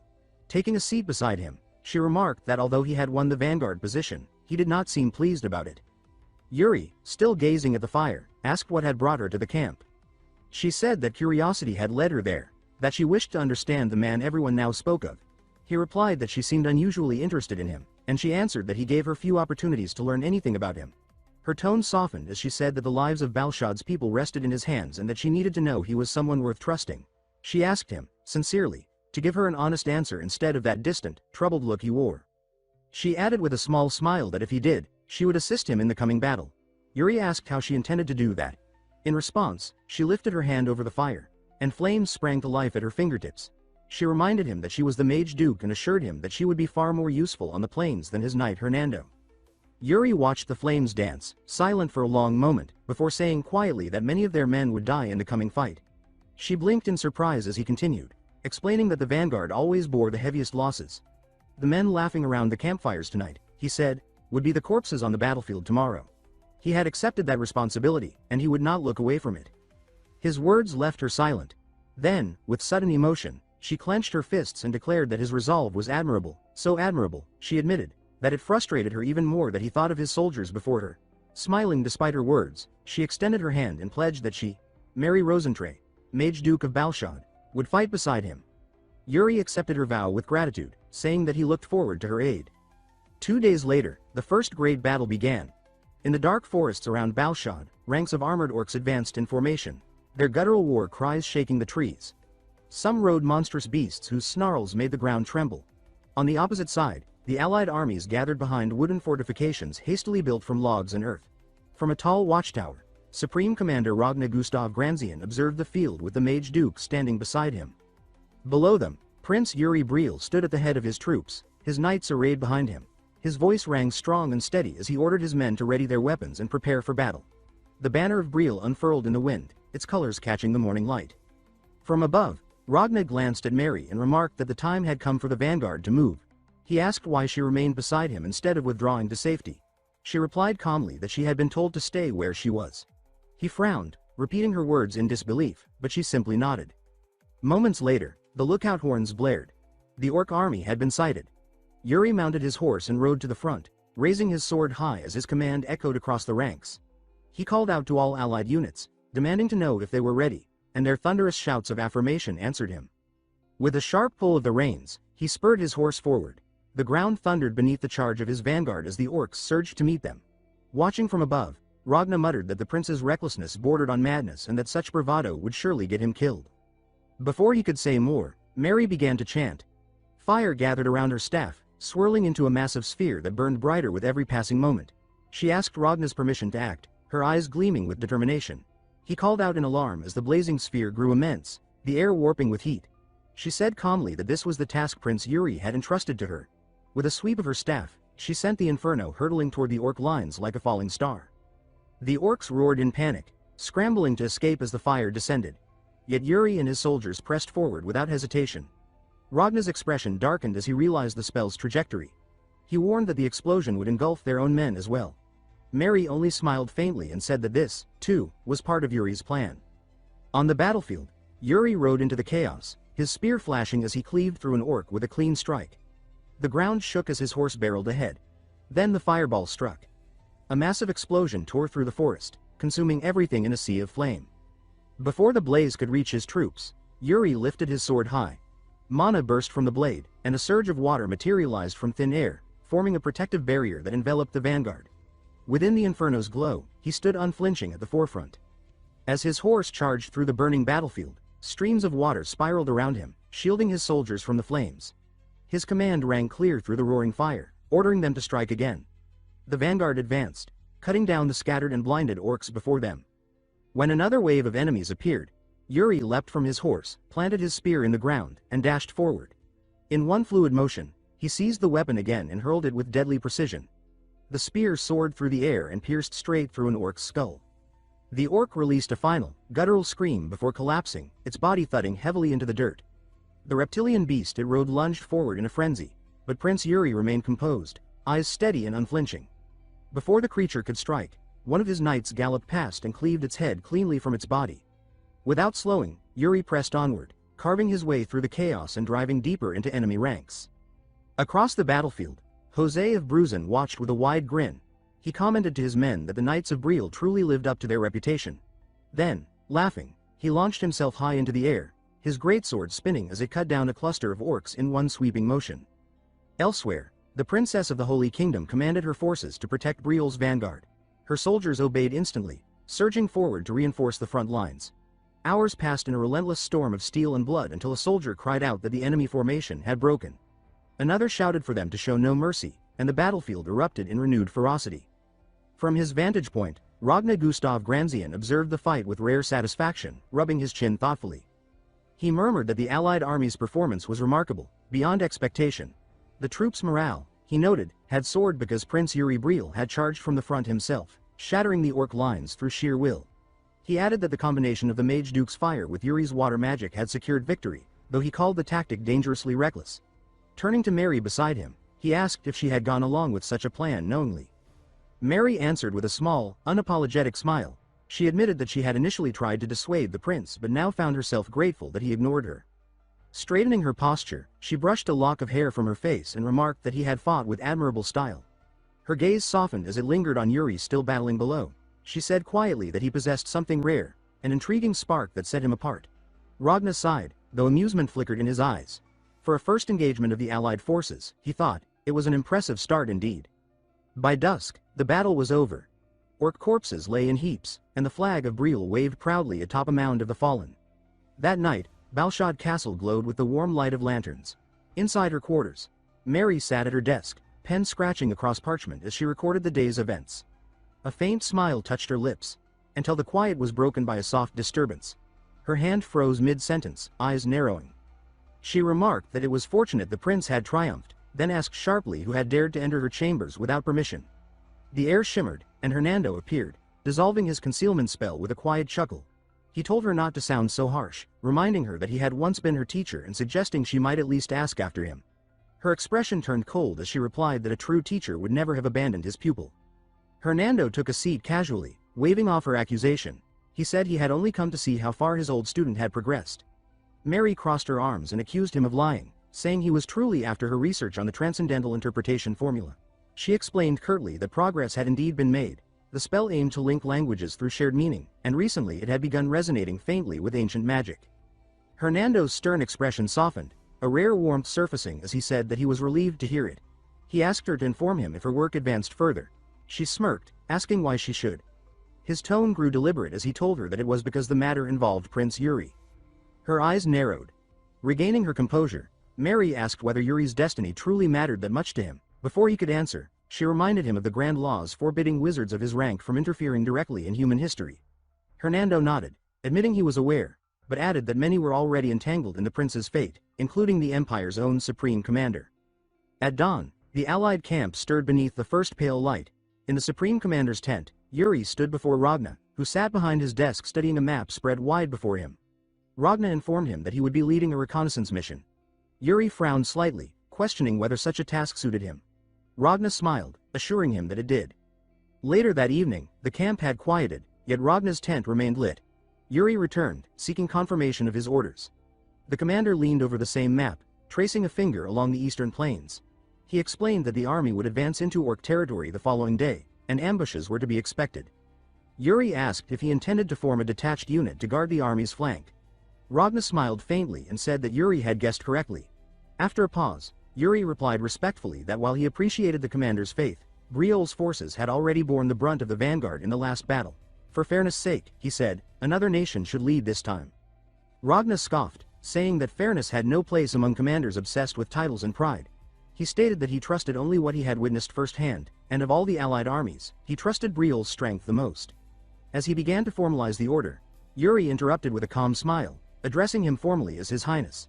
He said he had another proposal, something worth attempting. Hours later, under the deep night sky, messengers ran through the camps delivering sealed orders. In the tents of the Holy Kingdom, a knight burst in breathless but certain. The command, he reported, came directly from Supreme Commander Ragnar Gustav Granzian himself, and it was genuine. Supreme Commander Ragnar announced that during the march, the main army would advance with protection from reconnaissance units, one from each allied nation.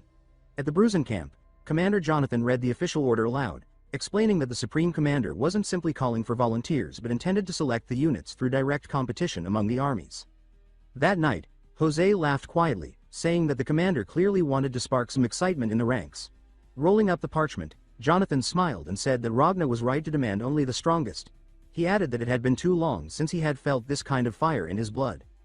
At the Briol camp, Hernando read the same order with a dark expression. The mission, he explained, was to hunt down orcs along the marching route and collect their right ears as proof of success. The unit that gathered the most would earn the next command. He turned to Yuri, uneasy, and asked whether this strange competition had been his idea. Yuri confirmed that it had. With calm assurance, he said that since the order came directly from the Supreme Commander, every nation would have to compete on equal terms, making it the perfect opportunity to measure their true strength. Jared frowned, voicing concern that reconnaissance missions required different training and that Briol's knights were not accustomed to that kind of work. But Yuri dismissed his worry with quiet confidence, saying simply that he had a method. The next morning, Ragnar stood before the assembled armies. His voice carried across the plain as he announced that the competition would begin immediately. The task was simple: track down the orcs, eliminate them, and collect their right ears as trophies. The nation that returned with the most would earn command priority in future operations. His words brought a sharp silence across the ranks.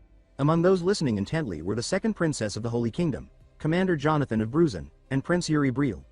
Ragnar then held up an hourglass, stating that once the sand began to fall, the trial would commence. He turned it over, and as the golden grains began to pour, he declared the competition underway. Immediately, the commanders mounted their horses and led their forces in 3 separate directions beneath the blazing morning sun, watching them go. Ragnar's expression softened. A knight beside him remarked that he seemed to have particular faith in the Briol prince. Ragnar admitted that he did. The boy was young, he said, but sharp, and if he proved himself again, Ragnar might grow to like him. Far ahead, Yuri led his forces across the plains, the wind whipping through their banners. Jared rode up beside him, asking if there truly was a plan. Yuri said that their first step was simply to find the orcs. Jared muttered that finding them and surviving them were 2 different things, but Yuri's calm confidence didn't falter. He repeated that he had a method. Moments later, a lookout shouted from the front, pointing northeast. Yuri followed his gaze and spotted a large band of orc cavalry charging across the open grasslands. A faint grin crossed his face as he said that this would do nicely. He took out a small necklace set with a crimson gem and whispered that it was time to draw them in.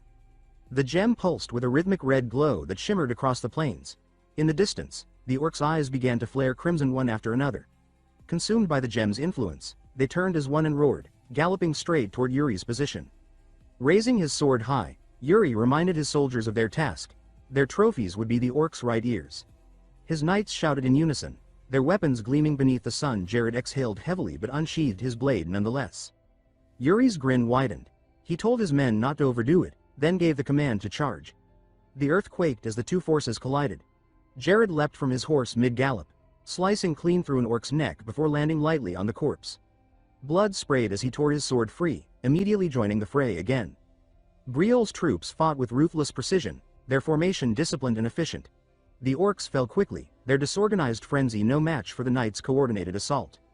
Then a massive orc warlord appeared, riding a hulking lizard beast, bellowing as it swung a colossal axe. Yuri spotted it instantly and spurred his horse forward. The warlord's strike descended, but before it could connect, Yuri's blade flashed once, severing its throat in a clean, effortless motion. He rode past without looking back as the creature toppled lifelessly to the ground. Surveying the battlefield, Yuri's expression remained calm. Inwardly, he considered the 2 tools he had prepared, the first being the crimson crystal necklace he had taken from a bandit camp, which now lay dim against his chest. The second, he thought, was far more destructive. Before he could act, a knight approached carrying a blood-soaked sack, reporting proudly that they had already collected 10 right ears and were far ahead of the others. Yuri glanced down at the sack, then at the carnage around him, and smiled faintly. He said that it wasn't enough. The knight hesitated, unsure what he meant. Without another word, Yuri drew a small knife and hurled it into the ground. The instant it struck, the earth split apart with a blinding flash. A pillar of light erupted skyward, shaking the plains with a thunderous roar that echoed for miles across the horizon. The knight staggered back as blinding energy erupted from the ground, while Yuri remained poised on his horse, faint light rippling around him. A confident smile crossed his face as he declared that they would hunt down every last orc in the region before returning.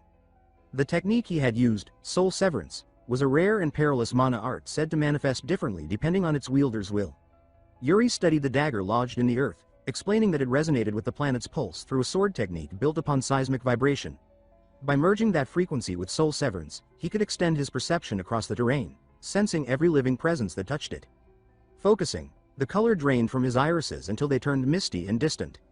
His awareness expanded outward. He could feel the movements of every orc scattered across the plains, the formation of his own troops, even the faint quivers of beasts miles away. Yet the result failed to satisfy him. He murmured that it still wasn't enough, then turned to his men and proclaimed that they would not rest until the plains were cleansed of orcs. Lifting his sword, his aura flared again, and with a fierce cry, he led the charge into the fading light. By dusk, in the Allied command tent, Supreme Commander Ragna stood beside an hourglass as its last grains slipped away. He announced that the allotted time for the reconnaissance contest had ended. One by one, the nations presented their results.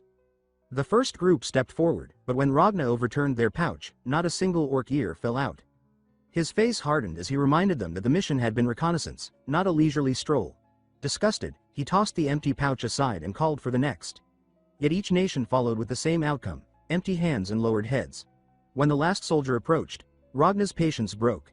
He cursed under his breath, smacking his forehead and demanding to know how so many armies could fail to kill even one orc. A sharp voice cut through the silence as Commander Jonathan of Bruzen stepped forward, eyes gleaming. When Ragna opened his pouch, several orc ears spilled onto the table.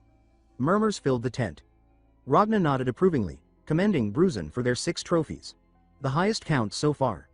Jonathan bowed modestly, saying that luck had favored them in finding a wandering orc troop. Ragna chuckled and said that luck was its own kind of strength. Many warriors had perished for lacking it. Then he reached for another pouch, declaring that the Empire's own troops had also joined the trial. He emptied it onto the table, 12 orc ears in total. The room fell into a mix of awe and resentment as commanders exchanged uneasy glances. Ragna grinned, pleased with his soldiers' results. Jonathan's expression faltered. He knew the Empire's might, yet for them to collect twice as many trophies after leaving an hour later stung deeply. Across the room, the second princess of the Holy Kingdom bit her lip, silently cursing how effortlessly the Empire had outshone them. Ragna sensed the tension but remained calm, telling the gathered leaders not to lose spirit. What mattered now, he said, was what they achieved next. He turned to his aide, asking if there were any remaining reports. The soldier hesitated before gesturing toward a large pouch dropped heavily onto the table. A voice announced that it came from Briol. The commanders turned as Ragna raised a brow, half amused. When the pouch was opened, dozens of orc ears poured out, far exceeding all the others. Standing before them, bloodstained but composed, Yuri explained that there was no secret to their success. They had simply worked harder than anyone else. That night, Briol's camp buzzed with energy. Sir Jared oversaw the unloading of supplies, reminding the soldiers to handle the crates with care. As he moved through the rows of tents, a knight from another nation deliberately bumped his shoulder, muttering something bitter before walking off. Jared frowned, confused by the hostility. Later, he found Yuri by the fire, sharing a simple meal with another knight. He reported that men from other camps had started picking fights. Yuri rose immediately, asking if it was true. As they walked together, Jared explained that other troops were spreading rumors, none of them flattering. Yuri only smiled, saying that such things were expected. After their victory, they had become the center of attention, and jealousy was the natural price of success. He told Jared to take it as a compliment. Envy was proof of accomplishment. Then his gaze shifted to a cage nearby where captured orcs sat bound and silent. He asked about the sorcerer among them, and Corey, their translator, stepped forward nervously. Yuri rested a hand on his shoulder and asked what he had learned. Corey hesitated before explaining that one of the orcs had spoken. Intrigued, Yuri told him to interpret. Corey said that the orc had uttered the words, "Black Dog." He explained uneasily that the orcs had been spreading tales of a knight who could sniff them out like a hunting hound. Jared snorted, trying not to laugh, while Yuri frowned, asking if the orcs truly meant him. Corey confirmed it, adding that the name was spoken with both fear and respect. Yuri sighed, muttering that he would have preferred wolf. Jared burst into laughter, earning a sharp glare before hastily claiming he wasn't laughing at all. Yuri turned back to the captives with a faint smile, saying that at least his reputation had begun to spread among the enemy. But then Corey spoke again. He said that the orcs weren't calling him merely a black dog. They had named him the Emperor's Black Dog, claiming he served the Empire and hunted Orkua in its name. The air turned tense. Yuri's expression darkened, and his aura flickered with fury. He repeated the name under his breath, incredulous, before growling that the orcs dared label him a hound of the Empire. Power surged around him, his hand drifting toward his sword. Jared shouted for him to stop, urging him not to kill the prisoners. After a long, strained pause, Yuri exhaled slowly and sheathed his weapon. Corey, still shaken, went on to explain that the orcs had revealed more. Orkwa's lieutenant, the chieftain Karui, was gathering his warriors in the Garam region to intercept the allied army. Karui, he said, was notorious for his brutality and strength, a warlord who had united his tribe through fear alone. Yuri's anger settled into cold resolve. He patted Corey's head in approval, telling him he had done well, and instructed Jared to finish the interrogation. Then he said that he would personally deliver the intelligence to the Supreme Commander. Later that evening, inside Ragna's tent, Yuri stood at attention as the commander reviewed the report. Without warning, Ragna asked if he had a lover. Startled, Yuri answered that he did not. Ragna nodded thoughtfully, asked his age, and when told he was 18, said with amusement that perhaps it was still early, but he happened to have a beautiful niece. Yuri froze, uncertain he'd heard correctly. Ragna laughed, saying they could discuss it another time, and waved him off. Outside, Yuri walked aimlessly through the cool night air, muttering about Ragna's niece. Then memory struck him like lightning. The imperial princess he had once been engaged to in his previous life. His face went pale. Gripping his hair in horror, he shouted that he had to stay far away from her, startling nearby soldiers. Before he could recover, a familiar voice called his name. He turned, and froze. Standing before him was the second princess, commander of the Holy Kingdom's army, looking puzzled by his reaction. She asked why he was staring at her like that. In that instant, realization dawned, and Yuri's panic melted into relief. A slow smile spread across his face. He thought to himself that fate had been kind, his unexpected savior had appeared. To him, the princess seemed radiant, almost divine. Unaware of his inner thoughts, she brushed a strand of hair aside, still confused, while Yuri silently thanked destiny for sending him his goddess, exactly when he needed her most. Under the torchlit sky, Yuri pondered his predicament. To avoid Ragna's meddlesome matchmaking, he reasoned that he needed to fake a relationship. But not with just anyone. It had to be someone who owed him. Someone with no romantic attachment to complicate things, and no way to refuse his request. His eyes narrowed as the answer came to him. It had to be her. She looked startled when he approached, asking what was wrong. He called her by name, Sibylla, and reminded her that he had once saved her life. She confirmed she remembered, though she seemed wary. He told her he needed her help, insisting it was something only she could do. When she asked what he meant, he simply stated that he would be relying on her. Confused, she protested that he owed her an explanation. As she tried to make sense of his words, a smiling knight approached, addressing her respectfully as, "Your Highness." She recognized him, Sir Fennec, and asked what he meant by, "Nice to see." He answered warmly that he supported both of them wholeheartedly. Sibylla fell silent, wishing he would disappear along with everyone else. Above them, the night sky stretched endlessly, quiet and merciless. The next day, sunlight spilled over the green hills as the allied columns advanced. One knight rode up to Yuri, saying that he had heard the latest rumor. When Yuri asked which, the man replied that it was why His Majesty kept calling for him, that he was supposedly getting married. Another knight, flushed with curiosity, nodded eagerly. Yuri groaned in disbelief, telling them not to be ridiculous. He remarked that they must be terribly bored to believe such nonsense. Looking up, he frowned as he noticed a cluster of crows circling in the distance. Moments later, the road narrowed between high rock walls. The sound of pounding hooves echoed through the pass until one rider suddenly shouted in alarm. Another knight volunteered to check ahead, and Yuri ordered that he take a partner. A brief acknowledgement followed, and the two galloped into the ravine. Within the shadowed gorge, Jared gasped, his words dying in his throat as he took in the gruesome sight before them. Corpses hung from spears driven into the wet stone, their blood pooling darkly below. He stared upward and muttered in disbelief, wondering if all of them were human. Ragna let out a short, humorless laugh and commented that the orcs' sense of welcome was quite creative. He studied the arrangement of bodies and concluded that the orcs hadn't eaten their victims. Instead, they had displayed them, mocking trophies of their victory. To him, it was as if the orcs were saying, "This is all you are worth to us." Yuri turned to Ragna, saying that morale would falter if the men saw this, and requested permission to take care of the mess. Ragna gave a brief nod. His commanding voice followed, calling for the men of Briol to prepare the torches. Soon, flames rose, burning the grisly display into ash. A shaken Jared asked how anyone could commit such cruelty. Yuri told him not to dwell on it.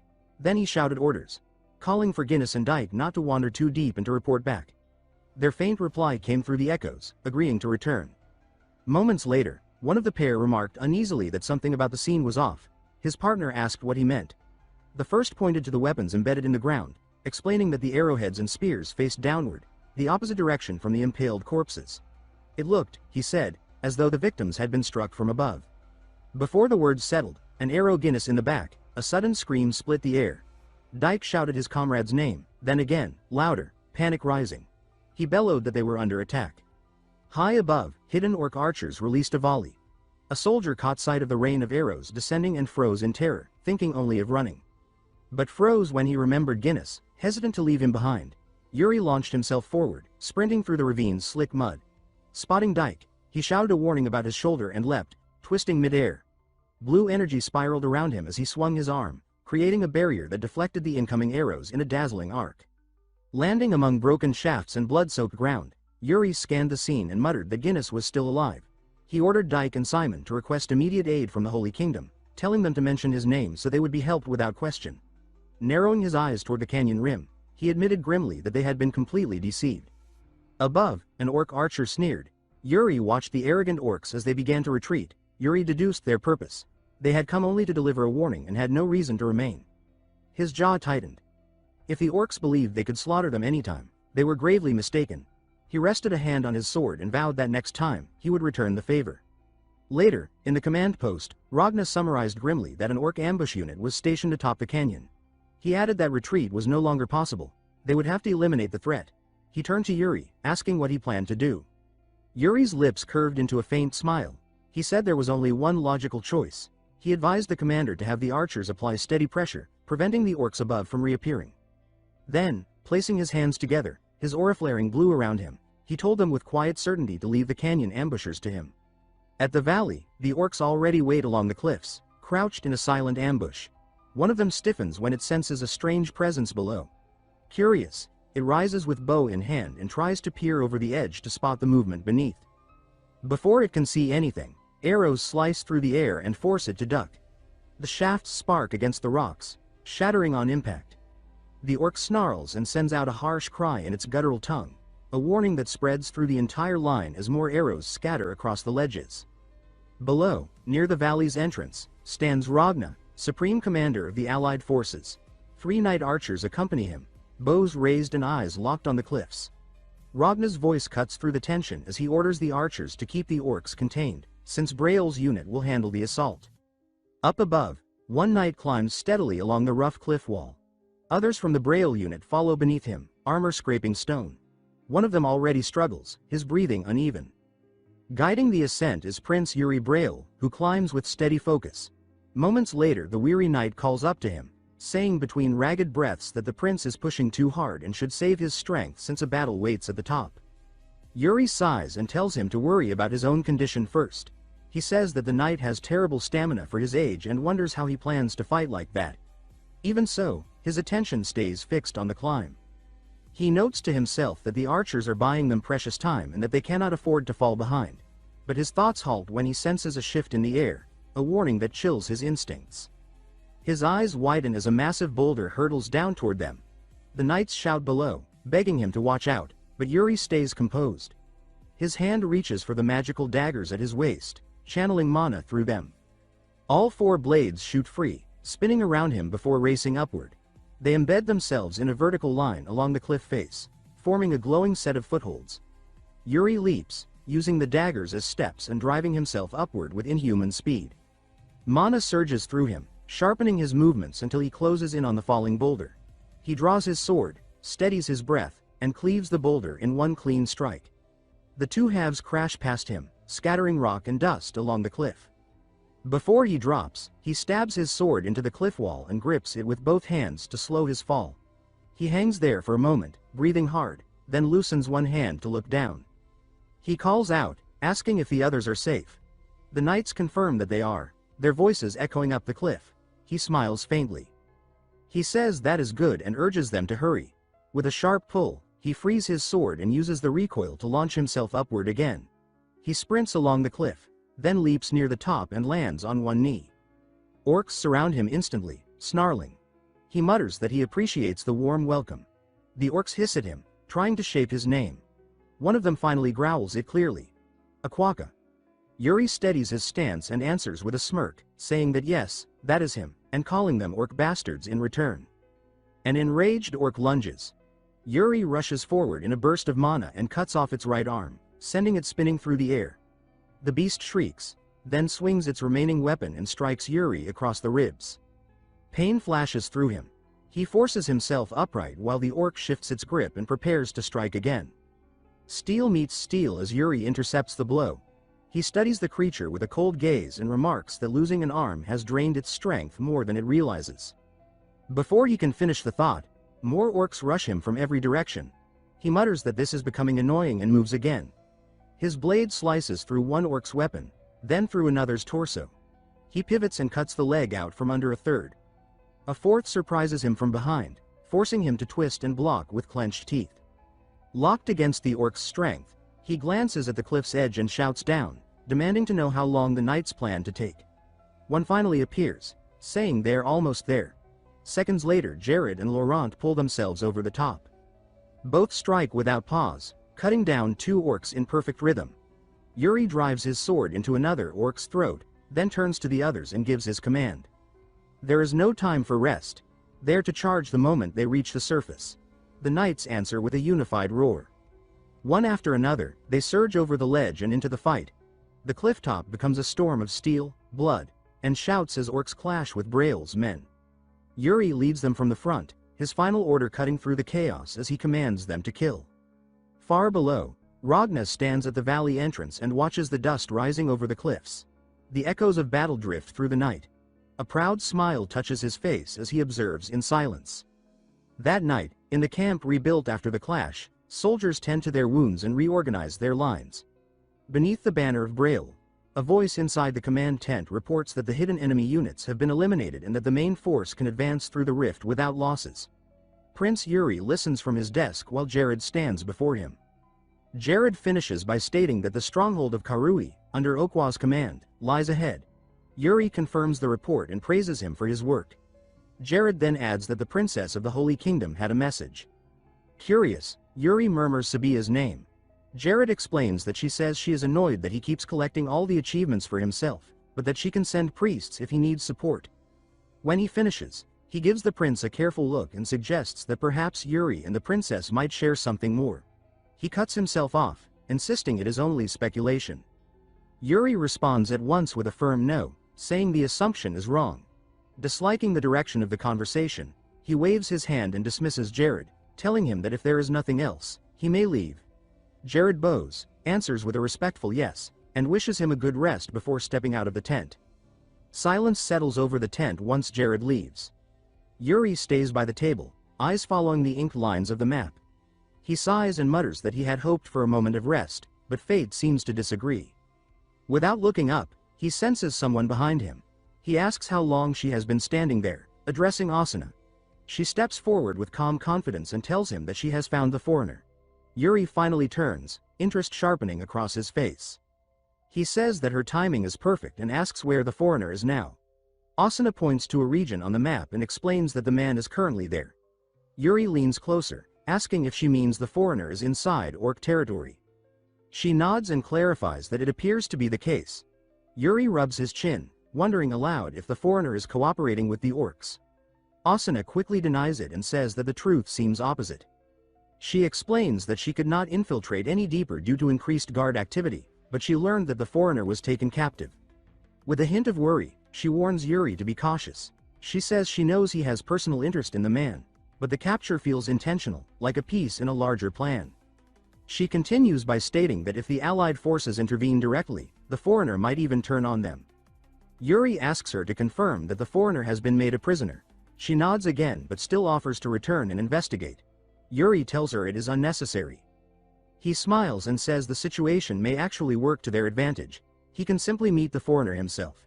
Inwardly he notes that the foreigner wants nothing except Okwa's head, and as long as their goals align, he can win him over.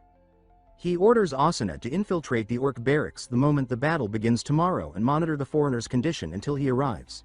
She does not answer. She simply watches him, eyes shadowed with concern. Yuri notices and asks what troubles her. She steps closer to the desk and says that if he intends to face the foreigner personally, she wants to accompany him. With fierce resolve, she addresses him as her prince and says the foreigner is dangerous and she will protect him. Yuri stares at her for a long moment. Then he stands, calls her name, and meets her gaze. His voice turns cold as he tells her he did not hire her to act as his bodyguard and that he is perfectly capable of defending himself. Her shoulders fall. She lowers her head beneath her hood and bites her lip to hide her feelings. She nods and says she understands. Yuri sighs. Then, forcing a lightness back into his tone, he turns to retrieve something from the side table. He asks if she wants a late-night snack before leaving, mentioning that he received some earlier. He sets the snack on a plate and says that it is excellent, but when he glances back, Asuna has already vanished. Only the faint trace of her mana lingers in the air. Later that night, Yuri sits outside by a campfire with Jared and several knights. Jared launches into one of his favorite stories from Yuri's youth, saying that was the moment the Death Knights appeared behind the young prince. He puffs his chest and declares that he stepped forward to shield him. As the senior knight, this is Jared's moment to boast. The younger knights listen in awe. Yuri, roasting his snack over the fire, thinks privately that Jared is lying. He remembers Jared snoring on the ground until Yuri kicked him awake. Still, he admits Jared has gotten better over the years. One knight asks Yuri if Jared's story is true. Yuri almost blurts out the actual scene but instead says that Jared did his best. The knight turns back, admiration growing, and asks Jared how he found the courage to face a Death Knight. Jared answers proudly that a Death Knight is still solid and can be fought with a blade. Then, wearing a stern expression, he adds that the worst enemy is something without form, like a ghost, because you cannot cut one down. Yuri watches their exchange, quietly pleased to see the camaraderie. But as he looks toward Jared, something shifts in his vision. Behind Jared stands a ragged figure. At first he wonders who would wear such tattered clothes. Then his sharp eyes adjust, and disbelief spreads across his face. His eyes widen, his mouth parts. He rises at once and grabs his sword hilt, ordering the knights to raise their weapons. Jared startles and asks what is wrong. Yuri tells him there is an orc. Jared draws his sword and looks where Yuri is staring, but he sees nothing. Not wanting to misstep, he swallows and asks softly if the prince is tired. Yuri stays tense, gaze fixed on the same point. Jared insists there is nothing there. The knights crouch, weapons ready, waiting for an explanation. Yuri demands to know what they mean, saying the orc is right in front of them and asking why they cannot see it. He repeats that it is there. The invisible scout realizes the prince can see it, flinches, and bolts. Yuri immediately leaps off after it. Jared shouts after him, asking where he is going. Yuri answers with unwavering focus that he is going to catch the orc. As he closes in, he realizes that only he can see it. It is a hidden scout cloaked by sorcery. He floods his body and blade with mana. He shouts that he will not let it escape and attacks. The strike is clean, but the orc dissolves into a swirl of dark vapor and avoids the cut. From a distance, it glances back, lips curved into a wicked smile. Before vanishing entirely, it releases a dark substance into the air. Yuri halts, wary. The substance splashes across him, and disgust twists his expression. He asks what this filth is. He pushes out a burst of mana, blasting the substance from his body. It burns as it falls away. He lifts his hand, watching the last of it sizzle, and says that an impure aura has spread through him. Concern creeps into his voice as he uses mana to purge the remnants. Still staring at his hand, he wonders aloud what this could possibly be. Later that night, Yuri sits inside Hernando's tent. After explaining everything, Hernando repeats with concern that the creature he described might truly be an avatar invisible to ordinary sight, which he finds deeply suspicious. Yuri confirms it and says the situation is serious, since the enemy slipped right past them without anyone noticing.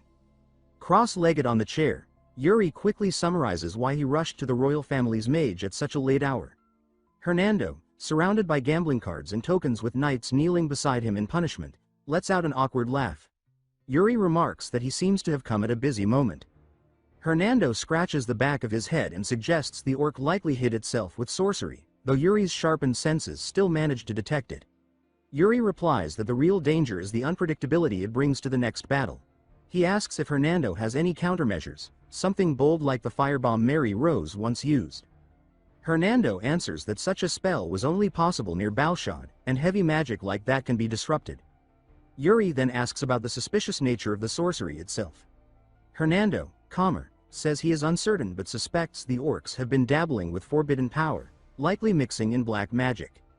Concerned, Yuri asks if that is dangerous. Hernando waves it off and says the magic tower already finished their studies on it and that as long as they respond quickly, it is manageable.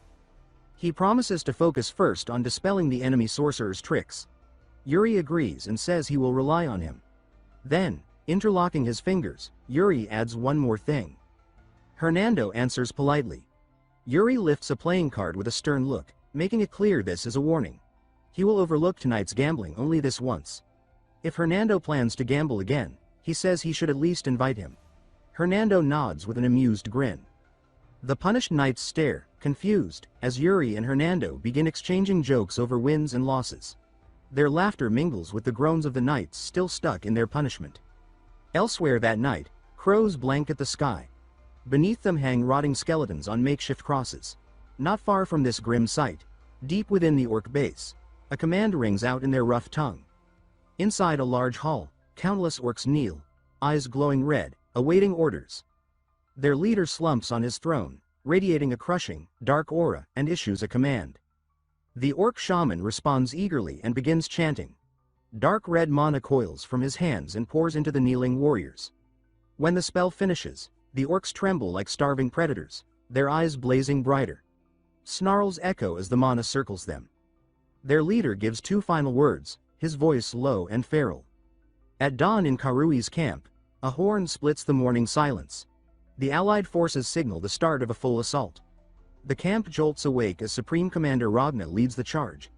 Mounted and ready, Yuri Briol rises in his saddle and unleashes a command for the Briol army to surge forward. His words thunder across the field. His soldiers answer with a roar, blades lifted as they rush in formation behind him. Yuri drives himself to the front, every muscle ready, leading the charge toward the orc gate. Before they reach striking distance, orcs appear behind their barricades. Their bows rise in unison. A sharp signal follows, and a storm of arrows is launched. The whistling fills the air.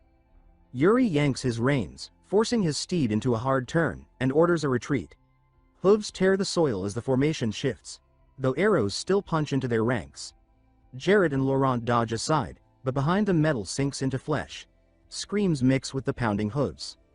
The sound lodges itself in Yuri's chest. He forces his eyes forward, telling himself that he cannot look back, cannot hesitate. Move forward, he repeats inwardly. As he pushes on, he sees the truth of the trap. The orcs are fixated on their formation, using them as bait.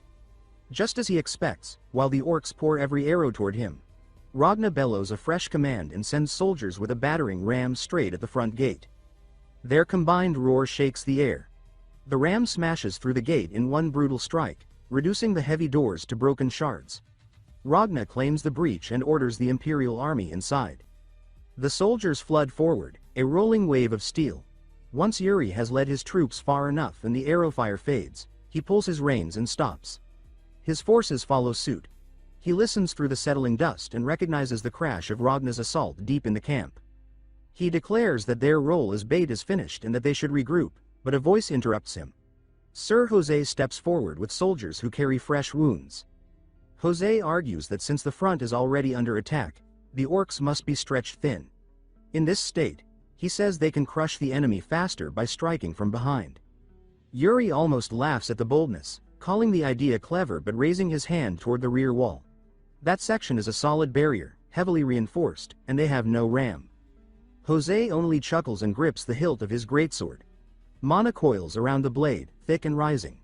He says siege weapons are not always necessary. With mana surging to full strength, he steps off his horse and approaches the fortress wall. Yuri watches with a mix of awe and caution. Incredible, he thinks.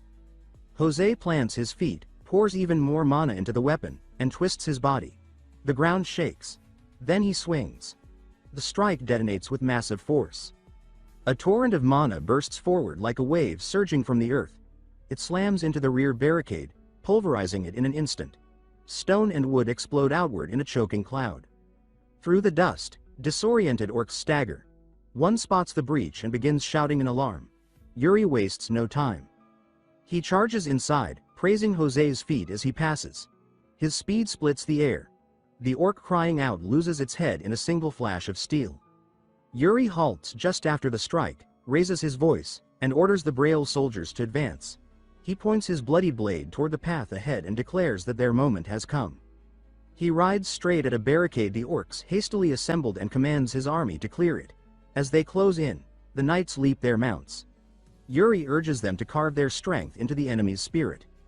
On the other side, orcs brace with spears lifted. Yuri tells his men to show not only the might of the alliance but Briol's own power. Before the orcs can strike upward, one knight vaults ahead and cleaves every spearhead in a single burst of steel. The knights land cleanly. Sir Jared raises his sword and charges with fierce conviction, shouting for Briol. Laurent, beside Yuri, watches Jared with surprise. Yuri notices a fire in Jared stronger than usual and sees that same competitive spark ignite in Laurent. Laurent draws his sword, launches himself forward, and calls back that he has no choice but to keep up. Yuri answers his name under his breath, unable to stop him. Jared reaches the front where orcs ride monstrous beasts. He charges straight at them, then suddenly throws himself off his horse. He spins through the air, the orcs staring up in shock. He lands on one knee, unshaken, his blade having cut an orc clean in half before touching the ground. He lunges forward again, driving his blade into an orc's skull. Blood streaks his arm as he lifts his free hand and shouts his relief and loyalty to Prince Yuri Briol. Nearby, Jose, soaked in orc blood, catches sight of Jared and laughs in excitement, thinking that Briol's troops keep stealing every dramatic moment. The soldiers around him roar louder, and Jose orders his bruised men to push harder, refusing to let Briol's forces outshine Brizon. As the fighting rolls on, Yuri notes that their advance is working. The orc line is thin, momentum on their side. Even so, unease curls in his chest. He thinks that something is wrong, because the orc main force still has not appeared. Then it hits like a black wave. Orc-Val units flood out in overwhelming numbers, moving with eerie discipline. They carve through soldiers instantly, crushing men before they can even brace. Knights keep charging blindly until someone finally identifies them and shouts a warning. Those who reach them before that warning die without landing a single blow. Still mounted, Jared watches bodies fall and feels panic rising. He wonders why so many of these monsters are here. An orc-Val suddenly barrels toward him, killing the soldier ahead with one brutal strike and turning toward Laurent. It looms over Jared with its axe raised, its growl vibrating through him. Only then does he realize he's in real danger. Yuri crashes in with a blazing charge, telling Jared to pull himself together as he intercepts the attack. Sparks scatter as steel collides. Jared can only think of his prince with shaken relief. Yuri asks sharply if Jared plans to die after bragging once. He orders him to reset his stance. Jared obeys, fear pushed aside. They attack together. Yuri cuts through the orc-Val's arm, Jared through its leg, dropping the monster face first. Jared apologizes, and Yuri tells him to stay alert, already focused on the battlefield. Then Yuri's gaze snaps to a hut deeper in the camp. He senses something far worse waiting there. Inside, an orc emerges holding a severed human head like a trophy. The corpses behind it are torn apart with deliberate cruelty. A suffocating pressure radiates from the creature. It is Karui, the camp's commander. Outside, Jose shouts that the enemy formation has broken and orders his men to press the advantage, refusing to let Briol's soldiers outdo them. Yuri and Jared both sense a surge of pressure from a tent nearby. Yuri calls Jared's attention to it. Jared says he feels it too and asks if Yuri plans to go. Yuri says he does and tells him to follow. As they sprint toward it, Jared asks if the main force has already faced what's inside. Yuri answers that he hopes they aren't too late. His thought ends as a soldier's body hurtles out of the hut and crashes into the camp wall. A heavy orc stomp follows inside. Using the recoil, the orc launches upward in a single leap, shooting past them. Jared barely registers what passed, Yuri cursing as he turns. The orc rushes toward the soldiers behind them, leaps again, and crashes down in their center. 4 men die instantly in one circular swing. More fall before anyone understands what's happening. Soon the orc stands alone among fresh corpses. Yuri's grip tightens. Jared calls to him, nervous. Yuri instead commands all soldiers to fall back, fury building as he fixes on Karui. He repeats the order, knowing he will not hold back if they stay close. He steps toward Karui. The orc turns and stares with clear intent to kill. Jared panics and calls for his prince again. Jose arrives and tells Jared not to bother, saying Yuri likely cannot hear anything now. Jose adds that he will fight beside him. Yuri raises his sword and strikes. Karui meets him, mana and metal clashing in a burst of sparks. Karui then overpowers him, forcing him back until Yuri digs his sword into the dirt to stop. He admits inwardly that one direct hit from Karui will drop him instantly. A greatsword falls beside him. Jose steps in, saying Yuri seemed to be in trouble. He rests his weapon on his shoulder and states that he will assist. Yuri accepts. Jose watches Yuri and thinks of a wolf shielding its young, recognizing that same fearless resolve in him. Yuri's stance sharpens. He understands war. Karui grins and invites them forward with a gesture. Yuri signals Jose, who nods. They charge. Jose reaches Karui first and strikes with mana-charged force. Karui blocks it cleanly. They trade blows in a whirlwind, neither yielding. Yuri rushes in to strike from behind, but Karui twists away and grabs Yuri's shoulder, hurling him aside while still locking blades with Jose. Karui then notices a small cut on his palm and looks confused. Yuri stands again with a faint, bloody smile and says that even a small wound should bother him. He adds that their knights will wipe out Karui's proud orcs and invites him to see how long he can endure against both of them. Jose steadies his weapon. They attack again together. Karui catches both blows, Jose's with his axe, Yuri's with his bare hand, but the pressure forces him to strain. Then Karui breaks the bind and unleashes a roar. A dark force erupts from him. The sky darkens instantly, thunder rumbling unnaturally. Jose freezes and asks what this is. Yuri feels the same foul aura and clenches his teeth. Karui, cloaked in black smoke, stands with glowing red eyes, muscles swelling as the aura surges. Yuri recognizes the sensation, disturbingly similar to what he felt from the Phantom Sorcerer. He tells Jose to fall back, but the warning is late. Karui slashes Jose's chest. Yuri shouts for him to dodge. Jose steadies himself and refuses to fall, meeting the next blow with a mana-charged guard. He breaks the bind just as Yuri leaps again, only for Karui to twist and intercept the strike. Yuri kicks back as Karui's counter tears into the ground. Yuri asks if Jose can still fight. Jose says he can. From his observations, Jose states that Karui's strength has skyrocketed since the smoke appeared. Yuri agrees and notes inwardly that the aura matches the Phantom Sorcerer's, which is troubling, because Hernando should be dispelling dark magic right now. Then fallen orcs begin to rise, wrapped in the same smoke. Above them, unseen, a dark figure with glowing red eyes hangs in the air.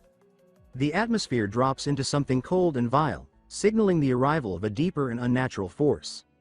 From the shadows, a swarm of demonic soldiers emerge, their twisted bodies and glowing red eyes revealing their cursed origin. The leading creature let out a roar and charged, its massive frame tearing through the terrain as it closed in on the human lines. It landed with violent force near the knights, throwing debris in every direction. Yuri and Jose shifted positions immediately. One knight was caught too late and fell. The enemy's follow-up swing came fast, and Yuri told the knight to withdraw while he took the attacker head-on. He launched forward without hesitation. Yuri met the monster in a direct clash, blades grinding as sparks scattered. He held his ground under the pressure and forced the creature back for a brief moment, then shifted his stance and delivered a heavy slash.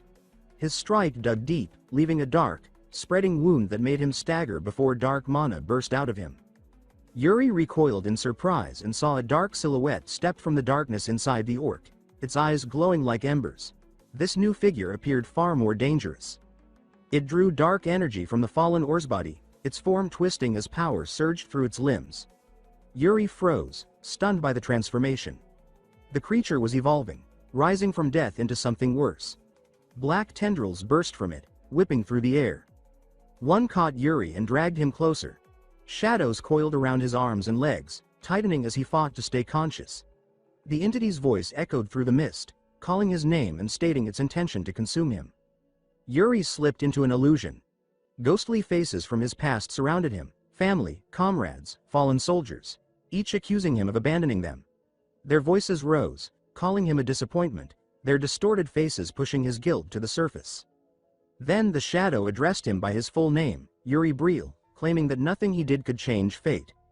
A massive red eye formed in the darkness, mocking his resistance and declaring that his end was predetermined.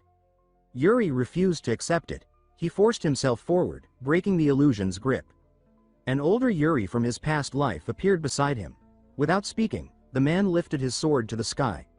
Their powers merged, releasing a burst of light that pushed back the darkness. They rejected the concept of fate entirely, his stance demanding a future shaped by choice, not prophecy. The shadows struck again, but Yuri carved through them. His sword glowed with bright blue mana as he cut a clean path through the corrupted space. He pushed forward, slicing through illusionary enemies as the oppressive weight around him weakened. Landing solidly, he felt the momentum shift. The nightmare's control cracked. Yuri unleashed another powerful blow, ripping into the creature's defenses. The cursed mist shrieked and warped under the force. He rose upward and cut through layers of magical resistance until the battlefield glowed with the energy of his charge. Then he brought his blade down in a massive arc that struck the creature's core. The tide shifted. The impact shook the ground, and the dark barrier enclosing the illusion cracked, then shattered completely. The corrupted realm collapsed, revealing the real battlefield beneath. There, Yuri faced a cloaked figure with a twisted smile and blackened teeth. The creature trembled, its body collapsing after the damage it had sustained. Yuri held his guard, sensing that the corrupting power within it was fading. With the enchantment broken, his side finally had a chance to turn the fight. He called out to the others, stating that it was time to retaliate. More enemies emerged in response, ready to resist. Led by Yuri and Jose, the human forces surged forward. Their battle cries carried through the air as steel clashed once more. Shields splintered, blades struck, and bodies fell, but the humans maintained their advance. A distant explosion drew Yuri's attention. The orc commander, still locked in battle with Jose, he leapt forward and crashed into Jose, overwhelming him instantly. The blow sent him rolling across the ground. Blood marked his face as he fought to stay conscious. Yuri saw him fall, but could not reach him in time. The orc was already moving again. It lifted its weapon, red energy coursing along its surface, preparing to finish him. Jose shouted at Yuri to stay back, but he ignored it. The orc turned toward Yuri, eyes burning with bloodlust. Yuri charged straight into the incoming strike. Blood splashed across the ground as he held his stance, refusing to yield. In his mind, he reaffirmed his conviction. Even if he died, he would not retreat. He would carry the weight of every fallen comrade to the end. Steel clashed, blood spilled, and the orc howled in pain as an attack tore into its arm. Its strength faltered. Yuri stayed upright in surprise. Another warrior approached, impressed by his resolve. The man smiled at Yuri and acknowledged him with clear respect, saying that he liked him. A new ally had arrived. With a single sweep, the stranger's blade tore Karui's arm from his body, blood bursting in a violent spray. He straightened, shook the blood from the steel, and watched as Karui collapsed to his knees. Karui howled, clutching the ruined stump, fury and agony twisting his huge frame. When his head dropped low enough, the stranger stepped in, grabbed him by the horn, and hauled his face upward. He told Karui to stop screaming and added, with sharp resentment, that Karui had not even bothered to feed him properly while holding him captive. Prince Yuri watched from behind, trying to place this man. The accent, the thick build, the unusual poise all stirred his suspicion. Then he noticed the way the man raised his sword for the final strike. The movement flowed with a foreign rhythm, nothing like their styles. Yuri recognized the technique, and the moment it clicked, he began to speak. Before he finished the thought, the stranger's blade cut a clean arc and severed Karui's head. Blood erupted in a gruesome fountain. The stranger turned away, calm and indifferent, Karui's head dangling from his hand. Watching that cold exit, Yuri realized he had finally found the man he had been searching for. A short distance away, the stranger stopped and looked straight at Yuri. The intensity of the stare jolted through Yuri's chest. The man turned fully and said that he had stepped in only because Yuri's actions were impressive, but those same actions had disrupted several of his plans. He started to explain what he meant, but Yuri bowed deeply and cut him off. Yuri thanked him loudly for saving his life. The man stared back, unsettled, while Yuri poured out praise. Yuri said the stranger had killed a commander in one blow, carried an overwhelming presence, and possessed both skill and appearance uncommon among warriors. The man tried again to speak, but Yuri pushed on, leaning too close, insisting he must be the famed foreigner ranked among the continent's strongest. The stranger narrowed his eyes and asked what Yuri was trying to get at. Yuri explained plainly. He said he knew the man had allowed himself to be captured by the orcs for a reason. With a small smile, Yuri claimed that reason must involve targeting Okwa, the Orc King, and he proposed they work together. The stranger only watched him, amused, and murmured a quiet acknowledgement. After Karui's fall, the orcs broke. A massacre followed. Once the slaughter ended, Ragna fixed Karui's head atop a spear. In Yuri's first life, nothing close to such a victory had ever occurred. History had shifted. By evening, Yuri returned to his tent, armor soaked in orc blood, limbs heavy with exhaustion. Jared greeted him as Your Highness and complimented his performance before handing him a damp cloth. Yuri wiped his face and asked for the damage report. Jared said the numbers were still being gathered, the losses seemed manageable. More concerning, he added, were the many soldiers left mentally shaken after witnessing the horrors inside Karui's barracks. Yuri fell quiet, acknowledging the toll. His mind drifted to Siddar, to memories of human women imprisoned and forced to bear orc children while praying for death. If that place had been hell, then Karui's barracks might have been worse. With a grim breath, Yuri ordered Jared to care for the traumatized soldiers and keep their spirits from breaking. Jared nodded firmly. Yuri then asked about the foreigner. Jared said all his requests had been granted, but the man was unbearably troublesome. Always hungry, always complaining, always insisting something was too salty or too bland. He had eaten, bathed, shaved, then immediately demanded more food. He even flipped a table after receiving Salter's soup and refused to eat unless presented with 5 plates at once. Yuri could only sigh. He said he would deal with him personally and asked where he was. Jared guessed he was near the central fire. Under the night sky, Yuri found the foreigner sitting before the flames, surrounded by empty plates, chewing steadily. When Yuri remarked that he had finally found him, the man glanced back, then returned his attention to the fire. Yuri asked if the food was to his liking. The foreigner muttered that it was not bad. When he finally finished every bite, he tapped his stomach in satisfaction and said the meal had been good. Yuri waited, then began to speak, but the foreigner cut him off. With sudden sharpness, he demanded to know how Yuri had cut down the orc sorcerer. Yuri tried to answer, but the man stood abruptly and told him that since Yuri claimed to know his purpose, he would now explain everything truthfully. His hand drifted to his sword. Depending on the answer, he said, Yuri might die. Yuri swallowed and steadied himself. He answered honestly. He did not fully know how he had done it. His mana method had reacted, and the sorcerer had fallen. The foreigner asked if by mana method he meant an inner cultivation technique.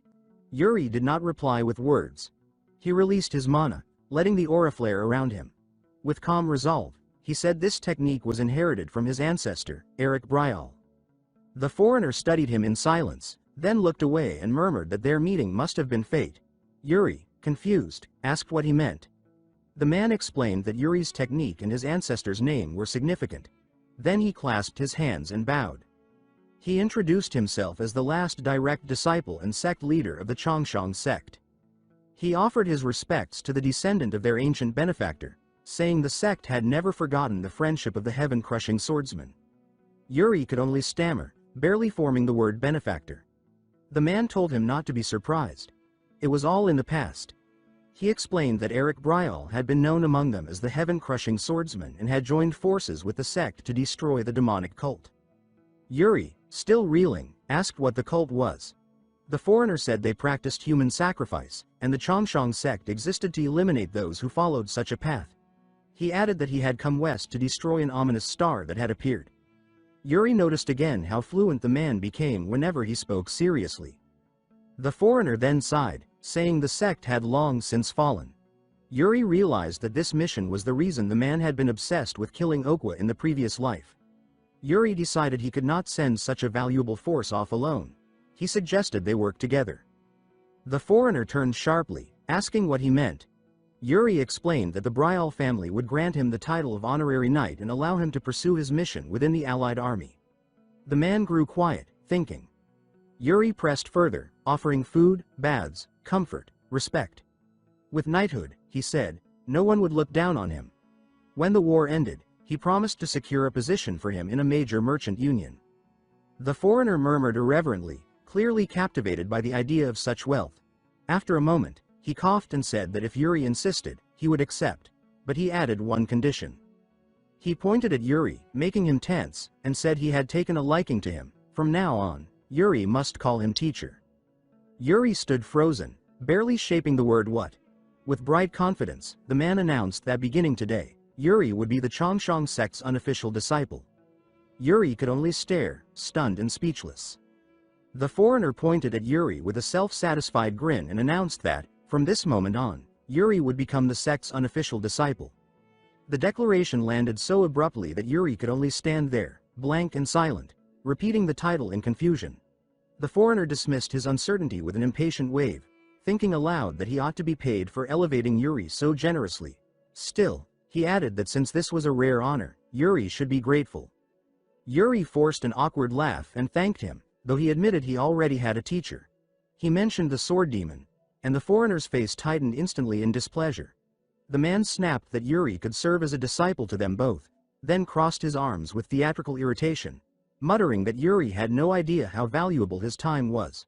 Before Yuri could reply, the foreigner said he also needed to meet the commander of the Allied forces and demanded that Yuri guide him. Yuri blinked and murmured a confused pardon. The foreigner reminded him that he had offered his help, and since Yuri needed to hear something crucial about the orcs, they should move quickly. Evening passed into night as the explanation made its way to Ragna's tent. Inside the Supreme Commander's quarters, someone repeated the foreigner's words about human sacrifice. Ragna sat behind his desk, fingers interlocked, staring sharply at the foreigner as he asked if this Okwa truly used humans in rituals. The foreigner, seated beside Yuri, confirmed that human lives were being offered to fuel orc sorcery and said that such acts meant Okwa was already corrupted. The statement dragged Yuri's memory back to the previous battle. He explained that the enemy orcs' power had abruptly spiked, and they suspected sorcery. If the orcs had conditions to use such power freely, Yuri said, they needed countermeasures. The foreigner added that this was why he had disguised himself as a sacrifice, intending to get close to Okwa, and complained that the Allied forces had ruined everything. Yuri flinched at the disrespect toward Ragna and quickly stepped in, addressing the commander with formality while explaining that the foreigner had agreed to cooperate. Regaining steadiness, he said that since the man's goal was to eliminate Okwa, he would surely be a valuable ally. Ragna drifted into deep thought, chin in hand, until Yuri called for his attention. Ragna straightened, folded his arms, and said he understood. He promised to assign men to study how to counter the sorcery, then turned to Yuri and said that the foreigner would be his responsibility now. Yuri thanked him, relieved that despite the chaos, he had managed to secure the man's support. As Yuri prepared to leave, Ragna called his name again. He said he had heard Yuri was bringing a half-orc with him and asked if it was true. Yuri answered without hesitation. Ragna sighed, looking troubled. He said the captured half-orcs were being held under Graham's supervision, but debate continued about what to do with them. He asked Yuri to make the decision. Later that night, beneath the bright moon, Yuri walked the perimeter where the half-orcs were kept. He observed them silently, realizing that while Ragna's trust was flattering, this responsibility felt entirely shoved onto him. A cold sweat ran down his back as the thought settled. A shout broke the quiet. Someone complained loudly about letting Briol surpass them. Yuri turned to find two knights arguing. One, frustrated, insisted that using the half-orcs as interpreters would give their empire an advantage. The other, grim, reminded him that survivors standing behind them had suffered at the hands of these same half-orcs. He said they had a duty to listen to the victims. The first knight scoffed, insisting the opportunity was too important to waste. Yuri stepped out of the shadows, sighing, and asked if that was the cause of their argument. Both knights froze. He turned to the first knight and asked whether he could truly guarantee the half-orcs' usefulness in battle. The knight thumped his chest and claimed they were docile and teachable. Yuri's tone turned cold. He asked if, in a moment of life or death, the knight could entrust his back to one of them. The knight faltered, unable to answer. Yuri looked toward the half-orcs and said that soldiers needed comrades they could rely on at their most vulnerable. He left the knight speechless and approached the victims. One woman flinched at his presence. Yuri met her eyes calmly and asked what she had witnessed. When she hesitated, he asked specifically how the orcs treated helpless humans. Trembling overtook her. Hatred tensed her jaw as she forced herself to speak. She said her little sister, injured and unable to move, had been torn apart. Her voice cracked as she described the sight. Her sister's body ripped into pieces while she and another woman were forced to watch. She remembered the orcs laughing, amused by her sister's screams, treating a dying human like a toy. Tears ran down her face as she told Yuri that this was the true nature of orcs. Yuri placed a steady hand on her shoulder, asked her name and origin, and she answered that she was Jane of Sidr. When she recognized his hair color, she asked if he was a prince of Briol. He confirmed it. Her eyes burned as she begged him for vengeance. Yuri felt anger rise and promised that she would have it. He then called for Sir Graham. When Graham stepped forward, Yuri announced that he spoke now as the Prince of Briol, not as a commander. He said these creatures had murdered innocent citizens of his realm and scarred survivors beyond repair. He saw no reason to grant value to those who had trampled human lives. His fury sharpened as he declared that orcs would never change. He ordered that every half-orc be killed. Graham placed a hand over his chest and bowed deeply, accepting the command. A cool breeze moved across the camp that night. At dawn, the watchpost horn split the air. Soldiers shouted that orcs were approaching, and the camp erupted into motion. The first figures to appear were orcful riders. Orc messengers carrying flags on their backs, approaching boldly in small numbers atop their beasts. Someone muttered in disbelief, wondering what scheme this was. A soldier rushed to Ragna, reporting that the orcs claimed to have come to negotiate. Ragna repeated the word as if expecting it to dissolve in the air. The soldier insisted it was true and said the orcs demanded the gates be opened because they had something to deliver. Ragna's face twisted with anger as he asked what they were plotting now, then ordered the gates opened. The soldiers obeyed. The orcful rode in without hesitation, looming above Ragna and Yuri. It grinned down at them both while they stood firm, eyes locked on the messenger. At the palisade, a few orc messengers wait with flags on their backs, grumbling among themselves while allied soldiers pass by, whispering as they hurry deeper into the camp.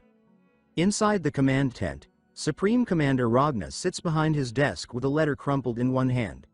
Prince Yuri enters and asks respectfully why he has been summoned.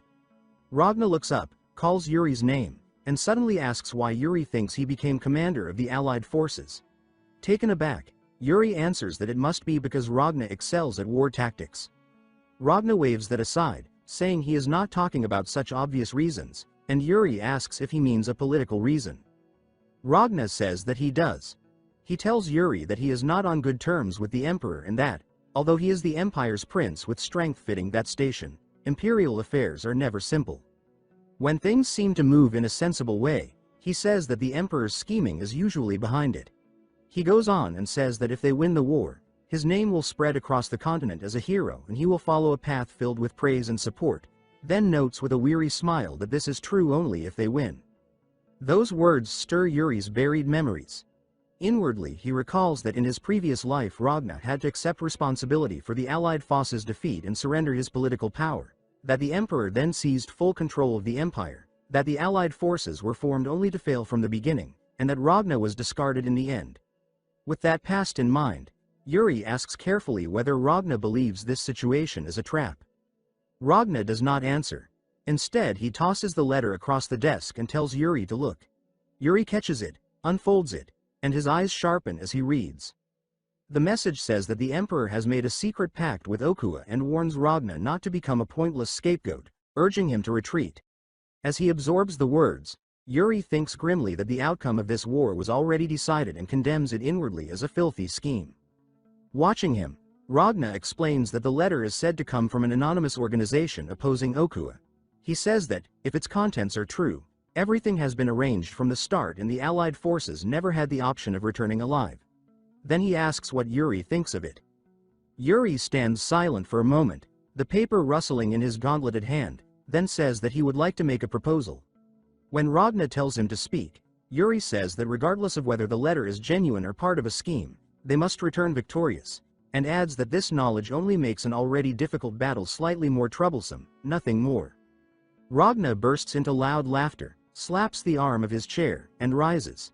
He says that Yuri's words are fair and agrees that, whatever the Emperor is plotting, there will be no place for them if they do not come back victorious.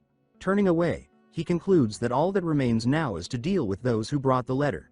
As he moves to give new orders, Yuri calls to him as His Highness. He turns toward Ragna with a steady gaze and asks if Ragna can leave the matter of the orc messengers to him.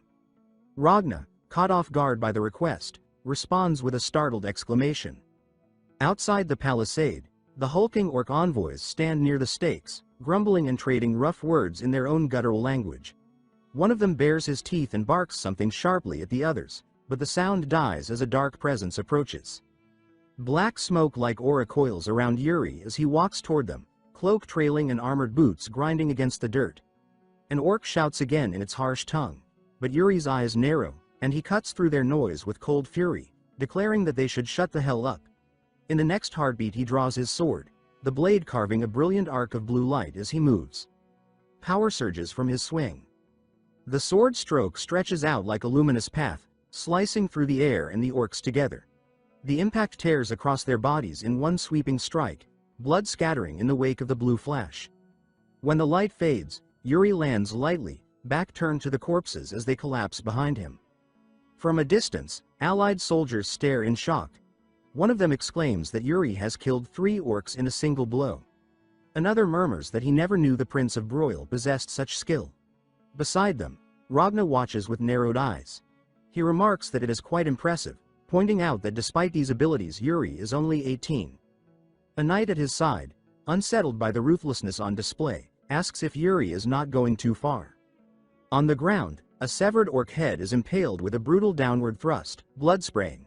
Over this grisly sight, Ragna comments that apparently Yuri has made a promise. As Yuri walks along the palisade, the stakes behind him are lined with orc bodies and heads, their banners drooping. Ragna continues and explains that Yuri has sworn to take revenge and make the enemy pay the price. Yuri's expression remains hard as he surveys the silent field. Later, under a blazing sunset, the army marches along a valley road. Ragna stands watching the endless line of soldiers and flags. Without looking back, he orders his men to bring Eisen. A knight answers respectfully that he will comply. Soon an elderly man in mage's robes arrives, leaning on his staff, and asks if Ragna has summoned him. He is Eisen, the imperial court mage of the empire.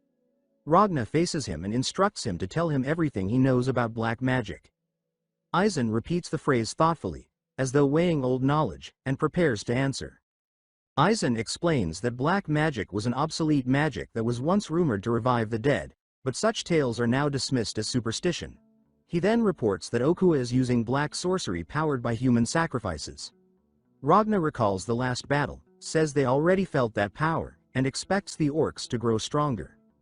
Eisen continues that, if the report is true, the orcs may have obtained a black magic tome. Ragna reacts, and Eisen says the plains still hide many things, like the vanished country Adihine and its black magic creation, the Death Knight Gert, one of the 10 strongest beings. Ragna asks what Okuwa would use such power for. Eisen answers that, though it is only his assumption, he believes Okuwa is trying to summon something. Ragna says this would explain the delayed march and the evacuation of their own troops.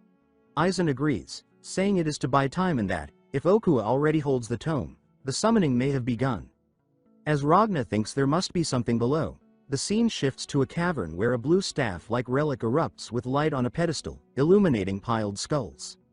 The morning sun rises over the vast plains as the troops advance in steady rhythm. At the head of the formation rides Prince Yuri Briol, Briol's banner streaming behind him while knights and soldiers march in disciplined ranks. From the rear, Jard moves forward and addresses him as His Highness, reporting that support from the Balshad supply unit has been cut off. Yuri shows no outward reaction. He calmly asks if that is truly the case, then turns his gaze forward again and says that it cannot be helped, reasoning that there must have been numerous attacks along the route. Jard confirms this and adds that new orders have been issued to prioritize securing supplies. Yuri touches his chin as he thinks, noting that even with stockpiles prepared, the situation is worse than he had anticipated. He surveys the plains and remarks that they have reached the deepest part of the region. With Okuwa nearby, he reasons that it would not be surprising for the full orc force to strike at any moment. He concludes that if the orcs intend to drag this into a war of attrition, they must end it before it reaches that stage. At that moment, the ground trembles. A violent vibration surges beneath them, causing horses to rear and shake. Yuri nearly loses his balance. He grits his teeth and pulls hard on the reins until his horse steadies. Without hesitation, he shouts for everyone to dismount and jumps down himself. Soldiers and knights drop to one knee beside their mounts, gripping the reins tightly. Jard asks if an earthquake has suddenly struck, but Yuri answers firmly that this is different. He channels mana into his palm and presses it against the earth, his expression tightening as understanding dawns. Before the thought fully settles, the ground splits apart. Stone tears open as something enormous forces its way upward from below. As it rises, Yuri completes the realization in his mind, recognizing that something is emerging from underground. The structure takes shape like an ancient watchtower, weathered by time yet still intact, towering over the formation. After some time passes, Ragna gathers several mages at a safe distance and instructs them to cast probing spells. Layers of magic wash over the ruin's exterior as they test it. A voice calls out to Ragna from behind, and he turns to see Yuri approaching. Ragna acknowledges him, and Yuri asks what the ruin is. Ragna shakes his head with a weary expression, his hands clasped behind his back, and says that they have found no connection to the orcs. From the outside, he explains, it appears to be an ordinary ruin. He clicks his tongue and admits that it feels unnatural that they cannot see inside. Yuri smiles faintly and suggests that they check it themselves, bowing slightly with a hand to his chest as he says that something is likely hidden within, given how abruptly it appeared. He adds that it would be best to confirm it directly. Ragna agrees, then tells Yuri to take the Empire's knights with him. That order immediately extinguishes Yuri's brief sense of satisfaction. Soon several men approach, address him as Prince, and report that they have been assigned under his command. The knight leading them introduces himself as Rodane, saying that it is a pleasure to meet him and identifying himself as an Imperial Knight. As Rodane turns back to his men, Jard leans close to Yuri and whispers his reluctance, asking if they truly have to go with them. Yuri whispers back that he has no choice. Yuri reflects that he must obey, though he did not expect Ragna to attach Imperial Knights to him so directly. As he mounts his horse to lead the group, he hopes that Ragna has no hidden agenda. They soon arrive at the front of the structure and dismount once more.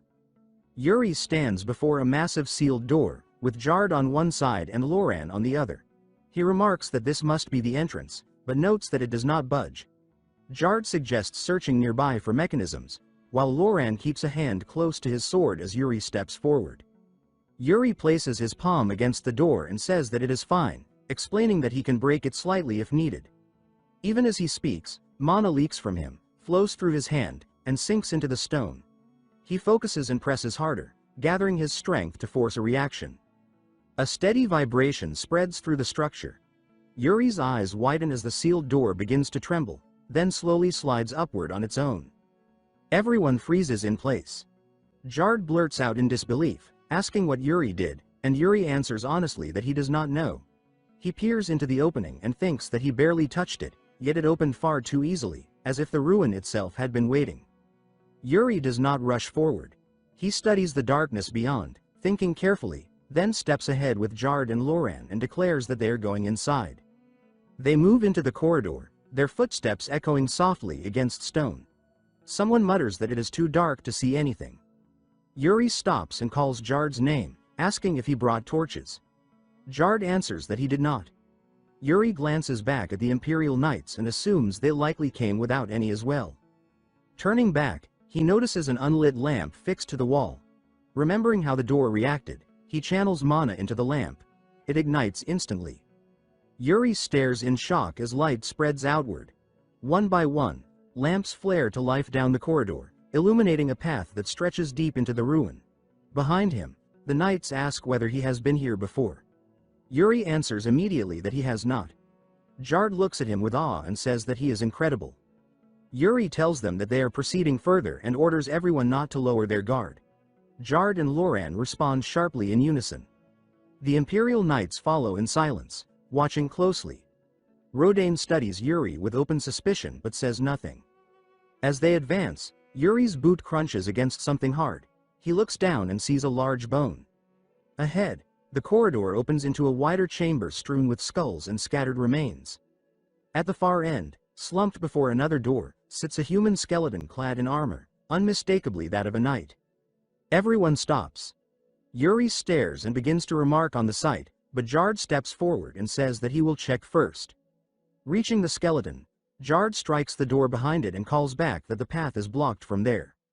Yuri crouches beside the remains, examining them carefully without touching. He observes that most of the bones scattered around belong to orcs, while this skeleton is human. The marks of battle suggest that the knight died defending the door. Jard calls out again, reporting that the door does not respond even when mana is injected into it. Yuri looks up and says that it cannot be helped, adding that they should return and see whether they missed anything earlier. He does not notice the faint mana beginning to rise from the skeleton. He does not see its fingers twitch. Instead, Yuri orders everyone to prepare themselves for any danger that may arise and asks whether they understand. Jard answers affirmatively. In the next instant, the skeleton lunges forward and clamps its grip around Yuri's arm. Shock freezes Yuri in place. Jard recoils in panic. Light erupts from the skeleton and floods the chamber. Jard shouts in alarm, demanding to know what it is, while Loran cries out Yuri's name. The Imperial Knights rush forward, shouting as they close the distance.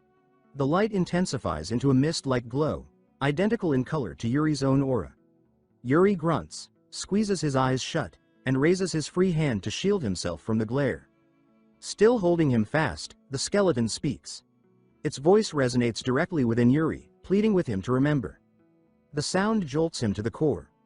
Yuri opens his eyes and stares into the hollow sockets as the voice echoes again inside his mind, telling him that this is their salvation. In a wash of blinding white, Yuri's vision shatters into drifting fragments. Blue sparks tear across his sight, and the world turns over, replaced by an unfamiliar sky.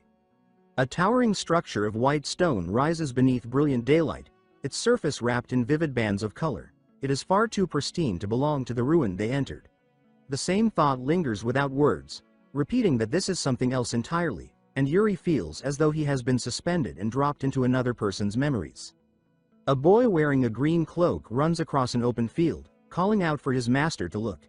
An older knight with a broad frame turns toward him, arms crossed, and demands to know where the boy has gone. The boy grins and explains that he has been reading, hugging a thick tome to his chest. As Yuri takes in the knight's armor, recognition strikes him. He wonders if he is witnessing the memories of the skeleton. He thinks that leaving something like this behind must have required immense magic. He watches as the boy slows his pace and stops beside his master. The master's voice softens as he asks whether the boy has something to show him, resting a rough hand on the boy's head. The boy spreads a book open on the grass, its pages crowded with dense text, circles, and diagrams. The master asks whether the boy's advanced studies have gone well. The boy falls quiet. The master's patience snaps. He presses for an answer and warns the boy not to change the subject. The boy droops and admits that reading all the time is not enjoyable. The master clicks his tongue and challenges him, asking whether he truly thinks he can become a capable hunter that way. Yuri feels a strange ache at the exchange, thinking that it reminds him of earlier days when Bernard used to nag him relentlessly. The master then tells the boy to look closely and raises a jagged red crystal. Light catches within it like blood trapped in glass. He explains that it is the mark of an orc hunter, and that only those who possess it are recognized as full-fledged hunters. Yuri absorbs the explanation in silence, thinking that it answers more questions than he would like. The boy does not look encouraged. Instead, he speaks with frustration, saying that he does not understand why they must kill orcs and suggesting that negotiation should be possible. Silence follows. The master's gaze hardens, and he says that the boy asked for the truth. He orders him to listen carefully and states plainly that orcs are humans who were corrupted by black magic. Yuri's breath catches, and he reacts in shock, demanding to know what that means. The memory sinks into deeper darkness. The master declares that long ago, a noble obsessed with power slaughtered his own people. The vision shows a throne looming above a sea of bodies soaked in black and red. When royal decree forbade murder, a black mage approached the noble and twisted the law, arguing that the king had forbidden killing humans, not turning humans into something else. The noble rejoiced. A ritual chamber appears, lit by a single red glow like an unblinking eye. The noble began forcing black magic into people, and those who touched it transformed into non-human monsters filled with hatred toward humanity. The orcs known today, the master explains, are humans corrupted by black magic. Yuri's eyes widen as the truth settles in. He says that this means the orcs he has been killing are descendants of humans. The boy asks whether the black mage was punished. The master answers that he was not, explaining that by the time the noble's crimes were exposed, the mage had already vanished. He adds that no method was ever found to reverse the transformation, and that the kingdom eventually abandoned hope. The boy is left stunned. The master gazes up at the sky and says that hunters exist to reap cursed lives and grant them the salvation of rest. Yuri's thoughts sharpen as he wonders whether the black magic he once inherited is connected to the poison used by orc shamans and the human sacrifices the foreigner mentioned. The realization strikes him so hard that he jolts. The air ripples. Yuri senses the memory shifting. Bright towers and stone fracture and fade, draining into darkness as ruined corridors replace the open field. Yuri blurts out in disbelief, asking whether they are inside the ruins. The boy, now older, clutches the master's cloak and cries that he cannot accept this. The master snaps at him to let go. The boy demands how the master can face them alone, insisting that he will die. The master shouts back, asking whether the boy expects him to wait for reinforcements, then declares that this is the end of Adelbane. Yuri watches with a sinking feeling, thinking that this must be from 10 years ago. The name Adelbane feels familiar to him. In the distance, an endless wave of orcs surges through the darkness. The boy trembles and accuses the master of throwing himself forward as bait. The master hardens and says that they are already coming, and that if he does not act now, there will be nothing left he can do. He grips the boy by the shoulders and says that the boy must survive and carry their wish forward, because that is the role of the next generation. The boy swallows and replies that even if he runs alone, he will not get far. He then insists that he would rather leave the memories of the orc hunters here, within these ruins, and pass them down. The master mutters that the boy is stubborn. Yuri's chest tightens as he understands that this is the reason these memories were preserved here. Stone cracks under a heavy impact as a staff is driven into the ground. The boy declares that they will leave these memories for a future generation to witness. Blue light surges through the darkness as he raises a glowing staff. He states that what they are leaving behind is the secret of the orcs, along with the techniques and experience of the strongest orc hunter, and that even if they die here, the next generation will fulfill their wish. The master appears broken and trapped. The boy strains against the swirling blue current, his face soaked with desperation, and begs for it to work, pleading that their deaths not be meaningless.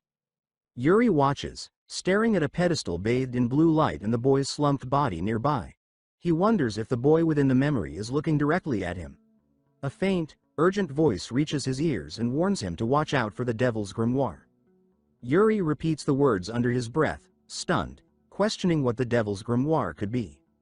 Blue light shatters above the pedestal. The crystal fractures and explodes, shards scattering through the darkness like falling glass. A faint voice trails off, struggling to reach him before fading away. Yuri's eyes snap open beneath his helmet as he is violently pulled back into his body, his breath catching in his throat. Lying amid broken stone and debris, he lifts his head and asks where they are. One knight answers that they are still inside the ruins. Another reports that the skeleton erupted in light and then vanished, adding that everyone is relieved Yuri is unharmed. Yuri exhales slowly and says that he is glad they are all safe as well. As he gathers himself, Yuri thinks that the hunter's memories did not feel like living someone else's life. Instead, they felt like something buried deep inside him being dragged to the surface. He gestures toward the entrance and asks whether they were the ones who broke it, pointing out that the door has been completely destroyed. A knight laughs awkwardly and admits that it took quite a bit of effort. Jard asks what Yuri saw, and Yuri answers that it was something beyond ordinary sight. A deep tremor suddenly rolls through the stone beneath them. Someone calls out that it must be an earthquake, but Yuri immediately says that it is not. His words are cut short by the sound of heavy, pounding footsteps. Yuri states with certainty that the orcs are attacking. Jard panics and asks whether they were discovered and whether this was all a trap. Yuri sharply tells him to stop. He explains that this ruin was once an orc hunter base, and that the orcs would naturally rush to destroy the remains of an old enemy that had suddenly surfaced. Extending his senses, he judges the rhythm of the vibrations and adds that the attackers are riding Komodo drakes. After counting silently, he finishes coldly by stating that there are 10 riders. Loran urges that they retreat to the main force. Yuri agrees that it would normally be the right decision, but then orders everyone, including the Imperial Knights, to follow him. He declares with confidence that they will prepare for battle. When Rodane asks whether they are truly not retreating, Yuri replies that there is no need, adding that it is now clear how these orcs should be fought. Outside, the plains burn beneath a sinking sunset. Komodo drakes thunder forward as a wave of orcs surges across the land. One orc points and bellows just as red flashes erupt from the bushes, slamming into the horde. The orcs roar and charge through the haze, but as they draw closer, hesitation ripples through them when the red light intensifies. Yuri steps into view and shouts that the moment has come. At his signal, knights hidden in the brush surge forward. Steel flashes as the first clash lands. Jard cleaves an orc across the torso and follows through with a crushing blow. Loran decapitates his opponent in a single motion, while Rodain drives his blade through an orc's neck, the creature howling as blood pours down its throat. Yuri watches and thinks that it is working. His hand closes around the small red mark on his chest, and he finds it unbelievable that the hunter's mark could change him so profoundly. He realizes that he can read vibrations to count enemies and sense where traps should be laid, instincts he never possessed before. He understands that this is why the hunter showed him those memories. An orc charges at him, roaring. Yuri feels as though decades of experience rest within his bones. He sees the perfect angle and the precise point to strike. He darts forward, severs the orc's hand mid-swing, then follows with a blue-lit cut that ends the creature's life without the need for soul severance. The orc collapses, blood spreading across the ground beneath the fading sunset. Standing over the body, Yuri says that he will carry on the legacy that was left behind, addressing the fallen as the hunters of Adalbane. Night settles over the camp around the ruins. Ragna reports that thanks to Yuri's actions, they were able to secure the perimeter without losses. He tells Yuri that he did excellent work, and Yuri responds that he is grateful. Ragna asks whether the ruins were the hunter's residence. Yuri answers that they hold traces of the hunter's final battle. He then asks whether Ragna knows anything about the Devil's Tome. Ragna says that he has never heard of it and asks whether it is connected to the ruins. Yuri replies that he only knows it is tied to black magic. Ragna says that he will investigate and share anything he learns. Yuri bows and thanks him. Later, Yuri walks through the cold night between the tents. A knight addresses him as the Prince of Briol. Yuri turns as a red-haired Imperial knight approaches with a smile. Yuri asks whether he is from the Empire. The man introduces himself as Rodain and says that Yuri's performance in battle was impressive. Yuri replies that Rodain fought impressively as well. Yuri asks whether Rodain usually smiles, noting how stiff he seemed earlier. Rodain answers that the Empire's military discipline is strict. He adds that most people freeze during their first battle, but Yuri fought like a seasoned veteran. Yuri tightens his expression, silently agreeing. Rodain jokes that Yuri must have left a lover back home. Yuri calls Rodain by name and asks whether His Highness Ragna ordered this conversation. Rodain stiffens and denies it. Yuri bluntly guesses that Rodain is here to assess the state of his romantic prospects. Rodain remarks that Yuri is clearly not welcoming the attempt. Yuri says that he would hate to be tied to the Imperial Princess. Rodain asks why, saying that everyone admires her and describing her as beautiful and kind. Yuri murmurs her name, Katerina, and thinks that with kindness like hers, she makes people feel as though they are special. Yuri abruptly ends the topic and says that he already has a girlfriend, which is, in truth, a lie. Rodain jerks in surprise. Yuri forces himself to remain composed and says that he is serious, adding that they care for each other deeply, though his eyes flick aside in discomfort. Under his breath, he apologizes to Sibylla. Yuri repeats that he has a girlfriend and says that this is all Rodain needs to know. Rodain replies that it is fine and says that it is good to hear, mentioning that he himself plans to propose to his own lover. Yuri snaps that Rodain should not say something like that on the battlefield. Rodain begins to respond, but something heavy snaps through the air with a sharp crack. When someone says words like that, something is bound to happen. Suddenly, a violent explosion rips through the rear lines. Fire surges skyward as Yuri and Rodain instinctively turn toward the blast. Yuri snaps that he warned Rodain to be careful with his words, while Rodain keeps his eyes on the unfolding chaos and responds that this is clearly an enemy attack.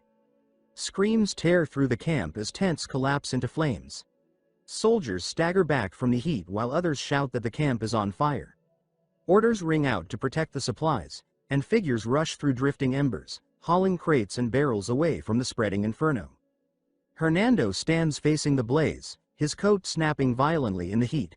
For a brief moment, he considers the possibility of an underground assault, but immediately discards the idea when he realizes that dozens, no, hundreds, of orcs have appeared directly inside the camp. His expression tightens as he understands that this is only part of the threat. He raises a hand and tests the air, eyes narrowing. His dispel fails to respond. This time, it is not an error. The resistance is intentional. Their magic is being countered and suppressed. Annoyance slips through as he clicks his tongue sharply. Yuri calls out to him, asking whether the dispel is malfunctioning. Hernando turns as Yuri rushes through the smoke toward him and reports that enemy sorcerers must have prepared in advance. Yuri answers with calm certainty that he will handle them. He orders Hernando to wait for the moment the dispel becomes possible and to unleash his magic immediately when that window opens, adding that he is counting on him.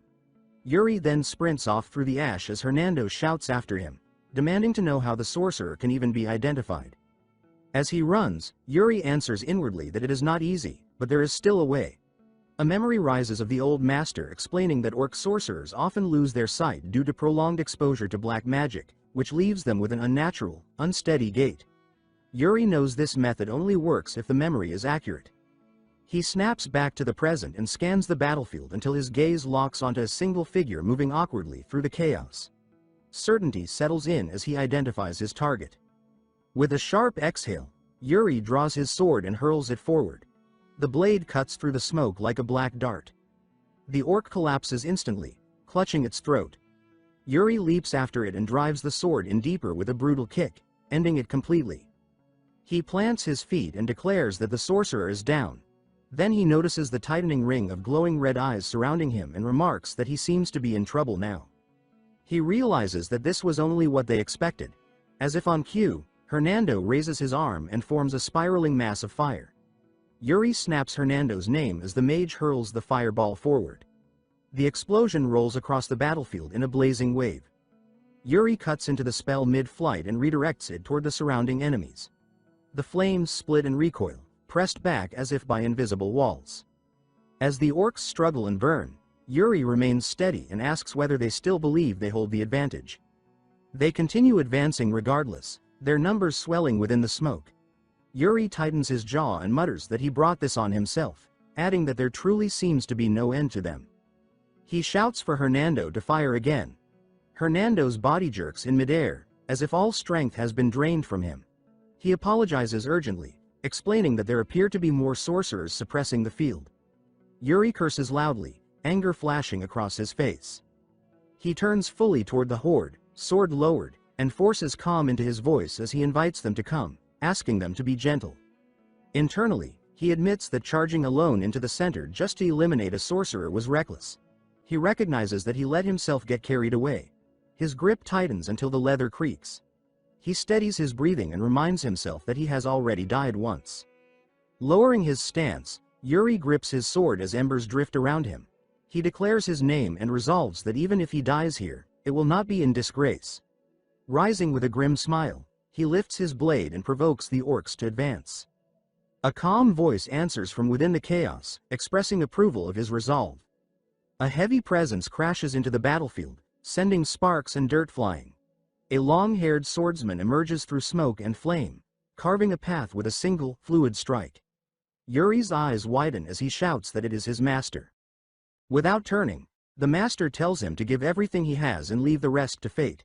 He explains that one who is prepared to die truly lives, while one who clings to life is already dead. He adds that only someone who reaches this state can be called his disciple. The master turns effortlessly and announces that he will demonstrate the sword of Chongsung. Drawing a quiet breath, he unleashes the azure cloud crimson glow sword art. Half-moon momentum. A massive crimson arc of fire and steel tears across the battlefield, carving a wide swath as the night flashes red. Yuri stares in awe, ash and sweat streaking his face. He realizes that this is the power he remembers, the strength that rivals the 10 strongest beings on the continent, the same overwhelming force his father once wielded. The master declares that he will take half of the enemy and orders Yuri to handle the rest. Yuri answers sharply and charges forward, his blade flashing as blue-edged force erupts from each strike. As Yuri fights, the master observes him closely. He notes that Yuri's movements are rough and unpolished, yet seasoned and practical. While Yuri clashes with a towering orc and forces it back, The master reflects that such talent never exists in isolation and inevitably draws others toward it. Surveying the battlefield drowned in smoke and ash, the master thinks of celestial forces thrown into disorder and a dark star spreading across the world. Yet he also senses a smaller star that still shines. He wonders whether this encounter itself is fate. A faint smile curves his lips as curiosity takes hold. Yuri drives forward again, cutting through flesh as blood sprays across the scorched ground. Watching him, the master forms one final thought, wondering whether this child will one day be consumed by the black star threatening the world, or rise to become the new star that replaces it. An orc's blade tears through the chaos, followed by another crushing strike that slams into the ground, dirt and sparks exploding outward as the earth shudders. A blast detonates near the ranks and smothers the field in thick smoke. From the swirling dust, two red-eyed orcs burst forward, snarling as they press the attack. Prince Yuri pivots toward the pressure and calls out for Jared and Lauren. Seeing their line begin to buckle, he thrusts his arm forward and orders them to stop the enemies. One knight charges into the front and blocks a heavy swing with ringing steel, while another drives an orc back with a brutal counterblow. A scream of pain cuts sharply through the clash of blades. Jared scans the battlefield and reports that there are too many underground tunnels, adding that they are losing ground far too quickly. Yuri falls silent for a brief moment, listening to the tremors beneath his feet. He admits that the warning is correct and says that a force this large moving underground means something is wrong. Narrowing his eyes, he senses deeper and realizes that aside from the orc sorcerer, there is something else moving below. Jared calls out to him again, but Yuri drops low and pushes his awareness into the vibrations beneath the battlefield. He asks himself where it is, then demands to know where they are digging the tunnel. Following a faint, irregular rhythm through the soil, it suddenly sharpens into focus, resembling something like a massive sandworm from legend. Yuri states that he has found it. He lunges forward and signals sharply, ordering everyone to follow him. His men scramble after him. Jared questions whether this is truly the right direction, but Lauren immediately shuts him down, saying that no one questions Yuri, while Jared reacts with visible unease. They skid to a halt as the shaking intensifies. Yuri says that this is the center point, the place that has been vibrating without pause. The air quivers, and a hooded orc shaman steps into view, baring its teeth as it raises a crooked staff. The shaman begins chanting and slams its palm into the ground. The earth groans in response. Cracks race outward as stone heaves and something massive forces its way up from below. The surface splits apart. Hulking figures burst through shattered soil and leap forward in a spray of rubble as the ground collapses behind them. Yuri watches without flinching and murmurs that it is exactly as he expected. Three orcvils advance with weapons raised, red eyes burning as cruel grins spread across their faces. Yuri remarks that he assumed they would appear sooner or later. More orcs fan out behind them, forming a living wall that separates Yuri's group from the shaman. They begin chanting again, shouting in unison as if sealing the spell across the battlefield. Jared leans in and says that the enemy is deliberately targeting Yuri. Yuri answers calmly that he can tell. Yuri raises his sword and commands each of them to take one opponent and not lose. His knights answer immediately and spread out. As Yuri steps forward, his focus sinks beneath the battlefield once more. He senses that whatever lies below is not an orc, and he knows that ending this battle means destroying it. He charges toward the largest presence, the orcval, and swings with full force as the duel begins. The orcval brings its curved blade crashing down. Yuri meets it head-on, steel shrieking as sparks burst outward. The impact forces Yuri to skid backward, but he twists, deflects, and turns the weight aside. Even so, the orcval finds an opening and snaps a cut through his guard. Blood sprays as flesh tears. As the orc taunts him, Yuri thinks that it is irritating and judges that the orcval knows exactly how to exploit the advantages of a curved blade. Shouts rise behind him as the wider fight continues. Yuri steadies his breathing and says that he needs to finish this quickly and get back to his people. The orcval grins, and Yuri surges forward to end it. He slashes, but the orcval slips past with minimal movement and blocks at the last instant, turning every decisive strike into a shower of sparks. Yuri grows increasingly irritated, thinking that the orcval is reading his movements and parrying everything. He wonders if it is deliberately stalling while the battlefield around them collapses. His focus falters for a heartbeat, then snaps back as a memory of his master's lesson surfaces. Bernard says that when the mind scatters, the sword strays, and that no matter how urgent the situation is, if the sword cannot keep up, it will never reach the enemy. Yuri's younger self demands to know what he is supposed to do. In that memory, Yuri snaps that his master should complain instead of swinging, adding that he nearly killed him. Bernard answers that Yuri must choose, explaining that combat is fluid and filled with paths beyond what seems obvious. He orders Yuri to remember why he fights. Back in the present, Yuri hardens and says that it is just like his master, admitting that the nagging brought him back to himself. Pressure coils at his feet like a wound spring. White energy wraps around his body.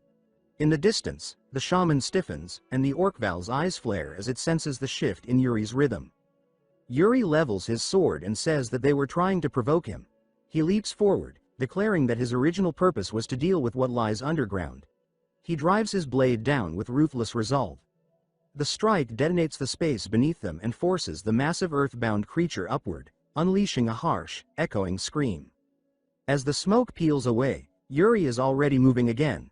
He surges forward through the white spiral of his own momentum, eyes locked ahead, and states that charging straight through like this is always the best way.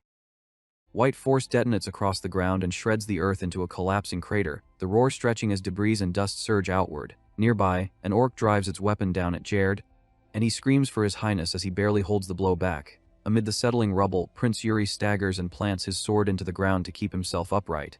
He drops to one knee, breathing hard, and thinks that he has used all the mana in his body, including the mana stored in his core. Pain twists through him, and he curses that the backlash is worse than he thought. He forces himself to breathe and thinks that he needs some time to heal, adding that with this, the underground tunnel should be dealt with. Before the thought can finish, the battle noise swells again and another strike flashes near Laurent, making his eyes go wide. The earth suddenly puckers and splits. Multiple gaping maws burst up from the ground like living pits, and Laurent's frantic warning rings out, telling Yuri to watch out. Yuri grits his teeth and spits a curse as the nearest mouth snaps toward him. Jared lunges in, yanks Yuri away by force, and drags him out of the bite zone as the ground erupts behind them. He hauls Yuri up and carries him while sprinting, then Laurent rushes in and cuts the threat to pieces. They crash down together in a safer pocket of ground, still shaking from the impacts. Yuri forces a tight smile and says that he is thankful. Jared, still tense, says that if Yuri is really grateful, then Yuri should tell him beforehand the next time he plans to do something like that. Jared asks if Yuri is able to fight. Yuri answers that he would love to, but his body will not move. Jared mutters that it is a problem. Heavy steps answer them. Massive bare feet land nearby, and the looming presence of the giant sandworm's advance presses into the air. Jared asks if they think they can make it back alive, watching the shadows of enemies gather, with a strange, overdramatic glow of resolve. Laurent says that dying with Yuri would be the greatest honor for him, while others nearby react as if he is starting again.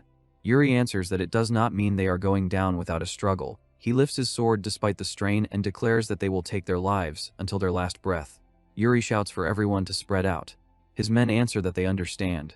Yuri then vows that he will make the path and surges forward, forcing his battered body to move through sheer will. As he charges, a calm warning cuts through his momentum, telling him not to overwork himself. At the same time, golden light swirls up like a protective storm, and Yuri calls out in surprise, addressing Sir Graham. Sir Graham steps into view wrapped in radiant, swirling aura as he slashes at their enemies. He says that he has been ordered by Prince Ragna, and he declares that they will be helping from here, bringing support into the fight as the pressure shifts away from Yuri's side. Later, the camp settles under clearer light. Someone asks if the enemies ran away, and the answer comes that they did. Inside the medical tent, Prince Ragna listens as a report says that by the time they arrived, Prince Yuri had already taken down the giant sandworm. The report adds that the enemies probably concluded they had no chance of winning once their entrance was blocked. Prince Ragna clicks his tongue and says that it is a shame, adding that it would have been nice if they had captured them and interrogated them. He praises Sir Graham, saying that he has done very well. Prince Ragna looks to Sir Graham and says that he has done very well. He adds that they would have lost a core member of the Allied forces if Graham had been even a little late. Sir Graham lowers his head and says that he is thankful. Ragna dismisses him and says that he may leave now. Afterward, Ragna stands over Prince Yuri's bed and clicks his tongue. He says that Yuri always has to make a fuss. Watching Yuri lie unconscious, Ragna says that it feels like the entire Allied force exists just to highlight Yuri. Then he thinks that it is as expected, and he concludes that this is what it takes to be Yekaterina's partner. Yuri stirs and lets out a strained groan. Later, Yuri jolts upright in the bed with a sharp gasp, sweat on his brow. He curses under his breath and wonders what kind of nightmare that was. Clutching his head, he thinks that it feels like he has been foretold a terrible future. A voice from the doorway asks if he is awake. Yuri turns and says Sibylla's name as she steps inside. Sibylla approaches with a relieved look and Yuri asks how the situation is, demanding to know if everyone is safe. She tells him to calm down and says that the battle ended well. Sibylla explains that while Yuri was unconscious, the Allied forces moved for another 2 days. She adds that everyone has been considerate so Yuri can focus entirely on recovering. Then she asks how he is feeling and says that she reckons his mana is restored. When Yuri shifts and tests his body, Sibylla smugly says that he can thank her for that. She boasts that he does not get holy treatment from the Holy Kingdom's princess every day. Yuri exhales and says that, fine, he is thankful, addressing her by name. Yuri then asks where they are right now. Sibylla invites him to look outside and says that she is sure he will be surprised. She leads him out, sunlight washing over the camp as they walk side by side. Yuri freezes as the view opens, starting to say that it is while Sibylla watches his face and asks what he thinks. She points toward the distant walls and says that it is the Allied forces' final destination, Okua's fortress. She says that they are finally there. Yuri answers that they are, agreeing without looking away. Sibylla turns serious and says that she has to thank Yuri first. Yuri reacts with a small, confused sound. Sibylla says that without Yuri, they would not have made it this far. And she adds that even if they had, they would have had far more casualties. She says that she feels so fortunate to have Yuri with them. And she thanks him again, her hand lightly gripping his arm. Yuri swallows, then asks if she is that grateful, could she do him a favor? Sibylla repeats the word, surprised, asking what favor. Yuri hesitates, then carefully says that if Sibylla is okay with it, he wants her to pretend they are dating. Sibylla blinks and demands to know what that is supposed to mean. Yuri scratches the back of his neck, tense, and says that he thinks Ragna's marriage proposal might come his way, and he insists that it is something he absolutely wants to avoid. He adds that it would not be so bad for Sibylla either, then asks if her brother would not try to marry her off once she returns to her homeland. Sibylla studies him for a beat, then relents and says that it is fine. Yuri's eyes widen as he blurts out that she really agreed, then she raises a finger and says that there is a but. Sibylla smiles sweetly and says that there is one condition. Sibylla faces Yuri and says that she has a condition. She explains that since this is something done under her name, she cannot exactly do it without any stakes. With a bright smile, she proposes that they keep it clean and simple by using a wish token. Yuri stiffens and starts to say that it is a bit much. Sibylla leans in, sharp-eyed, and asks what, then asks if he is scared she might ask for something weird. She shrugs with a sly grin and says that if he does not like it, he can look for someone else. Yuri averts his gaze, rubbing the back of his neck in silence. Then she asks who the marriage proposal is with that he has to go this far to avoid. Yuri answers plainly that it is the crown princess of the empire.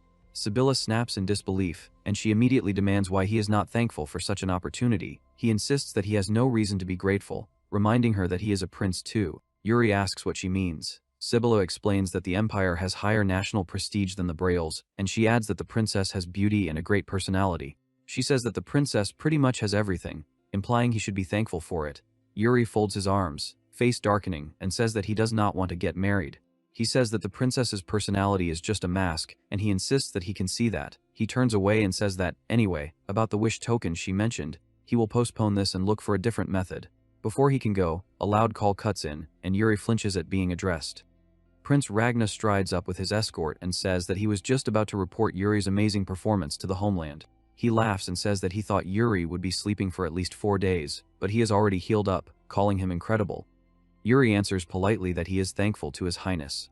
Ragna throws an arm around Yuri's shoulders and says alright, then says that his niece seemed super interested in Yuri's news. Yuri's eyes widen as dread spreads across his face, and Ragna, glowing with sudden excitement, thinks that this is such a great occurrence, then smacks Yuri with brisk, repeated hits while still smiling. Yuri, sweating, snaps internally that wish token or whatever should be fine and silently begs for help, then calls Sibylla's name like a plea. Ragna steadies Yuri as he wobbles, and Sibylla hurriedly tells Ragna that Prince Yuri has not been awake for long, asking him to be considerate so Yuri can rest and stabilize a little longer.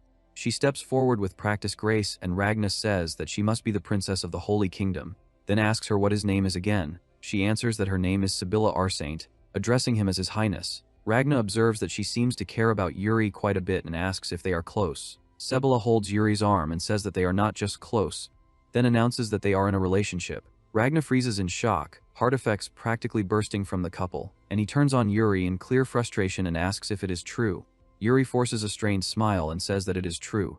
Ragna clicks his tongue, then awkwardly says that they look great together. He says they can talk more about it later, adding that he is sure both of them are already awake. He then says that they will be having a final battle against Okua soon, but because of all the relentless battles and the long march they have endured, They are planning to advance forward only after taking some time to rest. As the camp settles at sunset, the soldiers listen while Ragna explains that they have to be fully prepared, because this is their long-awaited final battle. He adds that, conversely, the orcs will try to exploit their vulnerability in a new way. He shifts his tone and says, however, they have strong individuals from all over the continent, from the Empire, the Briols, and the Holy Kingdom, and he finishes by saying that they cannot lose to some orcs now. Prince Ragna stretches his hand toward Okua's fortress under the blazing sun, and says that starting now they will be exterminating those filthy creatures of unknown origin.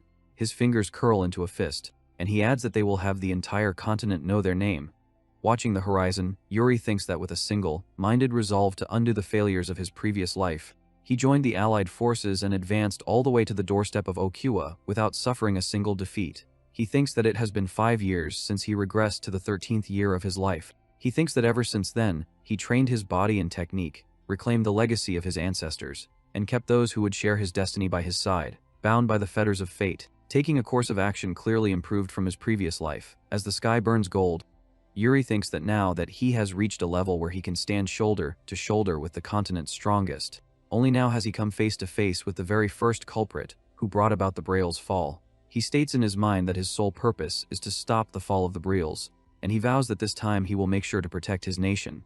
Night falls over the Granzian Empire's imperial palace, and inside, wine is stacked and carried through a lavish gathering where nobles lounge and drink. As glasses clink, someone says that since they are talking about it, they should mention the news about the Allied forces. Another dismisses it and says that it is out of their interest, then asks if anyone heard anything interesting about them. A voice answers that they are about to have a final battle soon. Someone reacts with a gasp and says that is surprising. Another adds that from what they heard, the Allied forces are undefeated. Then someone praises that it is as expected of their highness and calls it incredible. Another person mutters that even so, His Majesty will not even spare him a glance. And a man laughs and warns that they should not be saying that in the imperial palace. A woman lifts her glass with a bored smile and says that they should move on from such a boring topic. She says that everyone must be aware of the third Prince of Briol, who has been performing very well in this war, and she asks if that is correct. A reply comes that of course it is. The woman then asks if anyone has any news about him, while one attendee quietly admits they remember him because they like his appearance.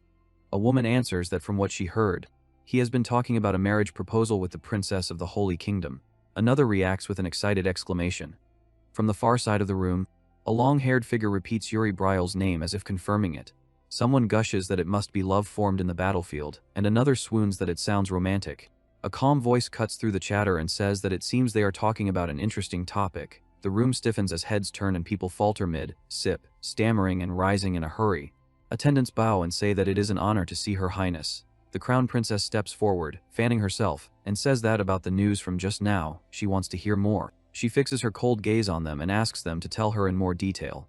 Under a cloudless sky, the soldiers relaxed in loose clusters, their armor glinting in the sunlight as they exchanged light-hearted talk. One of them explained that he had been planning a large business venture in his hometown, and that he intended to begin it once the war ended. Another asked whether his companion had tasted the food he had shared before, and whether it had been to his liking.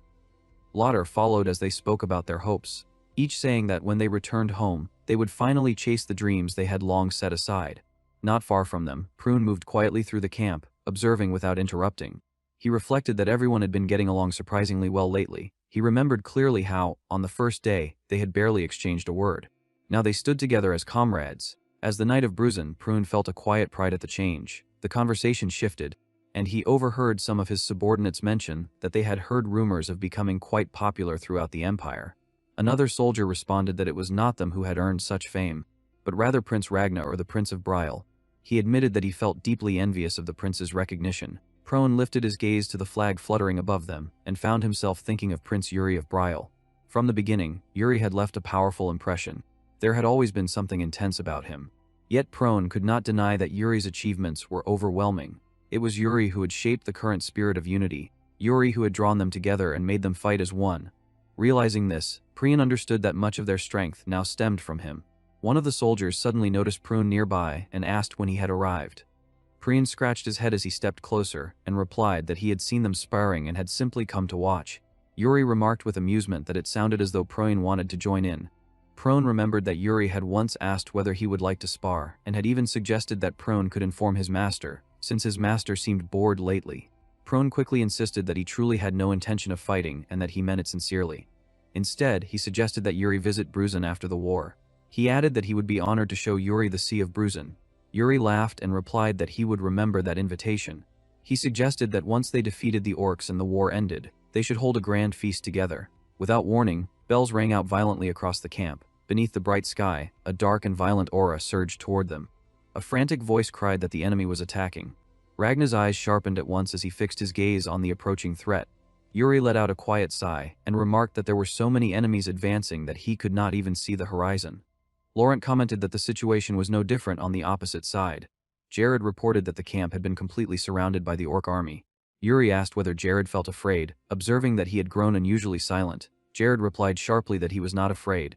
Yuri laughed and observed that Jared had changed, explaining that in the past he would have complained about being dragged into troublesome matters like this. Jared demanded to know exactly when Yuri was referring to. Yuri calmly explained that he only meant they had come a long way since then. He declared firmly that they would go even farther. A massive foot suddenly crashed into the earth. The ground trembled as a towering and savage orc stepped forward. Jared reacted in shock, exclaiming at the creature's overwhelming presence. Yuri narrowed his eyes and concluded that this had to be Okwa, the orc king. The monstrous figure roared, and Yuri confirmed with certainty that it was indeed Okwa. Immediately, the other orcs echoed their king's roar, their voices merging into a thunderous wave. The human soldiers refused to falter. Horns blared in response, their sound cutting through the chaos. Ragnar lowered his sword in a swift motion and ordered the charge. Okwa's face twisted with ferocity, his red eyes blazing like fire. Then both armies surged forward and the battle began in earnest. The human soldiers drove their horses ahead with fearless resolve. Yuri lifted his sword high and called out for Briol. Steel met flesh. The two forces collided violently, and blood sprayed across the battlefield. Okwa's army struck back with savage strength, their blows shaking the ground. A blade pierced straight through an orc's neck, sending blood gushing out in a crimson torrent. Those who witnessed it froze in shock for a heartbeat. Yuri turned sharply and commanded everyone to stay focused. Suddenly, a heavy shadow passed over him. Someone looked upward and questioned why the sky had darkened so abruptly. A moment later, winged shapes came into view, and a terrified cry spread through the ranks that wyverns were descending. From the air, Okwa's forces aimed their bows downward. Arrows were drawn and released in a ruthless volley. Instead of fear, a spark of excitement flashed across Yuri's expression. He remarked that this was the kind of battle the enemy wanted. He placed his hand on his sword and noted that such an attack from the sky would consume an enormous amount of mana. Even so, he swung his blade. A surge of energy exploded outward, magic bursting into the air as if to crush the very space around him. His face grew solemn as he continued to fight. With tremendous force, he hurled his sword forward, aiming to shatter the enemy's momentum. The foes above roared in shock at the sudden counterattack. Yuri calculated quietly that the height was sufficient. He lowered his stance and leaped high into the sky. In a swift motion, he seized the control rope held by one of Okwa's warriors and yanked him downward, throwing him to the ground and gaining dominance in the air. He declared that if they believed they could strike safely from above, they were gravely mistaken. He vowed that every one of them would fall from the sky. His eyes darkened with killing intent as he raised his hand and made his unwavering declaration. Blood bursts into the air as armored soldiers crash into one another beneath the shadow of a towering palisade. Overhead, dark winged wyverns slice across the sky, their riders shrieking as they dive. Yuri forces his way through the chaos below, his blade cutting a precise path. Another enemy falls behind him, lifeless before the body even touches the ground. On the ramparts, a knight reports to Prince Ragnar that the archers stand ready. Ragnar does not answer at once. He keeps staring at the sky, his gaze fixed as though he cannot tear it away from the sight above.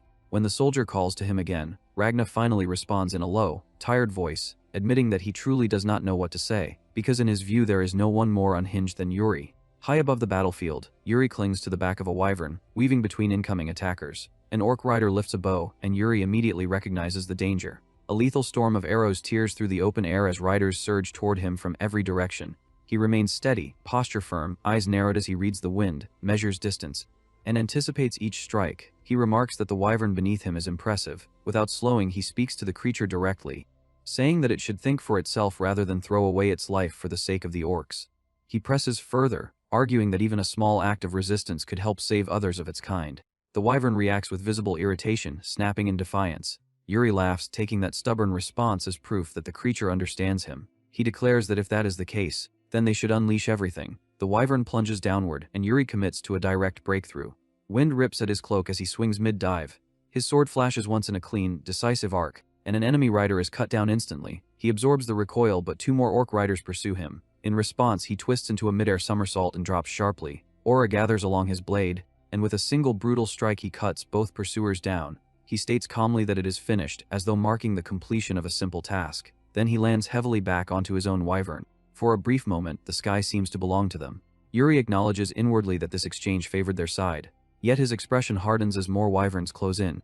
He calculates that eliminating them one by one will consume too much time. Green-tinted energy coils along his arm as he decides to shift his approach and apply his power differently. Below, the front lines begin to buckle under mounting pressure. A commanding voice shouts that the soldiers must not be pushed back, and that they must hold the line. The response comes in strained breathing and pained groans from the ranks struggling to endure. A knight cuts down an advancing orc but staggers as more enemies flood forward. He curses that they seem endless. Before he can steady himself, he senses a change in the air. He freezes, confused, as the wind begins to spiral violently, growing stronger with each passing second. He wonders aloud why the wind is behaving so strangely. Faces tilt upward. A green spiral forms in the sky, and someone cries out Prince Yuri's name. The roar of battle dulls under the oppressive weight of gathering mana. Yuri defines the technique in his mind as power shaped by will, a slash that severs the soul. He understands it as the rotational force of the wind ring sword compressed into concentrated wind, released in a single instant.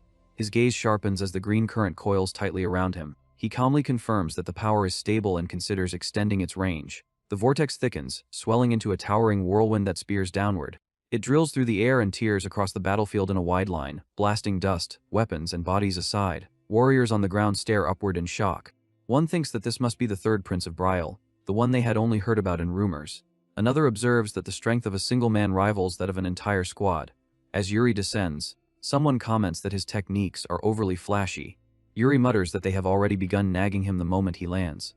He casually declares that he will name it the spinning whirlwind sword, only for someone to respond bluntly that the name is terrible. Yuri turns toward Jared and asks what matters most, the condition of the ground battle. Jared reports that thanks to Yuri, no aerial damage has been sustained, but that is the extent of the advantage. He warns that the main clash of forces remains intense and that if even one side falters, the entire formation will collapse. Yuri decides that he must move across the field and provide support wherever needed. He shifts his attention to another ally and inquires about him. The hooded man introduces himself as Gaunt Meriton, Baron of Fabane and Knight of Joachim, offering his greetings to the third Prince of Briol. Yuri acknowledges him and remarks that Joachim is a powerful ally. He adds that if Gaunt ever requires assistance, he should ask without hesitation. Gaunt stammers his gratitude, and Yuri immediately urges that they drive the orcs back further.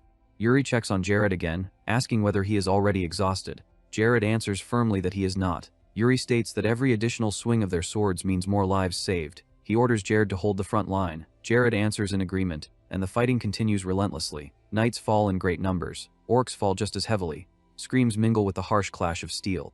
The air thickens with the sense that the war is nearing its conclusion. As silence slowly settles, purchased with countless lives, the sun sinks toward the horizon. Around that moment, something shifts once more. An orc releases a furious howl. Instantly, soldiers clutch their heads, crying out in agony as they stagger beneath a sky stained red. Yuri drops to one knee, planting his sword into the ground for support.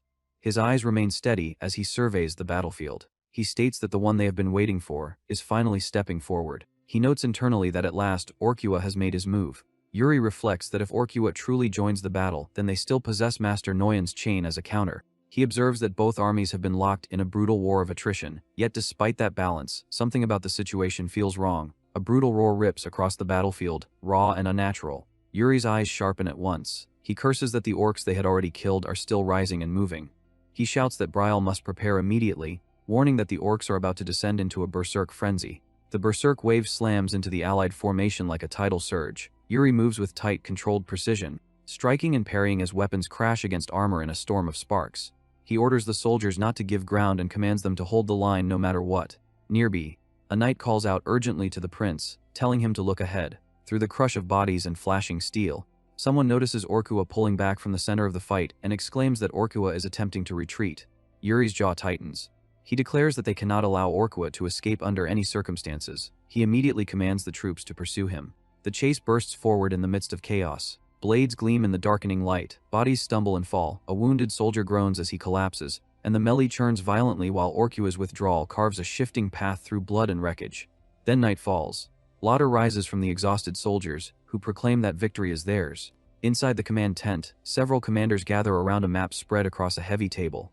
One of them boasts that Orkua's retreat can only mean they have achieved a great triumph. Another officer proposes that since the enemy has withdrawn, they should take time to rest.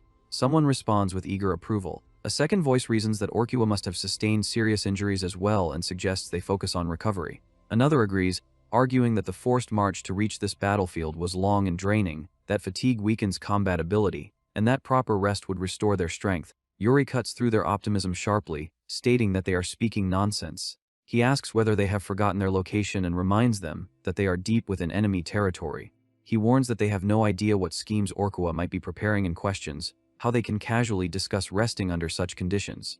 He points out that Orkua is the one controlling the orcs and insists that there must be something more hidden beneath the surface. Yuri declares that they must continue applying pressure without delay. Ragna speaks up then, explaining that during the battle he dispatched mages to observe Orkua's encampment. He reports that those mages sensed a sinister aura rising from within the enemy camp. Yuri concludes that there is no justification to prolong the situation any further. Ragna issues the final command, declaring that they will march at dawn and instructing everyone to ensure that all preparations are flawless.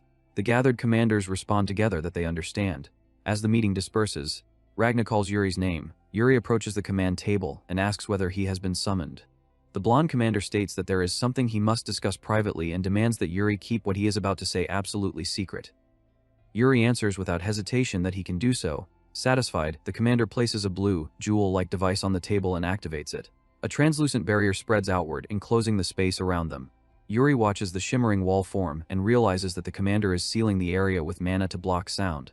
The commander admits that he hesitates to speak because Yuri is not a member of the Empire. Yet he adds that Yuri is the only person present whom he truly trusts. He asks whether Yuri remembers the letter they destroyed earlier. Yuri replies that he remembers it clearly and states that the letter claimed the Emperor had formed a secret pact with Orkua. The commander then reveals that someone within the Empire is wielding black magic. Yuri falls into sharp silence at that statement. The commander continues, explaining that the events of the day demonstrate what Orkua can achieve through black magic, even suggesting that Orkua can seize control of his enemies. He admits that they still do not know how far that influence extends. Yuri asks whether he suspects a traitor within the Allied army. The commander replies that it remains only a suspicion for now, which is precisely why he called Yuri. He explains that it is not a matter he can entrust to an Imperial knight. Yuri promises that he will keep a careful watch on everyone. The commander's stern expression shifts into a sly grin. He leans closer to Yuri as if sharing a piece of gossip and asks whether, once the war ends, Yuri would like to meet Ekaterina. Yuri responds flatly that he already has a girlfriend. The commander bursts out in disbelief, protesting that he cannot possibly accept that claim. Yuri, visibly flustered, insists that he is telling the truth and urges him to believe it. Outside the tent, the night air feels heavy. Ragna continues speaking, explaining to Yuri that relationships between men and women can collapse in an instant, and that even friendships tend to grow distant and strained as people age. Darkness slowly fades into a clear morning sky. Leaves drift lightly on the wind. A horse's eyes catch the sunlight as it stamps and surges forward. Mounted knights assemble in formation. A soldier reports to the prince that all units are ready, and the prince answers that he understands. Yuri asks what they intend to do about Master Mang Chan. He is informed that the master remains inside the camp and has stated that he is performing internal energy circulation, claiming that he will step forward when the appropriate time arrives. At the front, the prince surveys the ranks and notices far too many empty spaces where comrades once stood. He reflects that after enduring countless brushes with death and stepping over fallen allies, they have finally arrived at this decisive moment. Yuri calls out Briol's name, and the prince thinks that no awkward words of comfort can ease the pain of the lives they have lost. Yuri lifts the Briol flag high and declares that this will be the end. With bright laughter, he remarks that he has run out of speeches as well. The knights around him laugh in response. Soldiers shout that they will meet again alive once this is over, and Yuri vows that he will pay for a massive round of drinks afterward. A horn is raised and emptied in one long draft. Yuri orders all forces to advance and the command to charge rings out. The cavalry surges forward as one. Hooves thunder against the earth, banners snap in the wind, and the final assault begins. Amid the chaos of the battlefield against Okua's army, a soldier turned toward a thunderous noise as Briol's banners whipped violently in the wind. A jubilant voice proclaimed that Briol had arrived and ordered the troops to clear a path to the fortress, shouting in triumph as soldiers moved in and surrounded the battlefield. Yuri urged his men to move faster and follow him, and his subordinates answered in unison that they would, addressing him as Sir. With a sharp, assessing gaze, he explained that the structure ahead was a siege tower, and said that it would serve as their foothold for a direct assault on the fortress. His face remained taut with concentration as he prepared himself for the fight ahead. At that moment, an orc charged with a savage roar that shook the field. Yuri instantly drew his sword and declared that it was indeed that bastard before him. He swung without hesitation and sent his blade slashing forward, a pale streak tearing across the ground. The orc hastily raised its weapon to block, groaning in pain as an enraged howl burst from its throat. Both Yuri and the orc stared at one another with fierce resolve, and then Yuri's blade began to shine with an ominous glow. He spurred his horse forward with unwavering resolve, rushed ahead at full speed, and then sprang high into the air. When he landed, his expression was cold and his eyes were icy as he remarked that it had taken long enough. He then addressed the soldiers and declared that this would be their final battle. From his elevated position, Yuri looked down grimly and noticed the presence of black magic. He concluded that, just as expected, a sorcerer had been deployed there as well. Jerod reported that the preparations had been completed exactly as instructed. Yuri praised Jerod for his work and pointed out that the enemies before them were elite troops strengthened by black magic just like before. He said that Dispel likely would not work a second time and observed that the stage had already been prepared for them. He then asked whether they should begin and ordered Simon to raise the flag and signal their position to the commander. The soldiers answered that they understood. Yuri was the first to charge, calling for everyone to move. The moment the signal was seen, Ragna exclaimed that they had received it and that Briol had found Okua. Inwardly, he thought that Yuri had accomplished it sooner than expected and silently admired him for it. Ragna immediately ordered the signal to be relayed and commanded that the elite troops be mobilized. Prone burst into laughter and declared that they were finally entering the real fight, then told Fennec that they were moving. Sibylla answered at once that she understood. Unis was plainly written across the soldiers' faces as the brutal clash between both sides exploded in full force. While advancing step by step, Yuri stated that everyone surely already knew the plan. He explained that the main force would hold the line, while their role was far simpler and far more dangerous. They were to kill Okua. The monster's roars rolled across the battlefield without end. Yuri pointed his sword forward, smiled with calm confidence, and ordered everyone not to die. Then he threw himself into battle against the towering foe, his strike swift, sharp, and unyielding. Sibylla refused to be left behind and focused with fierce intensity. She suddenly leaped down from above and called for Fennec to move. He responded at once, addressing her as Your Highness. As he fought, Fennec reflected that people from different lands and different walks of life were standing together, protecting one another in the same battle. He believed that no battlefield could be more glorious for a knight than one like this. At the same time, Prone continued gathering power before bringing his sword down with a mighty shout, fighting without pause as sparks burst from every violent collision of steel. A faint smile touched Yuri's lips as spiritual energy flowed into him and his gaze turned sharper and more dangerous. Then he released a tremendous wave of power that swept across the battlefield. Afterward, he came to a sudden stop just as another orc lunged at him. His keen eyes caught the attack in time, and he barely managed to block the crushing blow. Even so, he realized that Okua still had not made its true move, and Master Mo had yet to appear despite how far the battle had escalated. Though their side clearly held the upper hand, an ominous feeling of déjà vu clung to him, and he wondered whether he had overlooked something crucial. Then the orc suddenly collapsed to the ground, leaving Yuri frozen in shock. But before his eyes, its body began to twist and mutate into something grotesque. Horrified, he thought that such a thing should have been impossible. Rage and panic surged through him at once, making his entire body tremble. He rushed forward and shouted Okua's name. Before him stood Okua in its most terrifying form yet, its eyes burning with savage madness. Okua raised its sword high and brought it crashing down, unleashing an explosion that made the earth itself tremble. In a voice as cold as ice, Okua asked whether Yuri had only now begun to understand, then laughed at him with open cruelty. It mocked him as a fool and sneered that everything was already too late, declaring with vicious delight that Yuri too would soon become a living sacrifice. In the span of a few moments, the entire area was reduced to rubble and engulfed by dense black smoke that twisted endlessly into the sky. Inside that hollow wasteland, a savage laugh rang out again and again, harsh and eerie as it echoed through the destruction. Yuri fell into grim thought and finally realized why Master Mo had not yet appeared.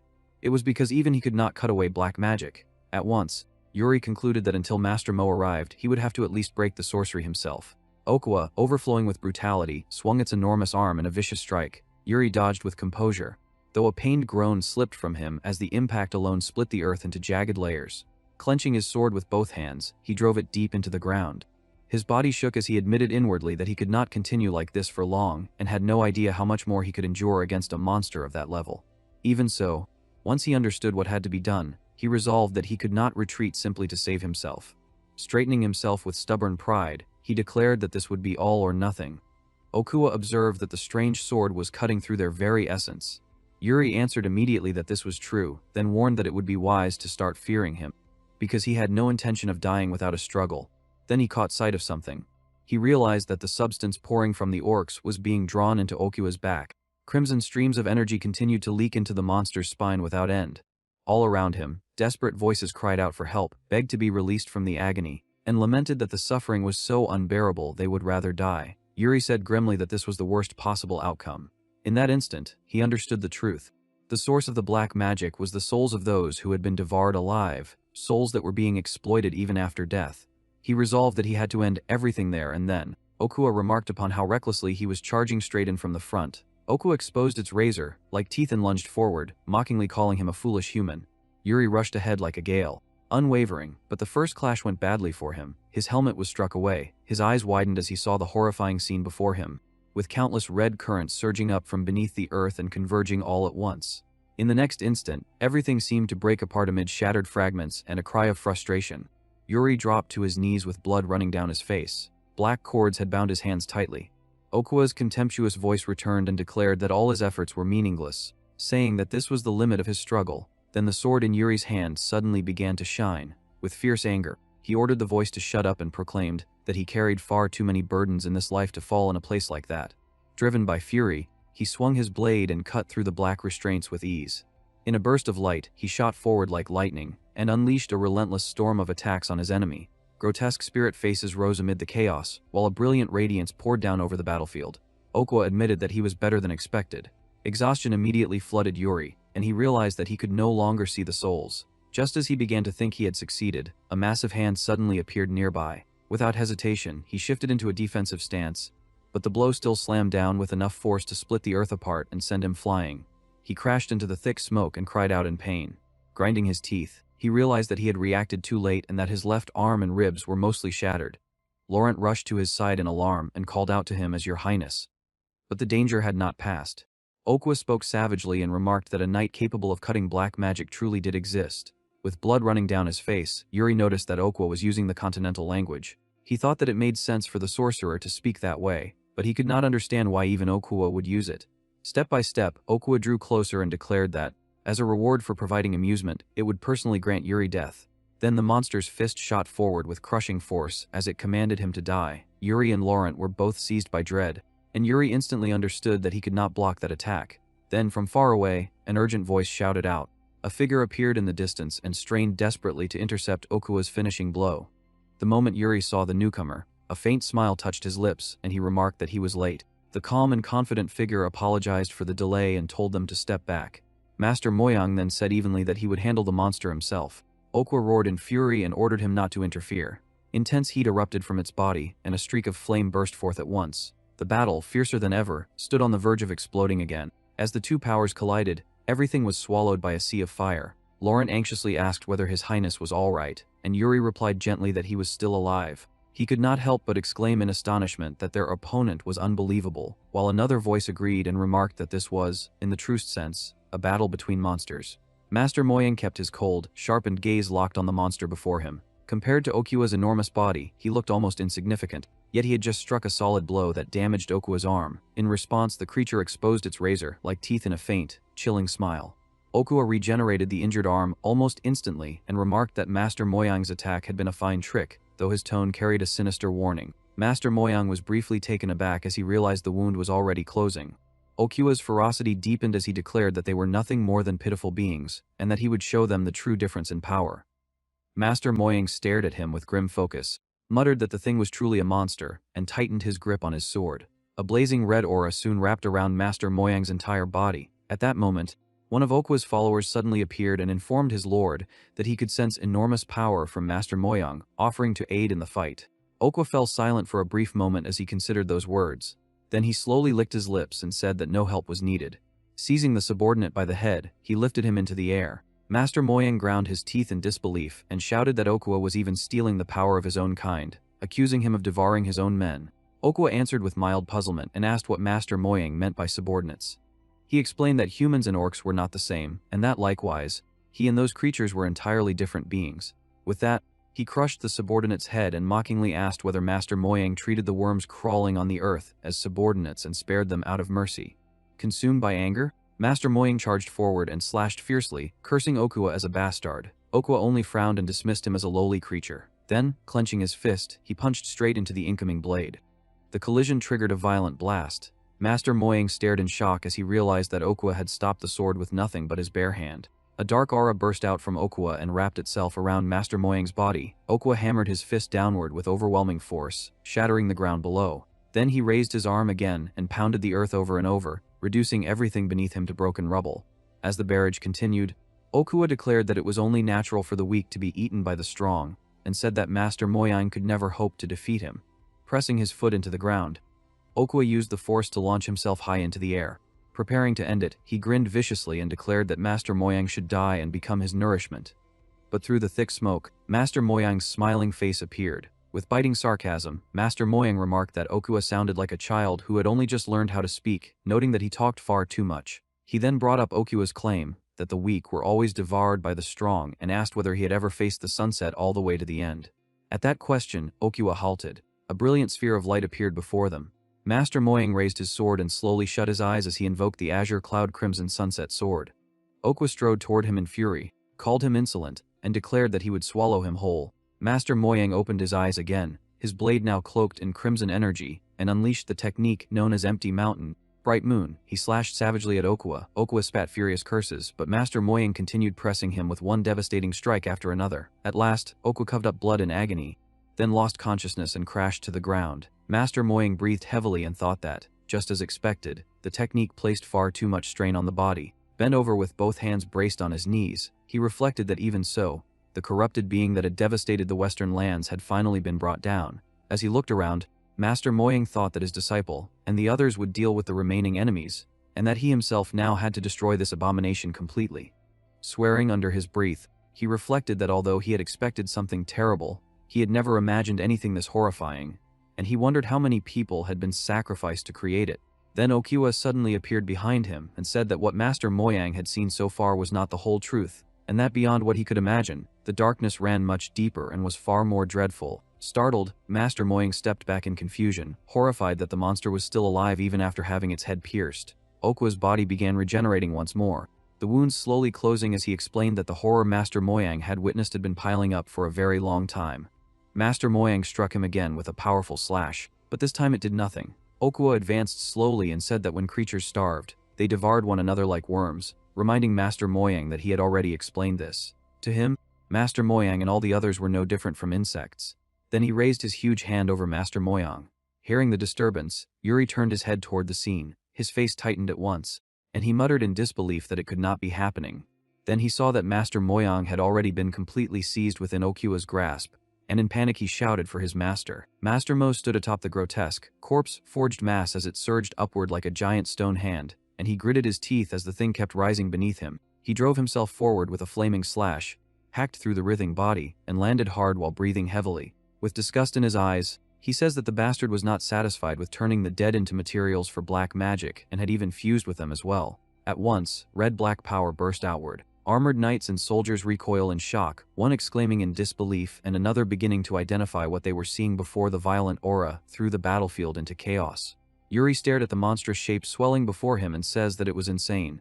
As the enormous form took shape inside the boiling black magic, Yuri realized that this would not end unless they cut down that disgusting thing. He immediately understood the danger and thinks that the black magic he had cut earlier was not all of it.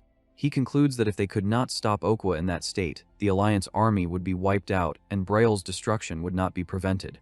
Loran hurried to his side and tells the prince that he must fall back and return to Briol, because from that point on the battle would become too chaotic. Jared steps in as well and says that the rest should be left to them, adding that the prince had already done more than enough. Yuri falls silent for a moment, then rejects that thought in his heart. He thinks that there had never been such a thing as enough, that destruction did not wait for people to prepare for it, and that even if he retreated now to plan for the future, there was no guarantee a better chance than that one would ever come. He clenches himself back into motion, turns to them, and asks what exactly he was supposed to withdraw from. He asks whether they truly believed they could fight properly without him. Inwardly, he confirms that now that they had come that far, there was no turning back. He calls Jared and Loran by name and says that he was giving the next order. He declares that they would defeat Okwa and seize a certain future. He orders them to send a messenger and signal Hernando to stand by, then spread out and eliminate every black mage hiding in the camp. As the two men answer at once, Yuri studies the towering monster and concludes that now that Okwa had grown that large, physical attacks alone had clear limits. While Master Mo continued battling the abomination head-on, Yuri realized what they had to do. He thinks that they needed to create an opening in the dispel and pour in magic. Ahead of them, Okua roared under the red-black torrent while Master Mo kept meeting it with blazing sword strikes, forcing flame and steel against the swollen body. Even so, the monster's black magic continued to crawl and rebuild around it. Then Prone entered the fight. Wrapped in blue force, he rushes in and shouts that he would join the battle, then drives his blade into Okua with a surge of power. The giant recoils, but its stone-like flesh and black aura surge again. With murderous contempt, the monster declares that they were mere insects like them, then slams its power downward hard enough to blow men away and spray blood across the ground. Master Mo lunged back in without hesitation. He shouts that Okua's opponent was him, roars, and throws himself into another exchange. Fire blazed around him as he carved across the giant's body again and again, each impact bursting with heat and debris. Okua answered with crushing force, but Master Mo refused to yield and kept drawing the monster's attention to himself. Watching the clash, Yuri lets out a low breath and admits to himself that there was not enough time to find and eliminate all the hidden shamans. Even so, he does not retreat from the conclusion. He steadies his sword, measures the battlefield, and thinks that if they could reduce the shamans' numbers even a little, they could split the black magic surrounding Okua.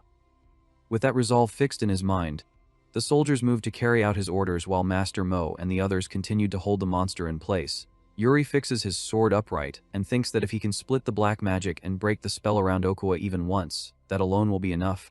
Okua immediately senses him and snarls that an annoying insect is crawling up. It orders the surrounding orcs to tear Yuri's limbs off and lay them before it.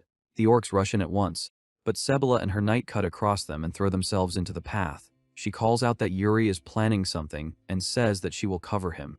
Fennec tells Yuri that they will hold the enemy back, so he must hurry. Amid the clash, Yuri steadies his breathing and feels the flow of black magic for himself. He realizes that it is swelling by absorbing death. He thinks that his mana has already reached its limit, that there is nothing left, and that his body can barely remain standing. Even so, a memory rises in his mind, telling him never to fear the enemy and to do what he believes in. Yuri accepts that to the very end, he will simply fulfill Briol's duty. He thinks of the weight carried by the name Briol, of the mission that name places on him, and resolves that he will simply carry it out. Elsewhere, Hernando watches soldiers fighting through the chaos and says that His Highness was right, because the orcs can no longer fight properly one by one. He concludes that Okua is absorbing their lives through black magic, and that if this continues the allied army will be destroyed. An older mage approaches and remarks that Hernando has been staring at the battlefield. Hernando answers that the prince told him to be ready when the gap was made, and to use his magic at once. The older mage understands and says that although Briol's prince is exceptional, this situation is on a completely different level. When asked why, he explains that Okua has become one with the black magic. He says that even if someone fully stops the life force flowing into Okua, no one should have enough strength left to return to battle immediately, and that even if the prince truly creates an opening, only a handful of magicians in the allied force, or even on the continent, could land a spell powerful enough to critically wound Okua. Hernando calmly replies that there is no need to worry about that part.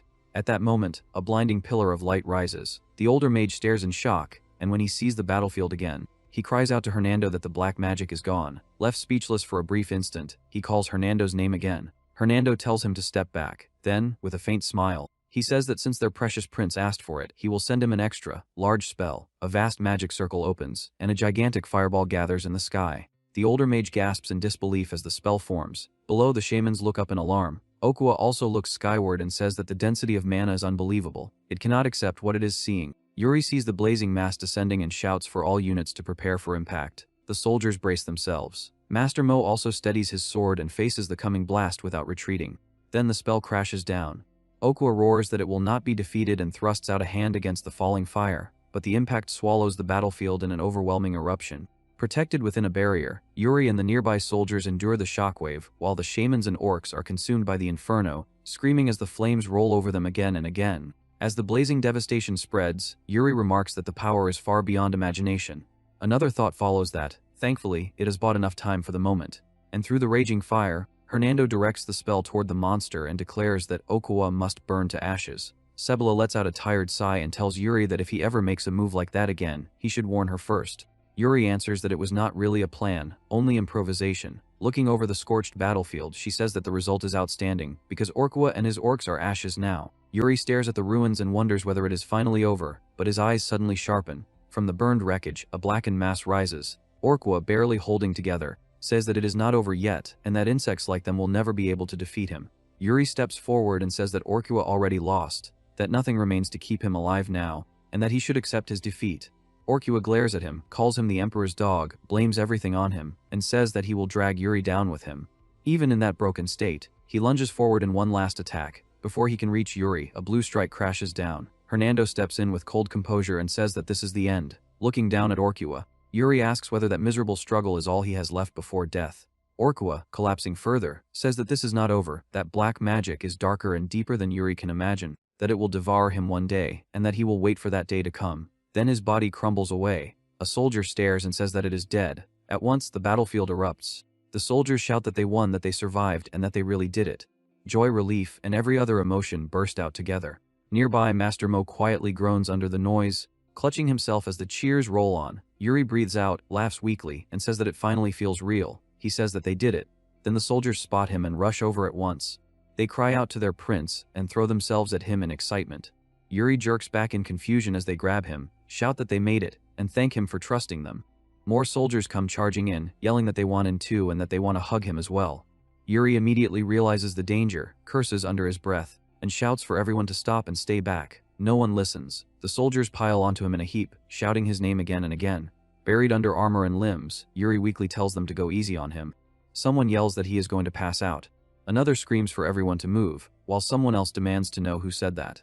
And while the celebration swallows the field, something dark quietly stirs again from the remains of Orkua. Dawn breaks over the field. The survivors declare that they have won the war. A priest says that it was a hard-won victory, earned by crossing the long, divine, and forsaken battlefield for months. Before anyone celebrates, he says that they must first remember those who sacrificed their lives for that victory. Standing before rows of covered bodies, he declares that God's gaze does not distinguish between high and low, and that the devotion and bravery of the fallen have been witnessed by the Lord.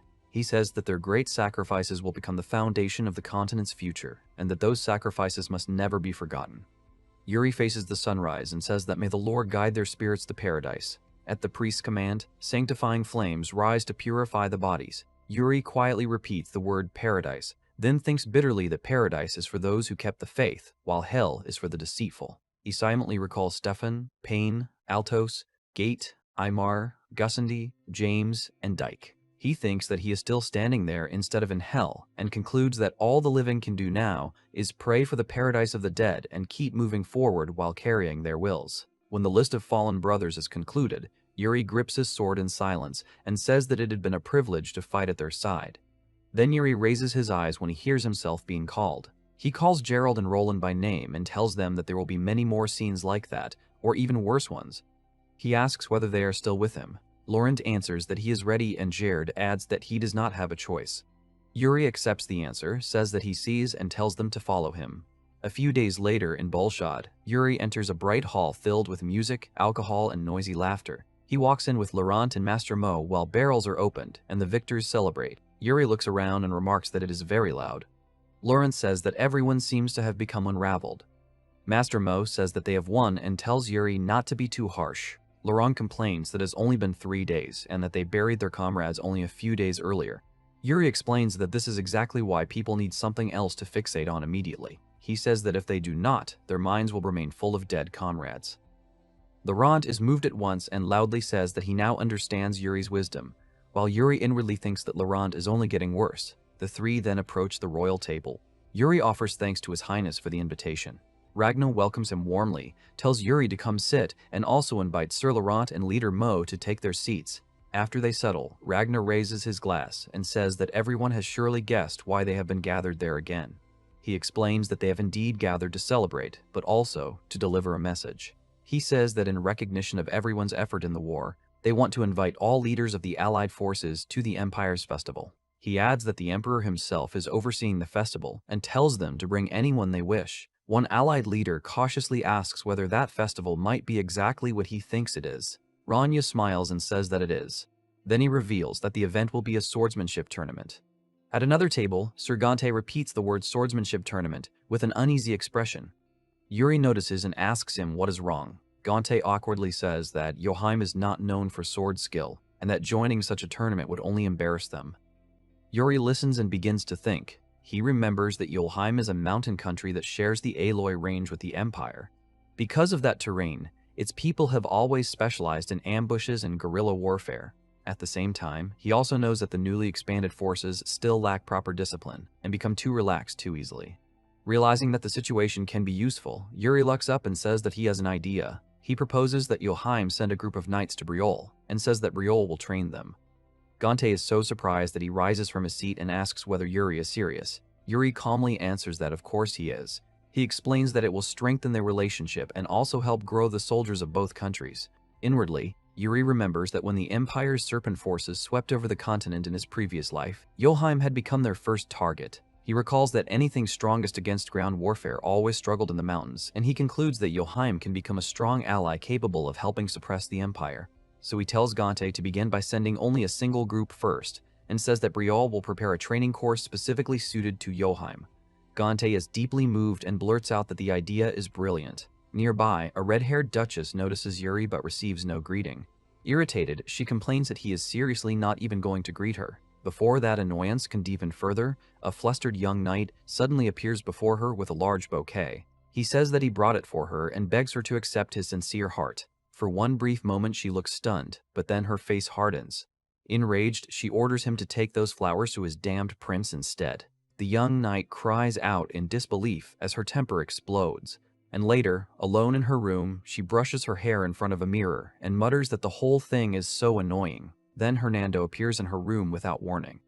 Without turning her head at first, she coldly reminds him that she had said no one was to enter her room without permission. When she realizes it is Hernando, she calls him by name and asks what is wrong with him. Hernando calmly says that there are too many eyes outside and asks her to understand. As he speaks, golden light spreads and interception magic seals the room. The Duchess recognizes the spell and is immediately more alert. She says that she had been expecting someone else, then asks what he is doing there in the middle of the night. Hernando tells her to look for herself. He raises a scroll wrapped in ominous red force and says that he found it on Orkwa's corpse. The Duchess stares at it and asks what it is. Hernando tells her to cast mind protection first, then come closer and inspect it. She narrows her eyes and asks what could possibly make him so anxious. Even as she approaches, she warns that if it is nothing serious, she will kick him out. The moment she touches the scroll, the thing erupts. Scarlet letters explode outward and coil around her like living chains. She jerks back in shock as the room is flooded with unrecognizable script and malicious power. The energy wraps around her neck, shoulders, chest, and limbs. She says that she cannot move her body. Then the curse drags her mind into a vision. She sees a crimson world in a black tower. Above it all hangs a monstrous eye, fixed upon her from the red darkness. The sheer sight of it makes her panic. She thinks that she should have understood the moment she saw how uneasy Hernando had been. She begins to retch and admits that she cannot look deeper inside it, because if she does, the thing will devour her. Even in the middle of that terror, she bitterly complains that she had just taken a bath. Then, annoyed with everything, she throws up her hand and casts Aegis. Blue-white force slashes across the room and tears through the invading curse long enough for her to cough and catch herself. After the clash, Hernando observes that the object has been sealed with multiple layers of mana wall, and yet the energy inside is still trying to extend outward. The Duchess struggles to steady her breathing. The Duchess stared at the sealed red mass on the table, still unsettled from the curse that had just wrapped around her body, and demands to know what it was and why Orkwa's corpse had been carrying such a thing. Hernando, standing beside her with his breath still uneven, admits that he does not know for sure yet. He explains that he inspected Orkwa because the dark spell Orkwa had used was strange, and while searching the corpse he found that thing bursting with energy among the other bodies. He then reveals how he retrieved it. He says that he forced the energy strength down and had to use longing to pierce the corpse. The Duchess is shocked and exclaims that he used that power without lifting the restriction. Hernando answers that he did it with the Empire's magicians and says that it had not even been difficult. He quickly adds that he wanted her to decipher it with her Ascension decryption skill. The Duchess crosses her arms and thinks it over. After a pause, she says that she can try, but cannot guarantee success. She explains that she has never seen those characters before, and that the object is far too dangerous. As her fingers hover over the glowing shell, she says that she assumes it is a fragment of some dark spellbook. Then she recalls that Orkwa had known how to use it, and her expression changes. She says that the moment it appeared had felt too convenient. Hernando immediately asks what she means. The Duchess narrows her eyes and begins to lay out her suspicion piece by piece. She says that dark magic grows stronger through sacrifice, that this object somehow ended up in the hands of the King of Orcs by an absurd coincidence, and that the allied forces had also gathered there at that exact same time. She says that it almost felt as though everyone had been used as bait. Then she adds that the battle was only won because the Prince of Briol had been there to cut through the dark magic. She asks what would have happened if he had not been there, then asks whether Hernando truly cannot guess who might have given such a thing to Orqua. She says that simply thinking about it makes her feel sick, because everything had fallen perfectly into place as though it had been planned. Hernando grows tense and tells her to stop there. He says that she is crossing a line and warns her not to dig deeper than that. At that moment, another voice speaks from the doorway and asks why they should stop. Yuri steps into the room, his presence abrupt enough to make both of them turn. He says that he is curious about the Duchess's opinion and asks whether she is suggesting that there might be a mastermind behind the war. Hernando immediately warns him that such speculation could lead somewhere dangerous, but Yuri cuts past that and tells the Duchess that he knows her suspicion was not based on timing alone. He asks whether she has any other reason for thinking that. For a moment, she only glares at him. Then, instead of answering, her anger snaps in an entirely different direction. She demands to know why he is entering a lady's room without permission. Yuri is caught off guard at once, blurts out a confused reaction. She awkwardly dismisses it. Pulling the conversation back on track, she says that the Empire has been acting strangely for a while. Rumors say the Emperor has gone mad, and that some people even claim he sent the prince into this war to get rid of him. Hernando calls out to Mary Rose in exasperation, and the room grows tense again. He says that there is not enough evidence to support such a conclusion, but Yuri supports her conclusion. After thinking it through, he admits that it does make sense. He says that he and another person had also been suspicious of this war. Then he turns toward the red sphere on the table, places his hand on it, and says that this dark magic had also been found. The moment his fingers touch the seal, the barrier reacts violently. A burst of light flares, and both Hernando and the Duchess shout in alarm that the seal is dangerous. The red shell splits open. The page sealed within shoots upward, and black-red energy floods the room. Yuri stares at it without panic, while the cursed force whips around him. Someone cries out to His Highness, but Yuri keeps looking up as if he has recognized something. Then the monstrous crimson eye appears again, hanging over the darkness like a sign of some unseen will. Yuri does not recoil. Instead, after a brief silence, he says that he understands. He recalls the memory of the person who shouts for him to stay away from the demon spellbook. This must be the page from the spellbook he had been talking about. He tells Hernando that they are going to the Empire. Hernando stares at him in disbelief and asks whether he is serious. Yuri says that they have to go there anyway, and adds that whatever that thing is, he wants to see it with his own eyes. Then he turns back to the Duchess and says that he has one more question. He asks whether there is any way to identify a dark magic user more clearly than through something obvious, like a deformed body. The Duchess thinks for a moment and says that there is one thing, but then immediately pauses with a greedy sparkle in her eyes and asks whether he expects the answer for free.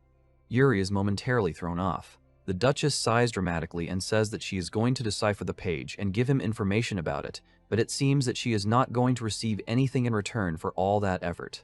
She reminds him that he had not even greeted her and had barged into a lady's room without knocking. Yuri bends forward from the verbal blow with a startled groan, clearly taking the hit. After recovering, he asks with forced calm whether there is something she wants from him. The Duchess smiles and says that not right now. Then, with a soft but clearly deliberate expression, she says that she only wants a promise. When the day comes that she needs a favor, he must agree to do anything for her. Yuri forces a strained smile and thinks that he has seen this kind of situation before. He lets out a dry laugh before admitting to himself that his debt keeps piling up. In front of him, Mary Rose folds her arms, glares at him, and impatiently asks whether he is going to promise or not. Yuri hesitates and awkwardly stalls. Beside him, Hernando leans in and whispers that if Yuri refuses, she will definitely stay angry. He adds that her personality is like fire, that she likes to hold grudges, and that offending her is a terrible idea. Yuri inwardly mutters that this is insane. Mary Rose catches them whispering and sharply asks what the two of them are mumbling about. Yuri hurriedly says that it is nothing. After another brief pause, he sighs and gives in. He tells her that it is fine, and that whenever she wants something from him, she only needs to say it and he will make it happen. Mary Rose brightens at once and says that this is sweet. Now that the promise is settled, Yuri says that he wants the answer to his earlier question. He asks whether there is a way to identify a dark magic user, whether through some sign that appears while casting dark spells, or through traces left behind afterward. Mary Rose hums to herself and thinks it over. After a moment, she says that there is indeed one sign. She explains that users of dark spells are practically guaranteed to lose their eyesight, so anyone whose vision rapidly deteriorates is a very reasonable suspect. Yuri immediately repeats the word eyesight to himself, and remembers that the orc enchanters had all been blind.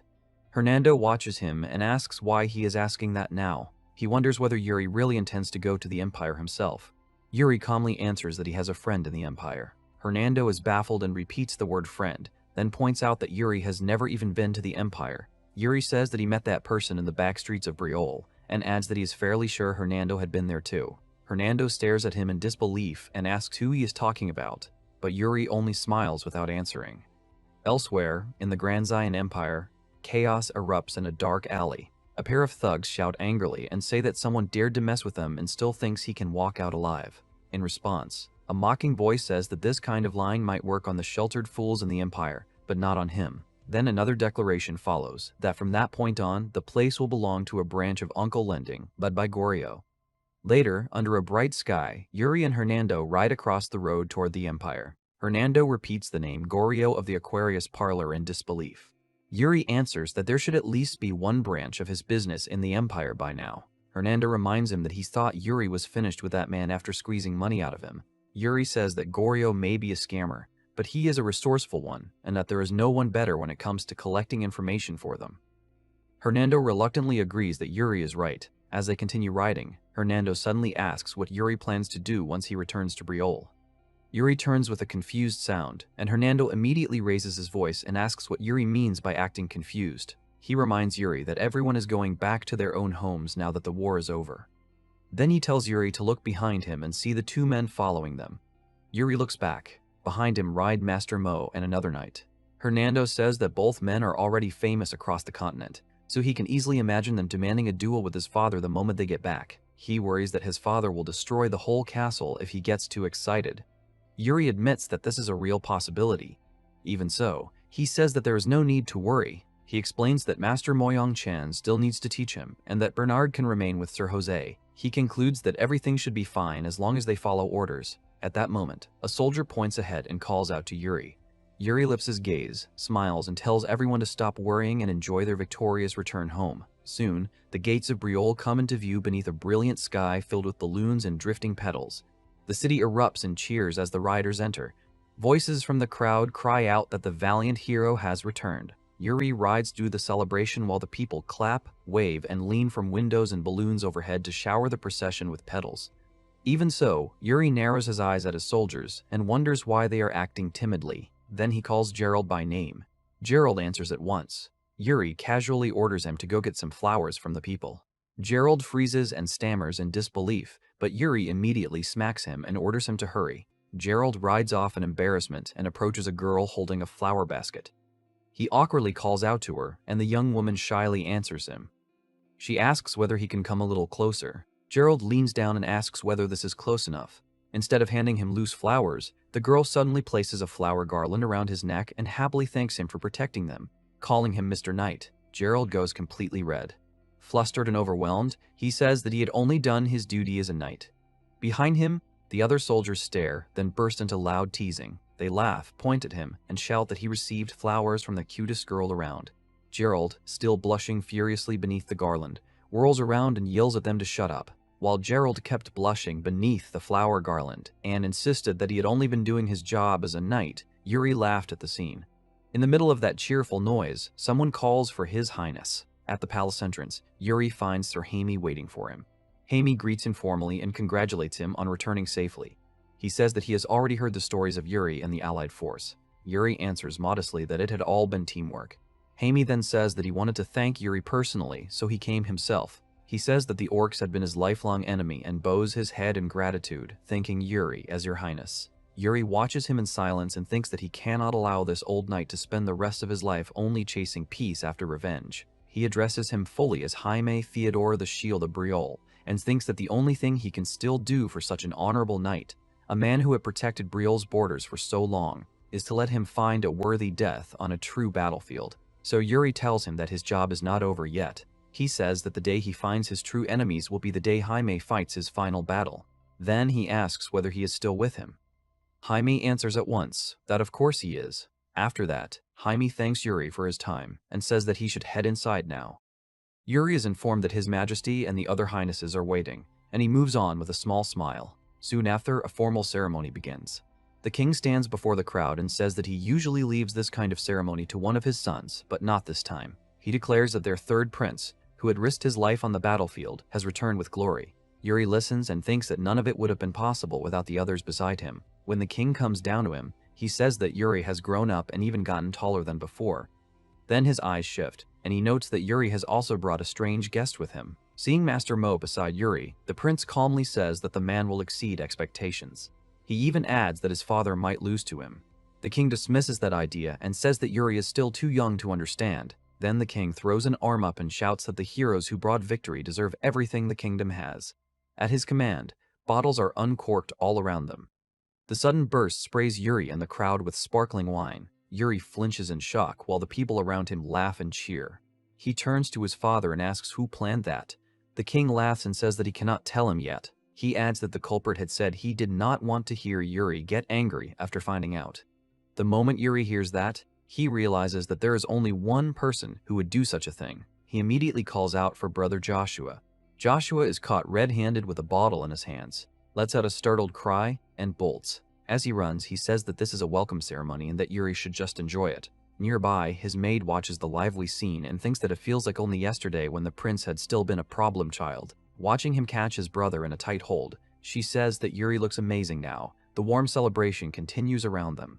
Then night falls. In the quiet courtyard, Yuri is suddenly struck on the head by a wooden practice sword and cries out. He drops down in pain while Master Mo stands over him with complete calm and says that Yuri is still too weak. Yuri glares up at him, and the maid says bitterly that she had expected her master to be cooler than this. Still holding the training sword, Yuri tries to protest. He says that he knows they had agreed to duel, but not on that day, right after a ceremony and welcome celebration. Master Mo cuts him off and tells him to be quiet. He says that a swordsman should always be ready to draw his sword. Yuri is forced to scramble up with a curse under his breath. Yuri asks what happened to the duel Master Mo was supposed to have with his father. Master Mo says simply that that match is for tomorrow. Then he declares that Yuri is his opponent for that night. Off to the side with a deadpan look, Yuri thinks that there is clearly something wrong with this man, but concludes that Master Mo is probably just bored. Yuri exhales, accepts that there is no getting out of it, and says that if that is how it is, then they have to get serious. Master Mo immediately grins and says that he wants Yuri to show him the inner chi technique. Yuri grips his sword and lets his aura rise around him. Even while gathering himself, he grumbles that if Master Mo kills him there, he is going to cry to his father. Master Mo answers without sympathy that he never took a child as his disciple. Then the two face each other beneath the night sky, swords ready, as the duel truly begins. Master Mo lunges first, wrapped in blazing flame, and Yuri rushes to meet him instead of backing away. Their swords collide head-on, so close that their faces nearly touch as sparks burst between them. Master Mo immediately follows with another crushing slash, driving a broad arc of fire down at Yuri. Yuri braces himself and blocks while the impact tears across the floor, and from the doorway a maid flinches in shock at how violent the exchange has become. Master Mo, clearly pleased, says that Yuri is not bad, but adds that this cannot possibly be all he has. Yuri, already drawing white wind around his body, answers that of course it is not. As the storm thickens, Master Mo watches him and admits that this technique is a good one. Yuri then unleashes the first technique of Yuri style, the whirling wind sword. A huge spiral of wind erupts around him, growing into a roaring vortex that fills the courtyard. Master Mo's eyes sharpen at once. He responds with the reverse form of the clear sky scarlet cloud's sword technique. Flame gathers around him in a blazing ring, then twists in reverse, spreading through the air and biting into Yuri's current.